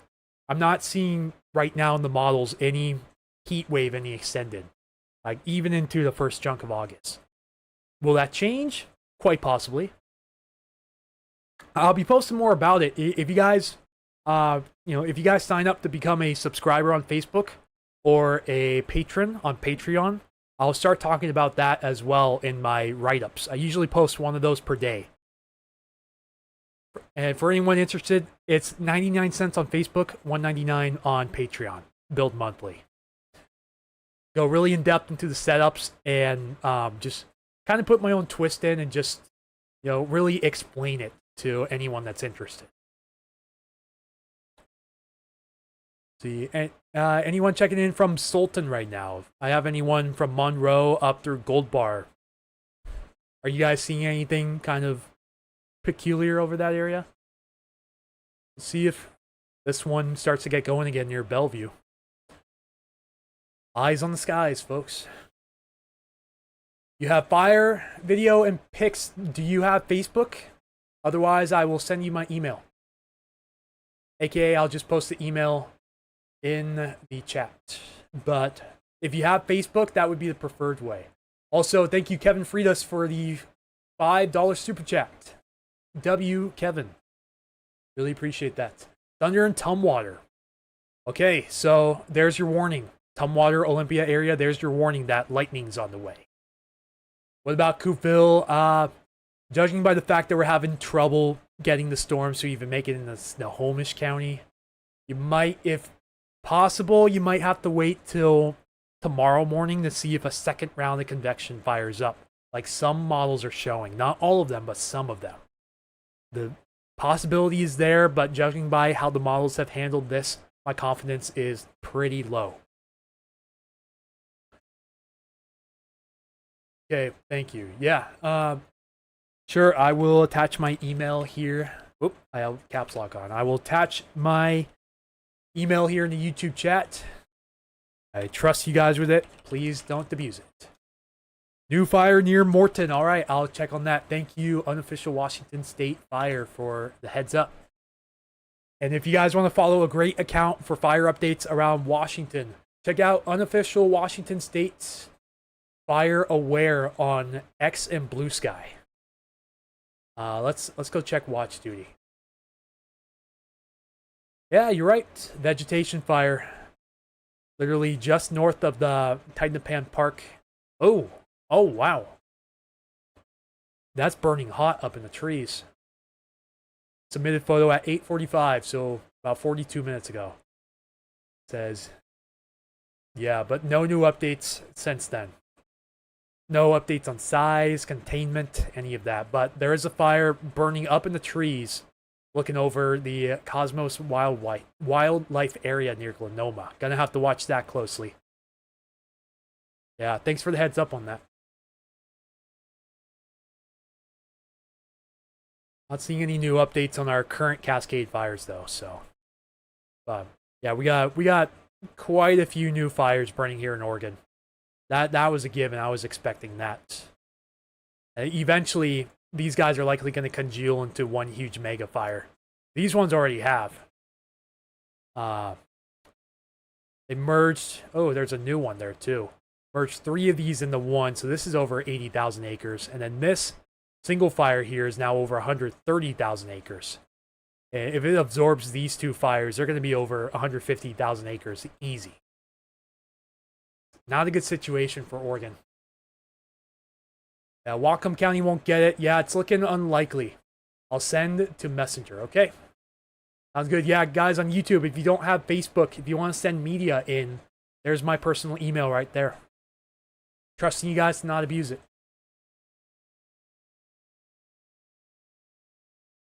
Let's zoom out. Look at the bigger picture here.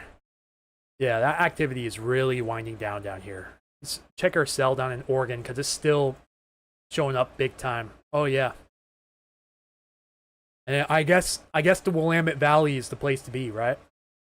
They still got decent thunderstorms moving up the I-5 corridor right now. I think once these cross into Washington, they're really going to start dying out just because, again, the air mass is stabilizing.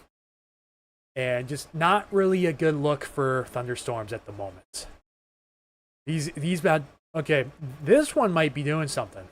So Sultan, you got to watch out. Really, anyone between Monroe and Gold Bar, so like Sultan, Startup, May Creek, Big Bend area, you guys gotta keep your eyes on this.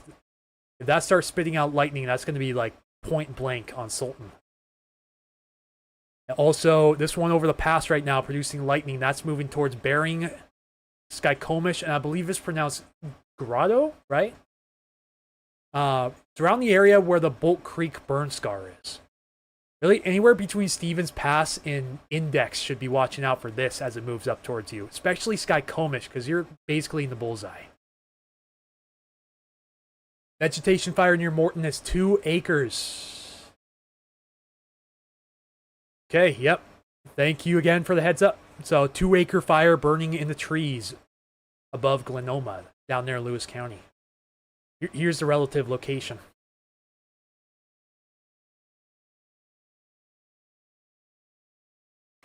Yeah, not good. Hopefully they get to that quick. It's looks like easily accessible terrain, so they shouldn't have many issues with that, I would hope. Yeah, look at this. You can see the hotspots. Keep forgetting the name of that second fire. I don't know why. But you can see the Kaiser Canyon and the Modrite fires on the satellite image right here. Clear as day.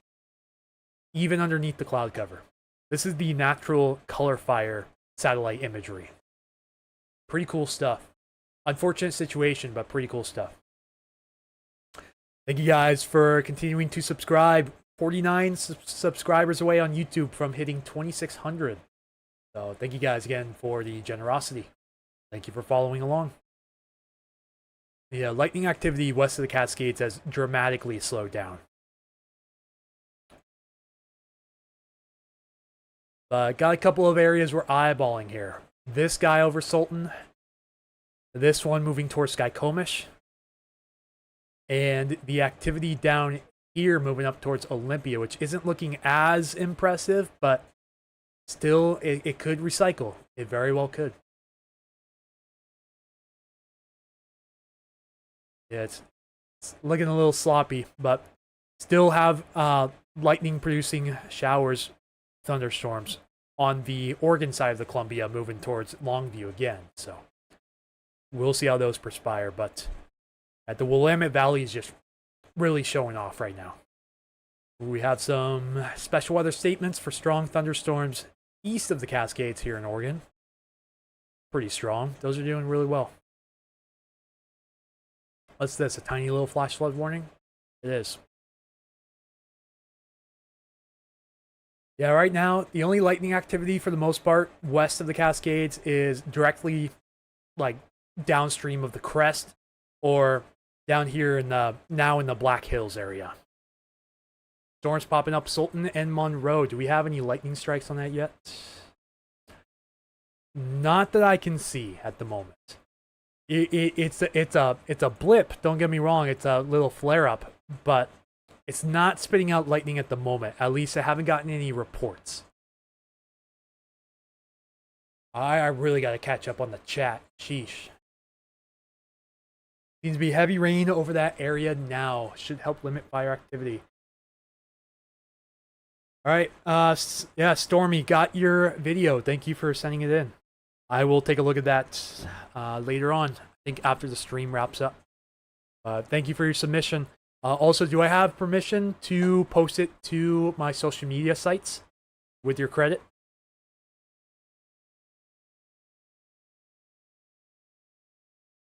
This cell looks better on the farther away radars. This looks better on a radar that's over 100 miles away than a radar that's right on the hill there. And it's probably got to be because of the height of the beam right here, like the terrain height. You know, the elevation is what I'm trying to say. Elevation. Yeah, it looks much more impressive from the Camino Island radar for sure. This is struggling. This is definitely struggling. Can you still hear thunder? Maybe see lightning? Yes, but the chances appear to be dwindling with every passing minute.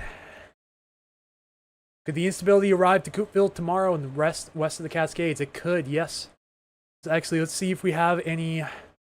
Let's go check our new high-res model runs. Let's go check the. Okay, that one hasn't started yet.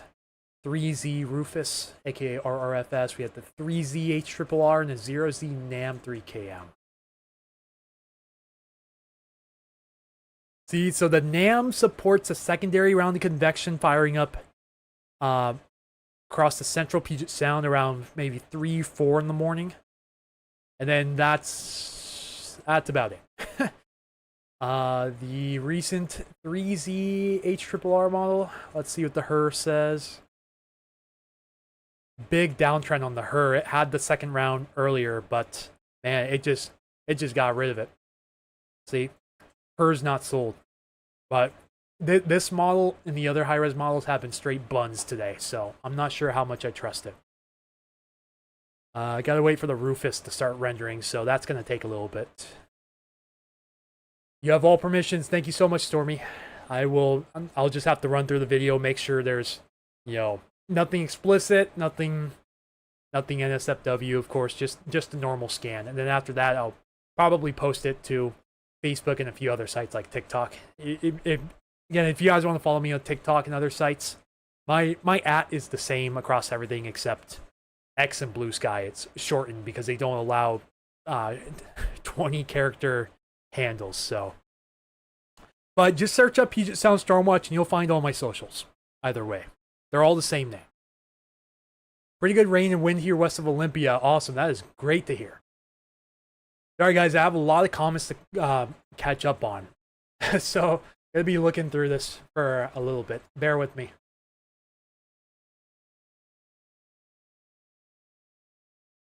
Rain in Shelton, thank you for the heads up. So the instability could arrive, yes, but looks like the likelihood right now is pretty low. This was likely our main event. I could absolutely be wrong, though. I could be wrong. Let's see, where was I? Yeah, lightning. Really not seeing any new lightning at all, even in the Cascades. Ooh, yeah, it's that cell was trying to go right over Sultan, but it's having a difficult time. See, it ballooned up there for a second, and now it looks like it's deflating. Yeah, the air mass has just got to be too stable now. I think what's going on is the mid to upper levels of the atmosphere are probably warming up a bit, and you don't want it to warm up. You want it to cool down. That's my hypothesis. Let's see what we got up here. Okay, yeah, it looks like the comments have really slowed down. So, yeah, a lot of viewers have tuned out after that intermission, which it's unfortunate, but it is what it is. But so far, it looks like we hit a peak of around 300 viewers on YouTube. So that's awesome. That's way more than what I normally get. Facebook peak viewers was 116. That also blew the projection out of the water by a mile.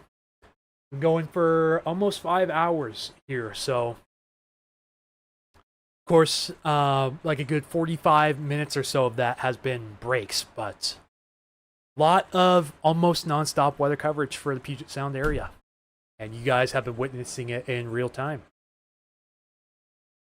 Let's go take a look at temperatures and dew points at the moment. So let's see just how muggy it is still.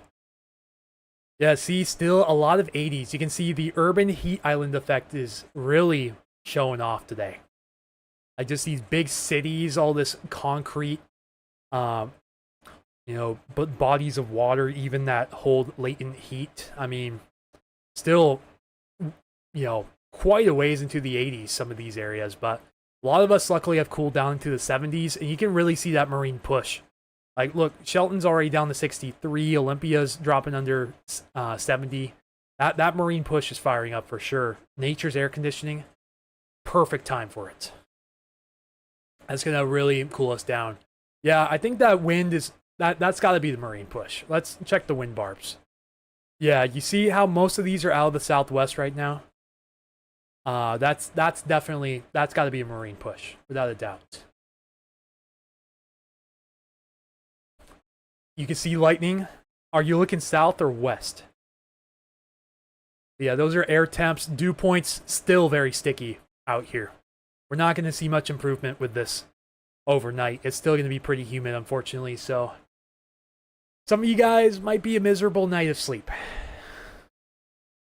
Just wanted to give you guys that early heads up. But yeah, we still have dew points well into the 60s, even a few 70s still here and there around the lowlands. So it's sticky. It's very sticky out there. Ridiculously sticky, actually. Like, probably the most humid I've felt in many years. See, I got a lot of tabs open here. Yeah, the petition. Let's see, did we hit 10 signatures? We did. So, in case you guys missed it, actually, one of my followers, one of my loyal viewers, fired up a petition to get a Discord chat for Puget Sound Stormwatch. So if you guys want to put your name down here, just feel free to ask for the link. Otherwise, we already hit the signatures. So thank you, viewer Zachary Coomer, for doing this. And a really nice AI-generated graphic. Actually, not much slop here. Really impressive for an AI graphic. I may actually use this as a logo in the future. But I can only imagine the amount of backlash I'm going to get for using an AI-generated graphic. But still, really, really nice graphic. Thank you so much for that. Really, really awesome. Just dropped 79 at your place. Sweet. Good to see it's below 80. That's a good start. Yeah, ETG Vortex on YouTube. MVP right there. Shout out to him. Right. Guys, it's been a while, actually, since I have a lot of you guys still on here. I have this link pinned in my Facebook and YouTube comments. It is the best way to help support Puget Sound Stormwatch, and that is through coffee. Thank you guys for the recent coffees. Darsa had left a nice note. We appreciate your weather and fire information so much. You are a go-to for all current updates. Thank you. And thank you, Kat, I believe, up in Packwood, saying thanks for keeping an eye on Packwood. Yeah, of course. So, again, link is pinned in the Facebook and YouTube comments if you guys want to support. I also have merch as well. This is the Puget Sound Stormwatch store, and I'm going to real quickly copy and paste this link into the YouTube and Facebook chats if you guys want to check out some merch. Yet another way to help support the brand. I will admit, I have a couple of AI-generated graphics, Storm Train in the Big Dark. Everything else is Photoshop and clip art for the most part. So, I actually didn't use AI to generate any of these guys, just these two. This was a custom requested design. If whoever requested this, I don't remember exactly, would like to buy your merch, please feel free. I think I'm going to take this off the market here shortly. And if you guys want to request any merch designs or any apparel that you don't see on the store, like an apron or some sort of hat or something, a hat that you don't see, please feel free to reach out. Watching the rain and lightning on Snoqualmie Pass webcams. A little bit west and southwest, Alex said. Okay, west and southwest. All right, so maybe last gasp here out near Sammamish at Ames Lake. Carnation Duval, you guys will watch this. That could start putting out bolts if it runs into a locally unstable parcel of air. It flares up for a little bit. Starting to sprinkle in Coopville, even though you don't see rain on the radar. It's a little bit hard to tell, but that is a rain shower right there. It's just because it's caught up right underneath the radar beam right here, so it's very difficult to see. But yeah, you do have a shower over Coopville right now. That's what you're feeling. Take a picture from Scatter Creek Aerials for a profile pic. Yeah, actually, he does follow my page, and I receive cool drone photos from him from time to time too. So yeah, again, you guys on Facebook, if you want to see awesome drone photos from around Western Washington, Scatter Creek Aerials. Great Facebook page for aerial drone photography. Yeah, Lisa, eat, sleep, stormwatch, repeat stickers. Getting a bit of a show looking east here in Maple Valley. Yeah, the Cascades are still going pretty good. Not as active as they were before, but the Cascades are still putting out a fair amount of bolts at this hour.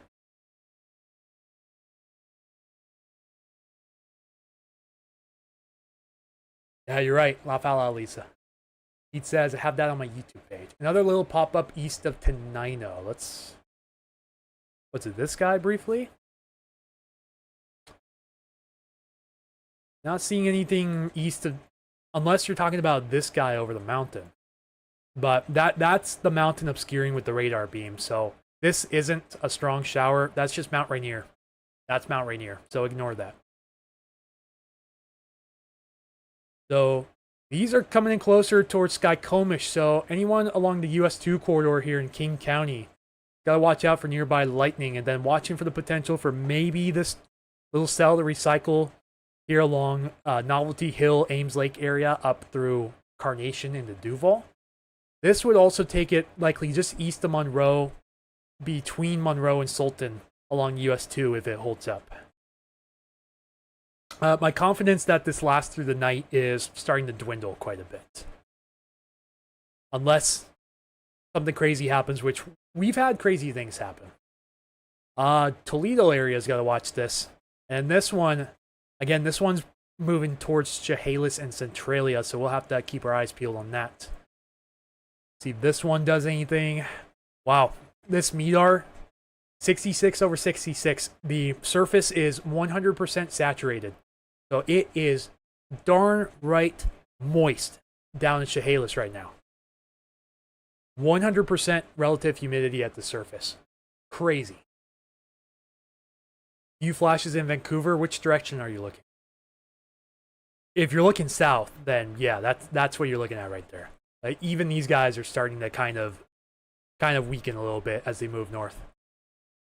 They're definitely outrunning the instability axis. So yeah, Toledo area. Don't be surprised if you hear a rumble of thunder. Oh, is this right over me? What's going on here? Oh, that looked really good on the Portland radar. It looks anemic on the other radars, but on the Portland radar, that's literally like almost right on top of me. If I get a lightning flash, I'll see it clear as day, but I don't think it's going to do anything. Knock on wood. And the closest radar, it's just a meagerly little shower. Thunderstorm's completely done for Olympia. No guarantees.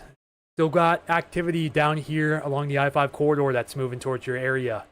At least several chances for rain, maybe some small hail, but I can't guarantee lightning. It's just, the air mass is a little too stable right now for anything crazy. Just a little bit. I did get a lightning strike notification on my phone, though, within 50 miles, so I'm going to check on that real quick. See where that came from. That might have been up in the mountains, though. Possibly. Gonna refresh WeatherBug again, because it's lagging pretty badly.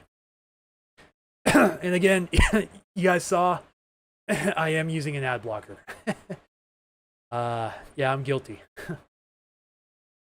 Nope. Did I just cripple the site?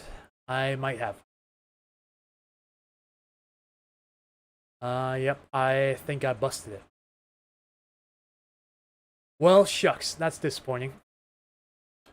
Too bad, so sad. I guess we'll just have to go off a radar scope and eyewitness reports. Something here in Sela, Yakima. Yeah, looks like it. Looks like you have some of this activity flaring up to your north for sure. This is what was rolling off the Oregon Cascades earlier, which produced some locally severe storms over there. These are just kind of the remnants. A little hard to see on radar. Gotta really increase the tilt and look higher into that storm, increase the beam of the radar. You can see it pretty good on tilt 2, which is about 0.5 degrees above the surface. You can see it okay at 0.2 degrees above the surface, but not fantastic. This is practically right over Ellensburg right now, so again, areas to the north and east, like Wenatchee, for example, probably going to have to keep your eyes peeled on this, because I don't know if that's producing much precipitation. Very hard to tell.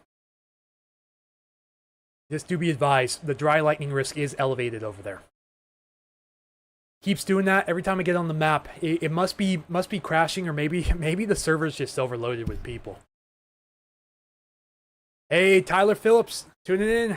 Hello there, sir. It's going to be Lakewood, South Tacoma. Want to see some lightning. If any of this survives, then you've got a shot. Any of this is moving basically towards that general direction. It may miss you a bit to the west, though. Just a heads up, it may move a little bit too far west. But I want to reiterate that we've seen crazier things happen west of the Cascades. So it's looking a little sloppy at the moment, but you see we still are detecting a few lightning strikes in Cowlitz County. So don't be surprised if you hear some loud thunder, maybe see a flash overnight. But the chance appears to be dwindling with time. Here's hoping, yep. Hopefully you get your wish. I did hear a big boom of thunder over the house earlier when this event was first starting. That was it. Haven't heard anything since. So, Weatherbug might be down, apparently. People are saying Weatherbug is down. Again, ad blocker. Caught red-handed. Yep, Weatherbug's busted. Shame. Yeah. For anyone who missed it, there's a 2-acre vegetation fire burning in the trees above Glenoma. East side of Rife Lake here. Haven't received any more updates on that as of yet. Other than that, no new updates on any fires since the previous update. Haley says, same. Heard JBLM's lightning sirens last week during the previous events. Oh. Fascinating, yeah. Wouldn't be surprised if they had it again earlier, because there was lightning well within that vicinity. Do a subscriber checkup again. 2,556. Thank you guys for continuing to subscribe. We need 44 more to get the 2,600. So let's go see what time is it. Should be getting a new meso analysis in about probably 20 minutes or less. But let's look at the old meso again. Instability is definitely decreasing. It's now between 250 and 500 joules per kilogram of energy. So we are starting to stabilize the mid to upper levels of the atmosphere a bit, which is making these storms hard to kind of establish themselves. They're kind of, weakening into stronger, moderate showers and not really producing as much lightning, like not even close to as much lightning as earlier this afternoon. Plenty of smoke checks on the wild computer-aided dispatch. Hey there, Dagmar, welcome in. Tyler said, just heard thunder south of you, so maybe a sign of hope for the South Sound again for another round. Just heard thunder south. Was it close or was it far away, Tyler? Plenty of smoke checks, yeah. Yeah, I don't dive super deep into the wild computer-aided dispatch system. That's why I get people like you, Dagmar, and Keith, who feed me a lot of the updates in real time. Very thankful for that, by the way. In case I haven't said it before, very, very thankful for the real-time updates. Pretty far. Okay, thank you. It means probably something coming up the Southwest Interior Corridor. Unfortunately, Weatherbug is busted, so can't use that right now, so we're relying on radar scope's lightning detection. Actually, hang on. We also have the GOES West satellite lightning detection as well that we can use. Let's fire that baby up real quick and see. Yep, find the right sector, see what's going on. Let's go to mid-level water vapor.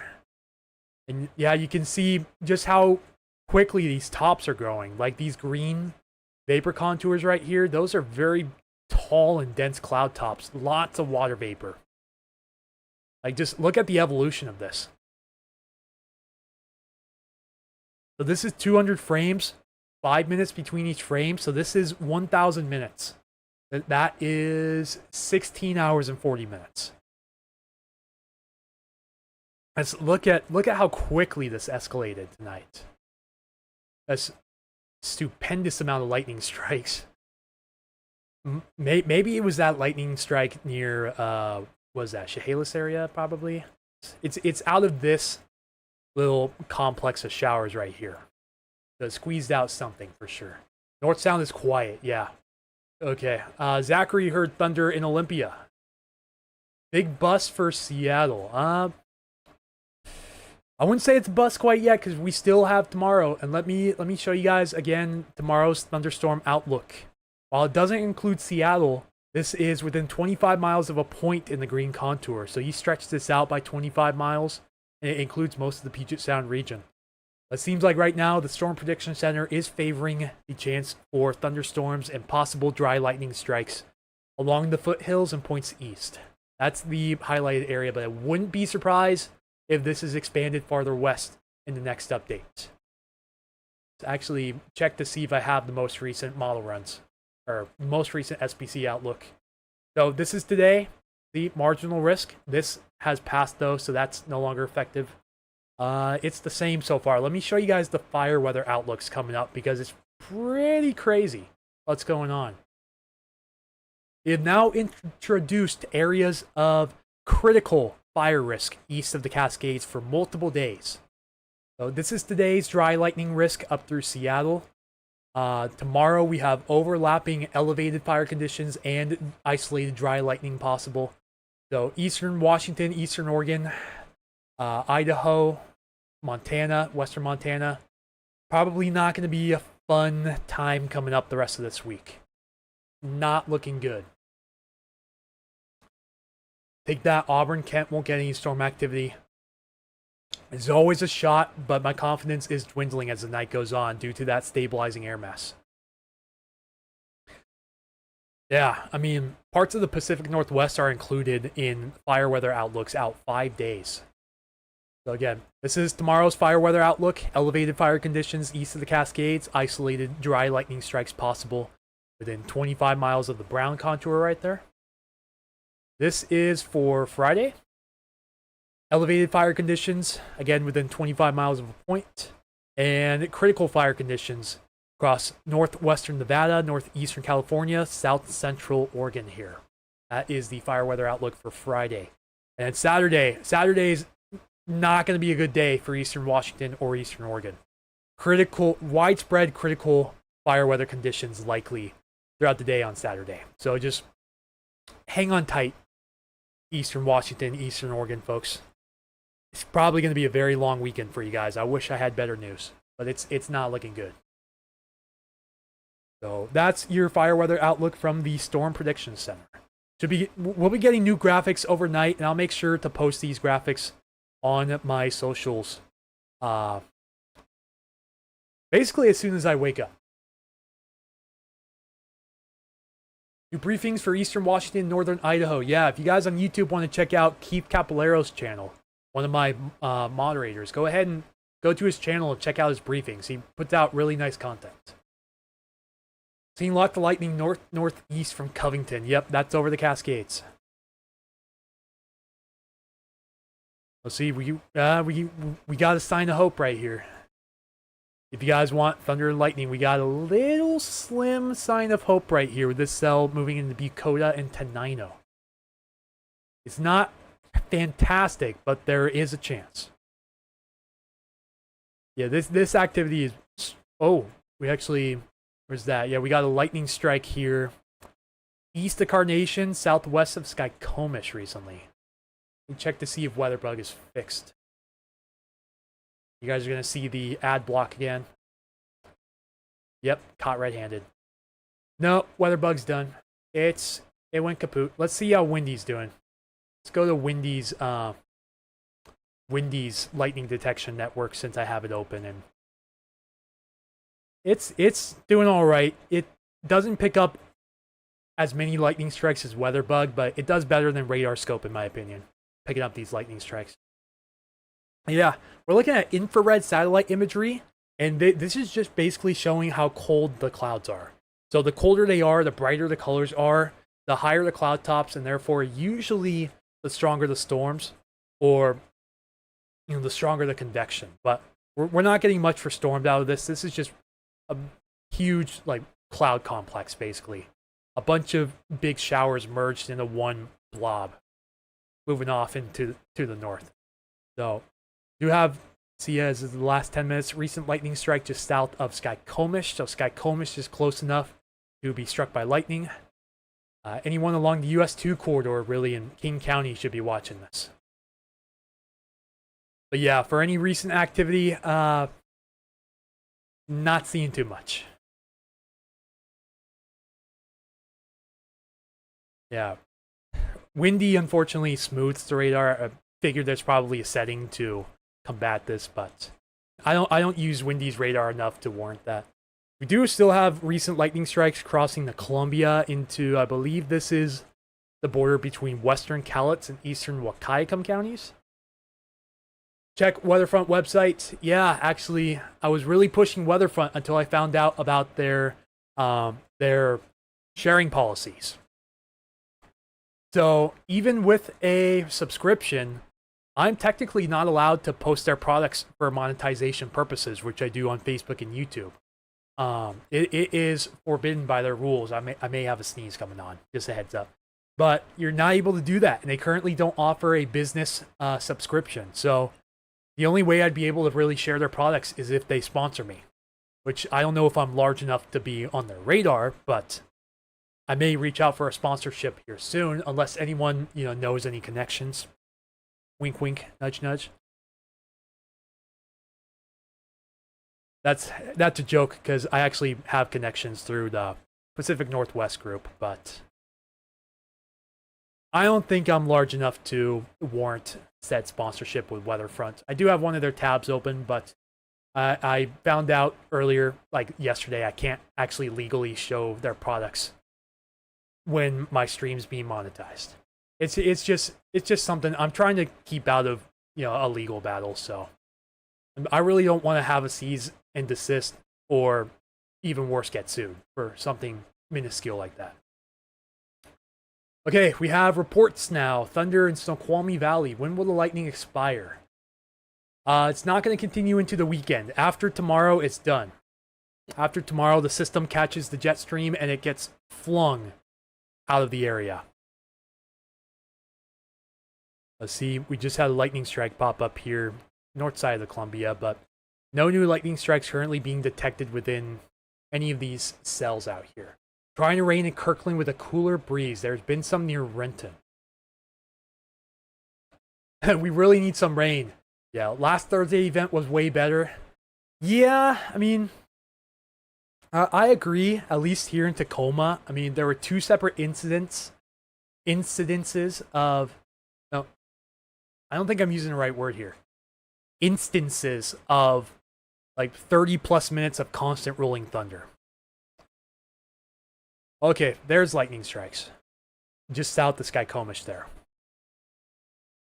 Yeah, I mean, I'd say at least for Southwest Washington, I think this event outperformed last Thursday. For the Puget Sound, though, yeah, I didn't have as high expectations this time around because the bust potential was much higher. The trough offshore is not in nearly as much of a favorable position as last week. So the bust potential's there, and we're seeing some of this in real time. It for sure, I'd say south and west of Tacoma, definite overperformance. North and east, though, at least so far, yeah, not quite there, not quite up to the hype, for sure. Even then, it wasn't really hyped. I didn't even start talking about this publicly till like 2 days ago, and even then, it was a very subtle mention. I just got a new tip from Gina. I don't know why my PayPal's not popping up here on the phone, but let's go check that out real quick. Gina Foxley, thank you for the donation of 2 coffees. I might have missed this one earlier. I don't think Catherine Triplet is watching anymore, but thank you for the coffee donation in case you go back and watch this live. 5 lightning strikes per minute last Thursday in Vancouver. Yeah. I'm going to say really anywhere north of Seattle, this is not even going to hold a candle to what we had last Thursday. This time it smelled absolutely awful. Not sure why. Yeah, sure thing, Dagmar. Thank you. Yeah, I have Windy Premium as well. You can't see it behind my head, but I do have the premium subscription. See right there? Very small photo, but that's a shelf cloud photo I took from August 17th, 2024. Really fantastic lightning outbreak across the Puget Sound that day. You can see the strikes real good when I have the satellite mode on. Yeah, I'm overlaying this with radar right now, but if I turn the radar off, it probably, yeah, it looks a lot better. it's way better with visible satellite. You can't see it that much with infrared, so yeah, visible satellite for sure. There's a lightning strike off the coast too. Deep Canyon fire is 100% contained. Which one is that? Oh, they changed this one to the Dog Mountain fire. So this one has a name now. It's called the Dog Mountain Fire 2 acres here near Glenoma. No containment known as of yet. Deep Canyon. Let's see, where's that? This is Cow Camp Complex. Gonna have to dig around here. Oh, there it is. Okay, found it. 100% contained. Awesome. Good. There's one knocked off the list. So that means they'll likely be lifting this level 2 evacuation for Antelope Highway here. I'd imagine probably tomorrow, or hopefully it doesn't flare up again. Even though it's 100% contained, it doesn't mean the fire's out. It's not necessarily under control yet. Dagmar was mentioning this to me before, so I just wanted to make it clear. Just because it's contained doesn't mean it's controlled. You get these winds that they're expecting over the next few days. You could easily kick up one of these hot spots, throw an ember somewhere that's dry, and start a whole nother fire. It's that easy. So, you know, Antelope area, I'd still be watching this closely the next few days because fire conditions are going to be critical coming up this weekend. Same with the town of Shiniko here in Oregon. This fire has no known containment and has burned well over 2,100 acres. They said, well, that sucked for the Central Sound. Yeah, I always have to post this disclaimer whenever I'm writing these forecasts. There are going to be people that are going to luck out and get thunderstorms, but there's going to be many people that are left disappointed. And that, so far today, is checking out. But always have to make that disclaimer because people will always try to find a way to come after me saying that I was fear-mongering, hyping it up too much, you know, it's a bust, and sometimes I get a lot of harassment in the comments from that, so I just have to make that clear. Yes, Kim, thank you for the water reminder. Yeah, when I get into these yap fests, I forget to drink water. And I'm definitely feeling that. I may have to pop a cough drop before this is over.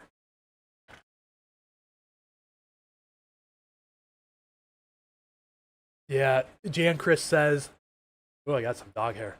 Jan Chris says, well, that sucked for the Central Sound. Yeah, really anywhere north of SeaTac just did not live up to the expectation, at least so far. Still got the night and tomorrow morning to go. And these models are kind of hinting at the potential for a second round maybe tomorrow. And it looks like, yeah, the Rufus is not sold anymore.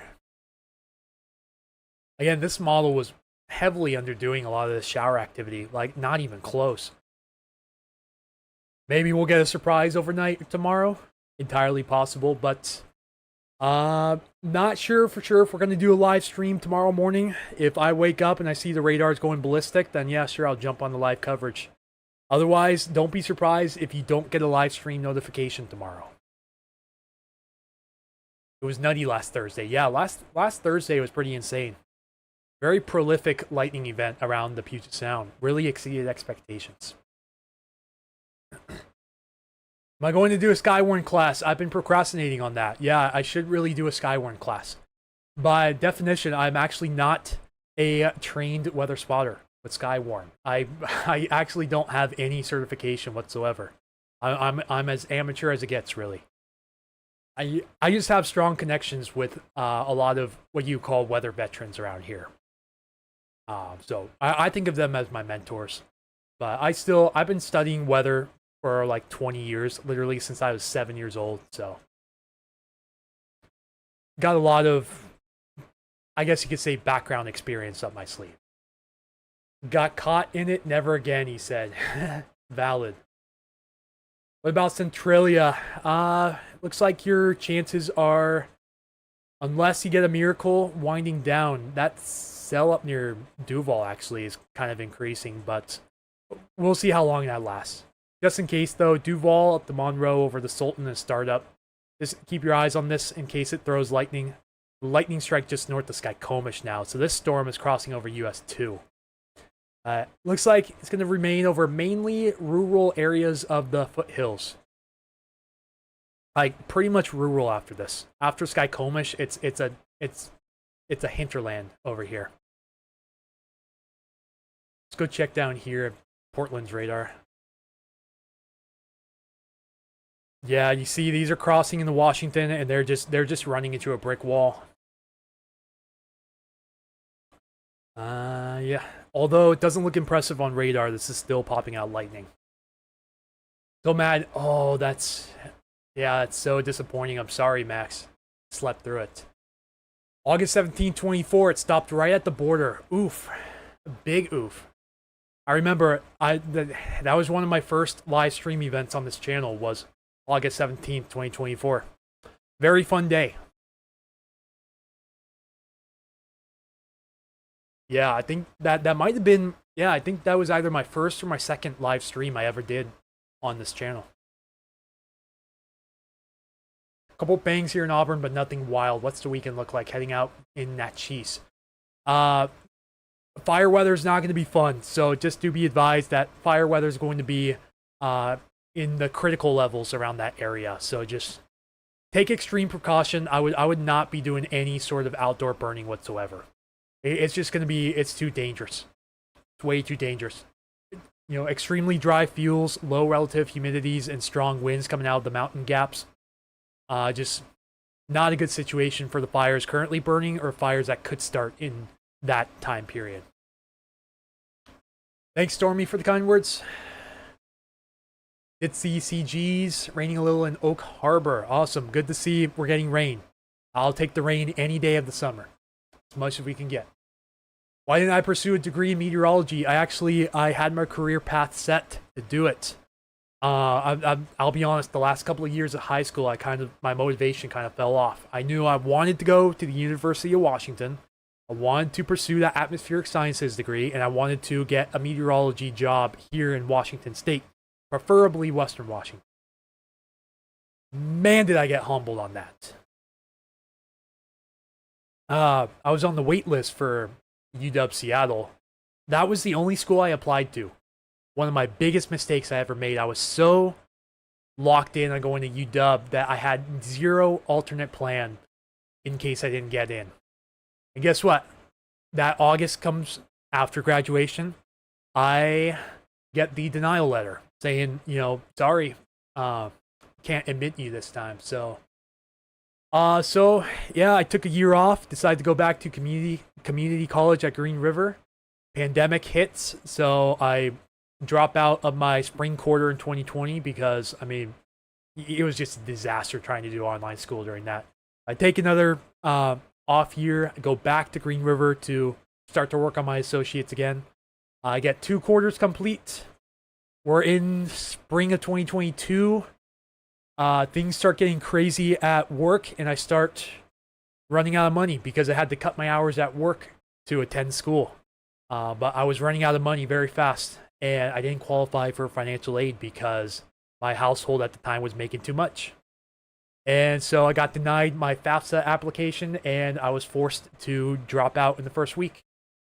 Unfortunately, and I haven't gone back to school since. I just left my associates hanging in the air dry. Money still very big issue now, so I just can't afford it. Honestly, that's kind of my background story. So I decided I wanted to see what would happen if I pursued doing this as basically a full-time job. And while it's not really paying the bills as much, I was in an apartment for a while. I lasted 7 months doing this full-time before I had to break my lease, move out.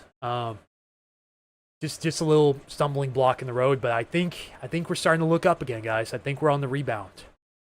The audience is growing quick. The support's coming in.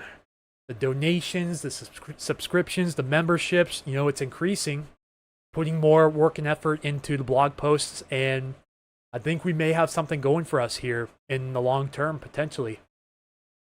Yeah, to answer your question, Andy, this is literally what I do for work. I make blog posts, I make videos, and I do live streams. And I'm not going to disclose exactly how much I make per month, but I mean, it's enough to survive here at my parents' house, I'll tell you that. Just imagine me having to explain to people. I was like, hey, I had my apartment, I had a full-time job working at Safeway. I was at Safeway for almost 10 years. Last 4 years or so I spent as a produce clerk and a cashier, but things just weren't going in the right direction. And so I decided to leave and pursue this full-time. At first, there was a lot of hype, but things started falling off a cliff fast going towards the end of last year and the beginning of this year. But starting my rebound, I mean, I had kind of a mental health disaster, I'm not going to lie. That's probably the reason why I started kind of giving up on this, just kind of losing hope.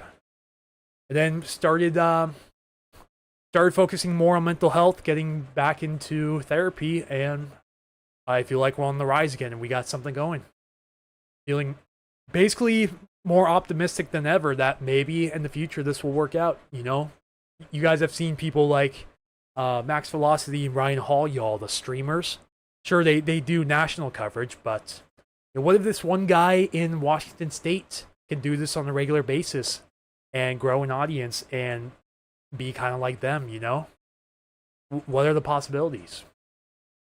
It's only looking up from here, right? You would think. But with all the vulnerability out of the way, we got to get back to weather, folks. We got 131 people on here listening to me talk about my life story on YouTube, and then 23 on Facebook. I know you guys are getting tired, you're getting bored, you're calling this a bust. Yeah, I'll definitely have some explaining to do, but I'll just have to reiterate that I always talk about the bust potential ahead of time. That's to avoid any criticism from people, because yeah, these storms now are doing little to nothing outside of Oregon and the Cascades up here, like Sky-Comish area. This is still popping out lightning strikes over US 2. After that, it's not going to do very much. So yeah, to answer people's questions, I do not have a degree. I am an amateur, but I have a huge passion for weather, and I love sharing it with everyone else, and I love learning on the job. You know, I'm a big fan of learning, and I'm still learning. And the truth is, I don't know everything about weather, but the fact that I get to teach people what I do know and grow my persona based on that is very humbling, for sure. I enjoy what I do. I really do. I enjoy what I do, truthfully. Thank you, Cheryl Nelson, for the generous $20 super chat on YouTube. W for Cheryl, everyone. Love hearing it. Not bored. Nice to hear someone talk who is relatable. Awesome. I'm so glad to hear that. Raining in Olympia. Thank you, TJ, for the report. Love to hear rain reports here in July when we're likely entering a drought season. For those of you guys who missed it, technically, the Olympic Peninsula and parts of the Kitsap Peninsula are officially in a moderate drought as of July 14th. We should be getting a new updated graphic here sometime in the next 2 days. And we'll just check it. But yeah, Okanagan County still in extreme drought here, central Okanagan County.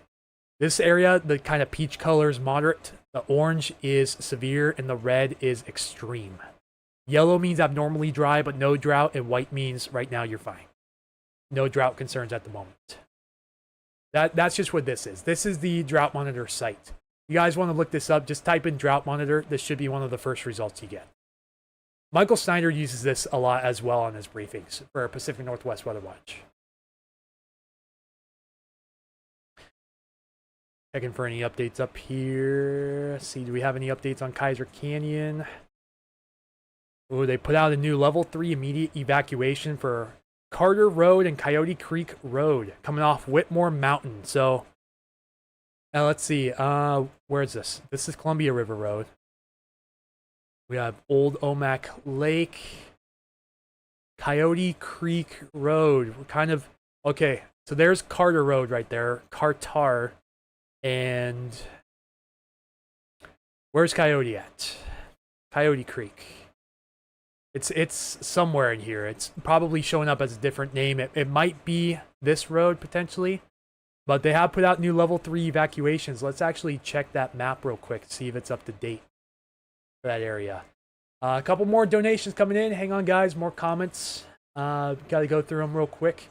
Cliff Mass does run the UW Atmospheric Science Department. Yes. He's one of the primary professors. You got this. Thank you, Shell Marie, for the 50 stars. Appreciate that. And the additional 500 stars. Wow, so 550 stars. Thank you so much, Shell, for your generosity. I did a firing operation on Whitmore today that blew up this afternoon. Okay, so yeah, here's the new effective level 3 evacuation, it looks like. Let's see if we can change this because it's very hard to see. The contrast is a little bit weird, so yeah, sorry about that. These ones overlap, unfortunately. Looks like there's nothing I can do about it. Maybe there's a parameter to change. Let's see the evacuation level. So that's Carter Road from about Old Omak Lake Road up to Omak Lake Road and all the way over to, what is this, Omaha Lake Road? Yeah, so you notice anyone in this red contour, they're in a level 3 go now evacuation for the Kaiser Canyon fire.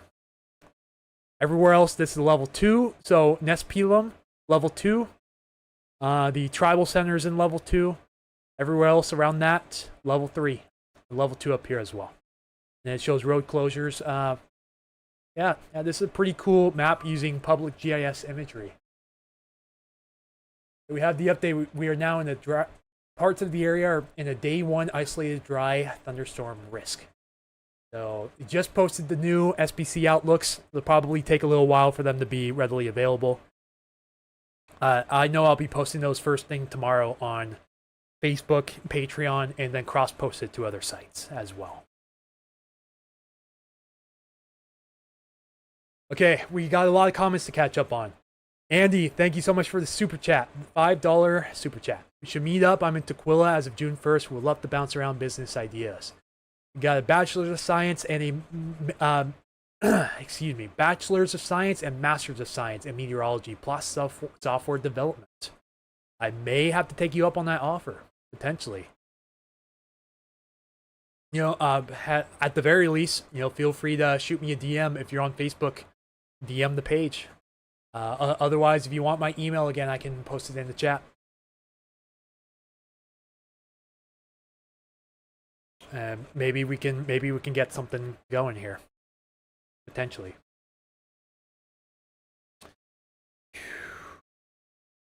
Yep, here comes all the bus comments already. I was expecting that. It'll probably post pretty, I wouldn't say heartfelt, but sort of affirmative post talking about how at least tonight could have been a bust, but there's still the potential tomorrow. It's not, like, hope's not completely gone, but model guidance has been trending down on the possibility for some morning convection around the area too. Yeah, W Andy, for sure. These guys got so many donations today. I wish I could shout all of you guys out. Yeah, at least throughout the stream, but yeah, I have to go through like over 5.5 hours worth of archives to find all of them. Let's see, current time is 10:25, so I'm gonna say we're gonna start wrapping things up around 11 tonight because I wanna hit the hay by 11:30 at the latest. I can hopefully be up at a decent time tomorrow and check things out. You know what I mean? Scope it out. Radar, scope it out. 2 hours ago, Mod Right Fire, 9,018 acres, 510 personnel assigned on this fire right now in Eastern Ferry County along the Columbia. 0% containment, unfortunately, and these fires, if they don't get any sort of containment quickly when this critical fire risk goes into effect this weekend, oh man, that's going to be terrible news for areas around here. I'm really concerned about these fires along the east slopes too, because these are going to start pushing east further into more, you know, more dry forests, dry fuels. I'm by no means an expert on fire weather. I will admit that now. By no means, but just the critical fire weather risk that they introduced. Let me go and review this one more time. See if we have any up to date. Oh, we don't. Not yet. Still going to be a little bit before this refreshes. Anyways, here's tomorrow's thunderstorm outlook. No severe weather expected. Just general thunderstorms anywhere within 25 miles of a point. So this could include the Puget Sound. Wouldn't be surprised if they push this a little bit farther west, potentially. Day 3 thunderstorm risk is only for the Pacific Northwest, only for eastern Idaho. Now, fire weather. This is today's fire weather risk. This is going to be invalid soon. This will expire at 5 a.m. tomorrow. Dry lightning risk, isolated. This is tomorrow's fire weather risk. Orange is elevated fire weather conditions. And brown, again, is the isolated dry thunderstorm chance. Or ISO dry T is the abbreviation. Isolated dry thunderstorms within 25 miles of a point. So, high fire danger the next 3 days coming up for eastern Washington. So this is the outlook for Friday. Elevated fire conditions likely for all of eastern Washington and eastern Oregon and much of northern Idaho. And then critical fire weather conditions, again, for parts of California, Nevada, and southern Oregon. And then likely the worst day coming up, Saturday. Critical fire weather conditions for almost all of eastern Washington and southeastern Oregon. Saturday could be a pretty terrible day. I'm not going to lie. I'm very, very concerned about Saturday east of the Cascades. Yeah, they fired off an eastern flank and that jumped their containment line in 2 different spots. Oof, that is terrible news. Thank you, Dagmar, for the updates. As always, I appreciate it. So yeah, Saturday, going to be a terrible day likely east of the Cascades. We'll just have to see how that perspires. Go check air quality. It's been a while since I've done that. After these showers kind of pass through, I'm hoping this cleared us out quite a bit. Yeah, you see much improved air quality over the southwest interior. Still struggling pretty badly east of I-405. Really just east of the Seattle Isthmus in general. Really struggling and really, yeah, just not doing good here in the Skykomish Valley. Skykomish Valley, the Stillaguamish is meh. Skagit is meh. Nooksack not doing so hot. Better than earlier. But still, air quality still has a lot left to be desired. But yeah, much better air quality here. The wind and the rain really cleared us out. Primarily south and west of Tacoma. So, really glad to see that improvement. Alright, Andy, yep, I just got your email. Thank you, sir. I will check that out probably tomorrow. Never mind the naysayers. Yeah, through that. Yeah, good thing. Yeah, Keith. Let's go shout out K-Dog Weather real quick. Keith has a really great Facebook page talking about fire weather briefings and the whole 9 yards around here. So if you guys want to follow another great weather page around here, K-Dog Weather, K-DAWG Weather. He has 176 followers. Can we get him to 200? Yeah, do my friend Keith a favor. Let's get him to 200 followers here on Facebook. See, lots of briefings, even new briefings today, like the Border 2 fire, for example. Yeah, really great information. Again, Keith is Meteorology 101 certified and a trained Skywarn spotter, so he posts a lot of reliable and credible information. Please check out Keith's page. Consider following him. For me.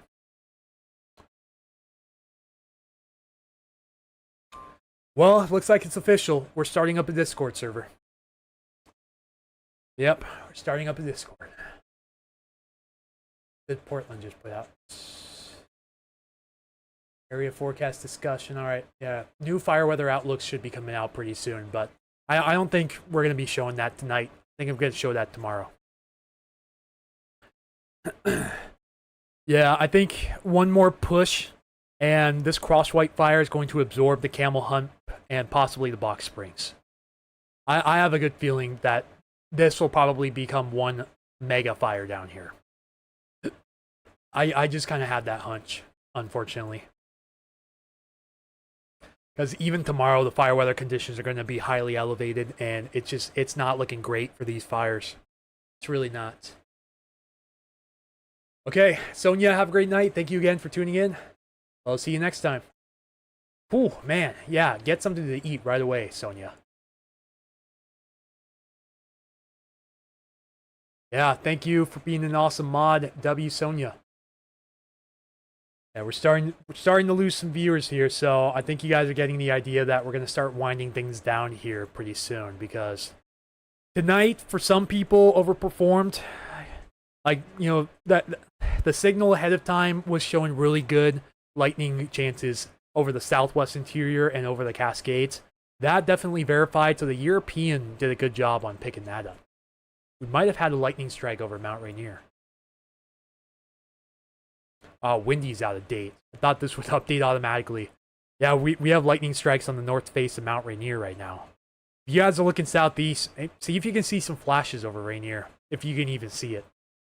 Then, apparently we had a lightning strike just south of Oso, east of Arlington. Can anyone in that area confirm? Did you hear thunder? See any lightning? Granite Falls area, Arlington, Oso, Darrington even? Anyone in Facebook or YouTube chat? Please go ahead, let me know. That I know a lot of people would have heard that thunder and seen that lightning. It's, yeah.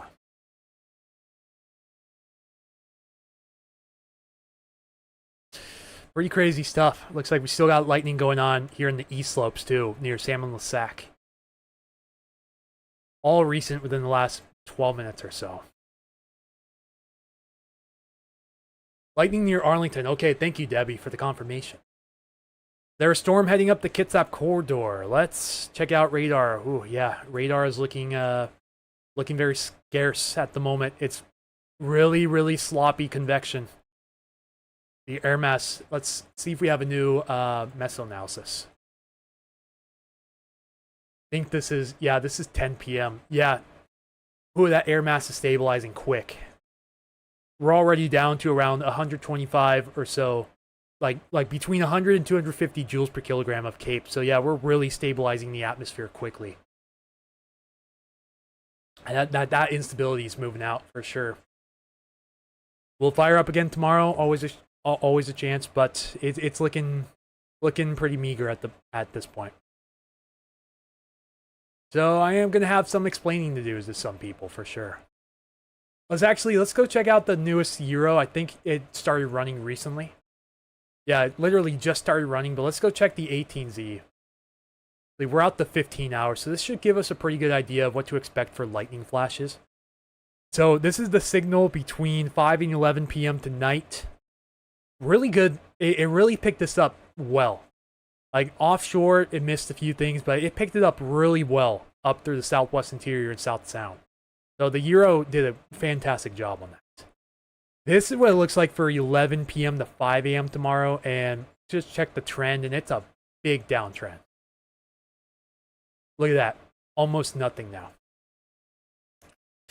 So, I hate to break it to you guys, but it's looking like that might have been our event.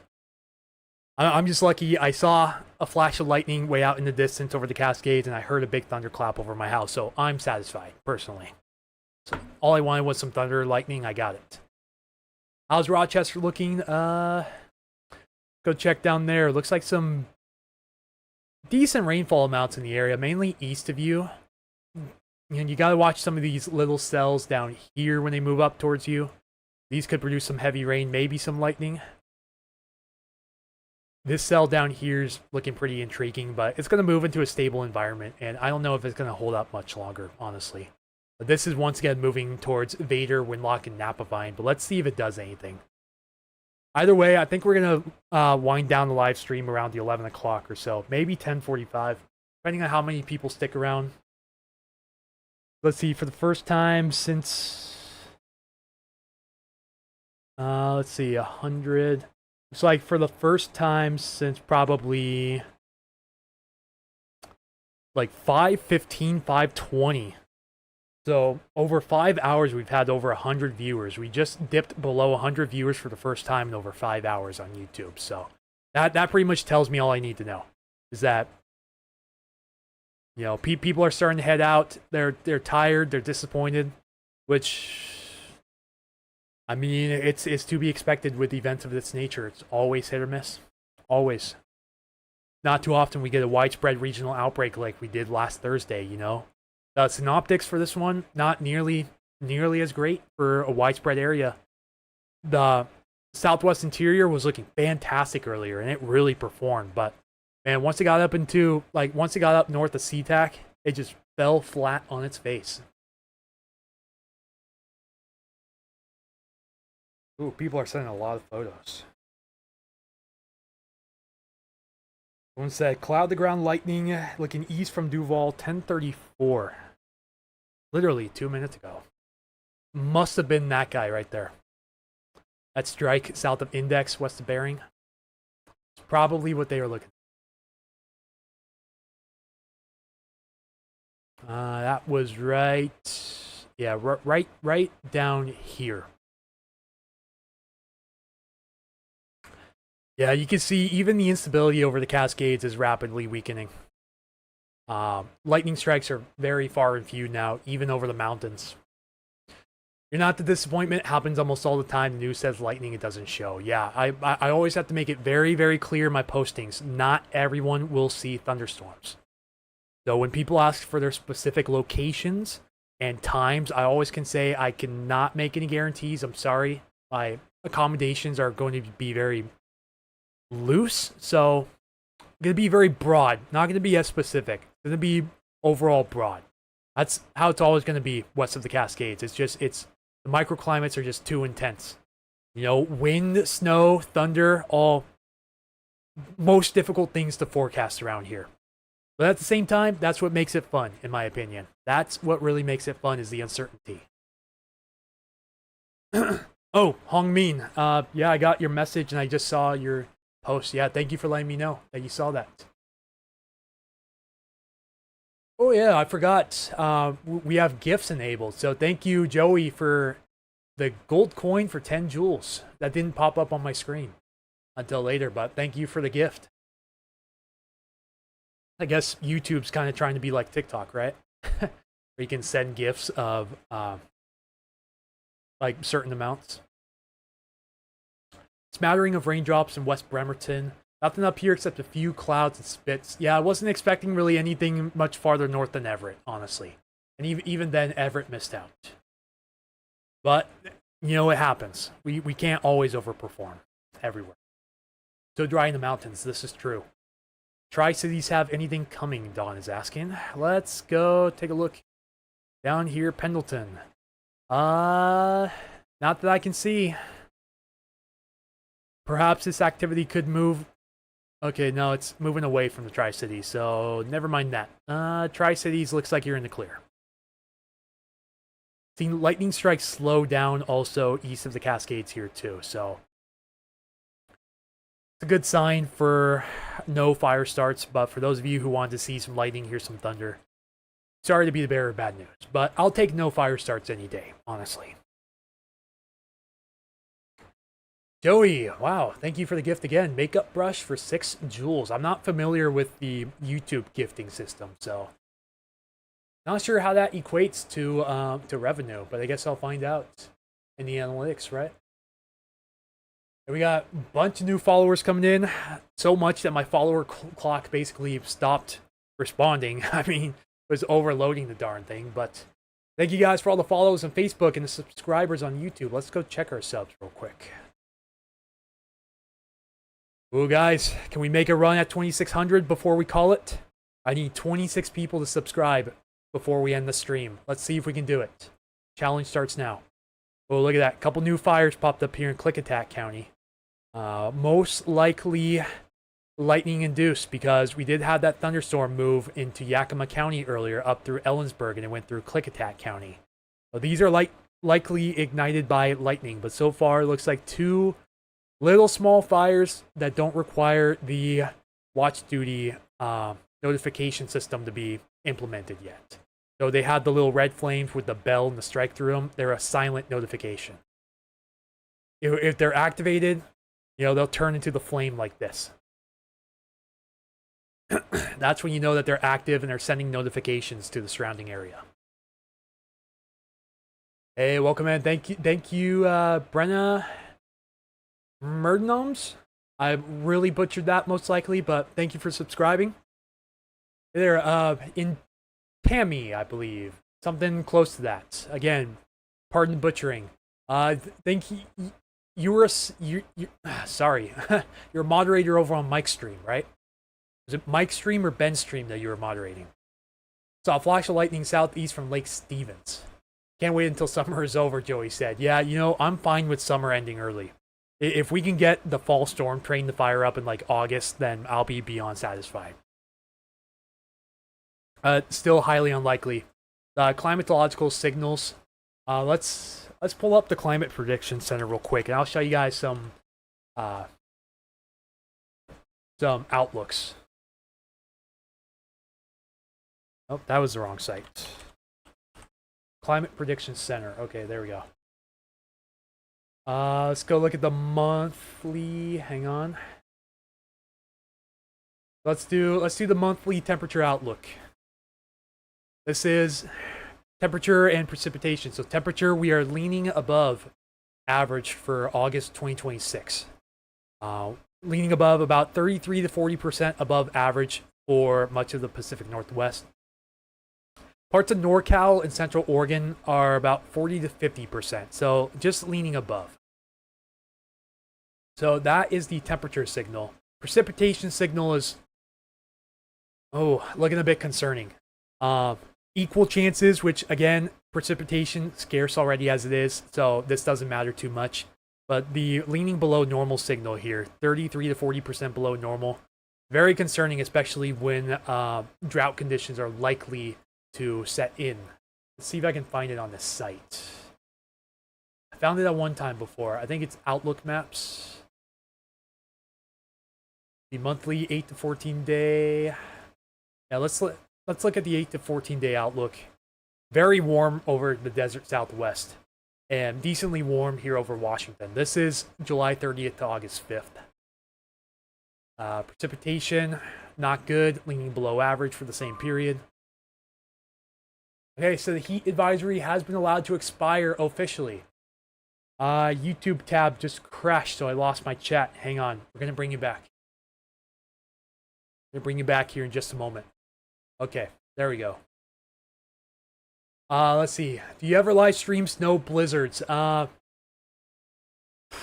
We had snow back in March, but my setup was torn down because I was doing a move. But I did live stream it on TikTok at least. I just did a little portable setup. So if I'm not live streaming on YouTube and Facebook, I normally do live streams of my drives on TikTok. And it's really caught on. It's really built my audience. I already have over 2,000 followers now. Yeah, let's see, 6 to 10 day outlook. This is July 28th to August 1st. Near normal for Northwest Washington and the Olympic Peninsula. And closer you get to the desert Southwest, the more above average your temperatures become. Again, valid July 28th through August 1st. Precipitation for the same time, not a great signal. Not a great signal at all. Leaning below average right now for those areas. So yeah, that's the Climate Prediction Center site.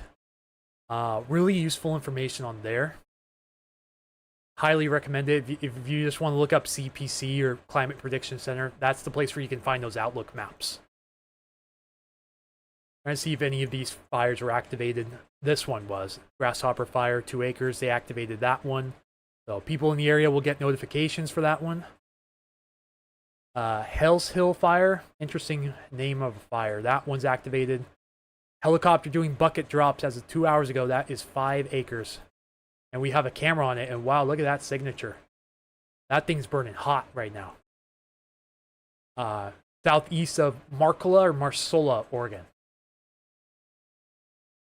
That is in Lane County. Whew, not good there. Good news is, it does appear that this Riverside fire that was introducing some level 2 evacuations earlier. Looks like they have dropped those, and the fire is... Looks like lost stop on the fire. Crews are in mop-up. Good. That fire should basically be out here by tonight. Good call there. Light precipitation in Kitsap along 3 and 16. Oh, Gorst area. Good to see you got some precip there in Gorst. Yeah. I mean, we'll take as much precip as we can get, right? Yeah, looking at the Tacoma Narrows camera right now, and you can see just how cloudy it is. Oh, yeah. I think that camera's fogged up, probably because of how high the humidity is right now. Camera literally like flash fogged there at Auburn. Looking at Tunfield, South Hill. Yep, nice and cloudy. Overcast. Whoa, Oscar said whoa. Huh. Always the unforecasted storms that are the best. I know, right? Rain in Cleellum and a few lightning strikes, but no thunder. Why? Great question. I wish I had a good explanation for that. Maybe, perhaps this is going to sound crazy, but maybe the air mass is too thin for thunder? That's a long shot. That is most likely not correct, but that's the only explanation I can think of outside of maybe you're just still too far away to hear thunder, and the lightning appears closer than it is. That's my most reasonable guess I have for you. The snow, yeah. So I don't know if I've actually done an official like snow YouTube and Facebook live stream. TikTok I know for sure, but the one time we got snow back in March, I was in a transition, so my setup was torn down. I wasn't able to stream. Lightning flashes out in Enumclaw. Which direction? If you're looking down towards Mount Rainier, then yeah. Mount Rainier's popping off some strikes right now. Yeah, best activity right now is still like right on the cusp of the Coast Range here. Right on the border of the Coast Range and Willamette River Valley near Salem. Really, really taking the cake for nocturnal thunderstorms right now. Let's see, I wanted to go to Windy. 17 minutes ago, so yeah. Still lightning strikes popping up on the north side of Mount Rainier here. This could, if this hangs on, could possibly bring some more lightning and thunder to areas between Enumclaw, Greenwater, and possibly the adjacent foothills, but again, very low confidence on that forecast. Heat lightning, that's actually a myth. Heat lightning is not a thing, it's cloud to cloud.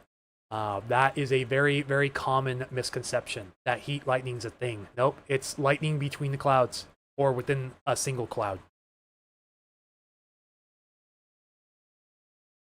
It's just being diffused by the cloud, so it looks like it's, like, not sure exactly how to describe what heat lightning really looks like, but you know what I mean. They just call it heat lightning, but it's really diffused lightning within the cloud. It's striking either within the parent cloud or cloud to cloud, but not cloud to ground. You think Lakewood area still has a chance? There's always a chance. There's always a chance, but it looks like a very slim chance at the moment, if we're being brutally honest. Time's 10:49, so I'll tell you what, guys, we're going to wrap it up in 10 minutes. If you guys want to get any last-minute comments, questions, or concerns, feel free to send them my way, and I'll see how many I can get through. Again, also, let's see, YouTube. Okay, so I don't believe we're going to make the 2,600 goal today, but that is perfectly okay. We made the 2,500 goal, and that is huge. So thank you guys for over 2,500 YouTube subs. And we are 209 Facebook followers away from 46K. Yeah, this is going to be a crazy water vapor loop to post tomorrow. I think I'm going to make a separate posting probably on this loop. I saved satellite archives, mid-level water vapor of the tropical storm Elida, actually going through the extratropical transition and then becoming a mid-latitude cyclone off our coast. I got an archive of as much data as I could collect from that. at the time being. So any change in that potential, it looks like it's going to be less, unfortunately. If we go look at the European, which usually nails this. Okay, actually, you know what? Because I was judging it based on the first 2 frames. So there is a chance between 5 and 11 a.m. tomorrow, the Euro does support a second round of convection. And then maybe some more as we go into the afternoon time. But then after that, it's wraps. For sure, it's wraps. So we'll have to watch this signal because I just had to be patient and let the frame load. This would be lightning flash densities. The darker the color, the greater the density of lightning flashes. So the purple down here is a really good flash signal.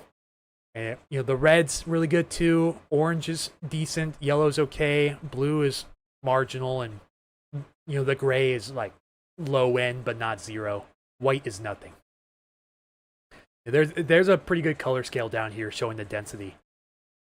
You see, this is pretty far up there. This is over 3, maybe pushing 5. Unfortunately, this is not showing my contour very well. There we go. 4 flashes per day per square kilometer. That's quite a bit, actually. It doesn't sound like much, but that's quite a bit. So we'll be watching the radar tomorrow between 5 and 11. Pretty good signal here over the South Sound again. But it looks like possibly the North Sound again is going to get the shaft. So, hate to disappoint you guys, but it wasn't looking great anyways. The previous runs really north of Seattle, if we're being brutally honest. It was kind of a wish cast to see anything north of that. No, the chance for thunderstorms tomorrow is equal or less, but not greater for the general area. What time will I be live tomorrow? If I do go live tomorrow, it's going to be sometime in the morning. Probably a little bit later in the morning. Short live stream because I have an appointment I need to go to at 12, so I got to be out of here by 11:30. Which means I'll probably get ready around 10:30 or so. So it would be before 10:30. Even if it's a short little follow-up stream, that's like a half hour to an hour. But just make sure you guys have that notification bell turned on for when that happens. Yeah, any change in that potential? Let's go follow the trends on the European, see how much this has fluctuated. See, quite a bit. The model-to-model agreement is putrid. This is the most recent run is probably the best signal we've had for the South Puget Sound over the past 10 model runs or so of the European. So that's a good sign for us. Will the Euro hold king, or will it bust tomorrow? Stay tuned. Thanks for the info. Yeah, sure thing. Significant? No. Significant and storms in this case do not go in the same sentence. We got very lucky last Thursday, and the rain forecasts were a bust, and we dumped rain on some areas. This is not going to be the same, unfortunately. Not going to be in the same boat. You do get some heavy rain, you're one of the lucky ones. A lot of people aren't getting any measurable rain out of this whatsoever. A little better now that the low-level air mass is a bit more saturated than it was before. Especially down here where the dew point spreads are, under 5. That's really helping things, but we do still have some dry air above the ground that's causing some of the lighter rain to evaporate, but any of the heavier rain can easily negate this, though. Yeah, sure thing. I think that's really about it for closing remarks. We're going to wrap things up. Just a few quick things before we go. Again, if you guys wanted to send any last-minute donations of coffees, this would be the perfect time to do it. Link is pinned in the Facebook and YouTube comments. Thank you, Gina, most recently, saying thanks for the great weather coverage. Yes. Thank you guys for all the recent donations. We got 4 individual coffee donations today, so thank you so much. Also, Stormwatch Store. If you guys want the link to this in the YouTube description, it's also pinned on my Facebook page as well, next to my introduction. There towards the top of the page, I have several designs.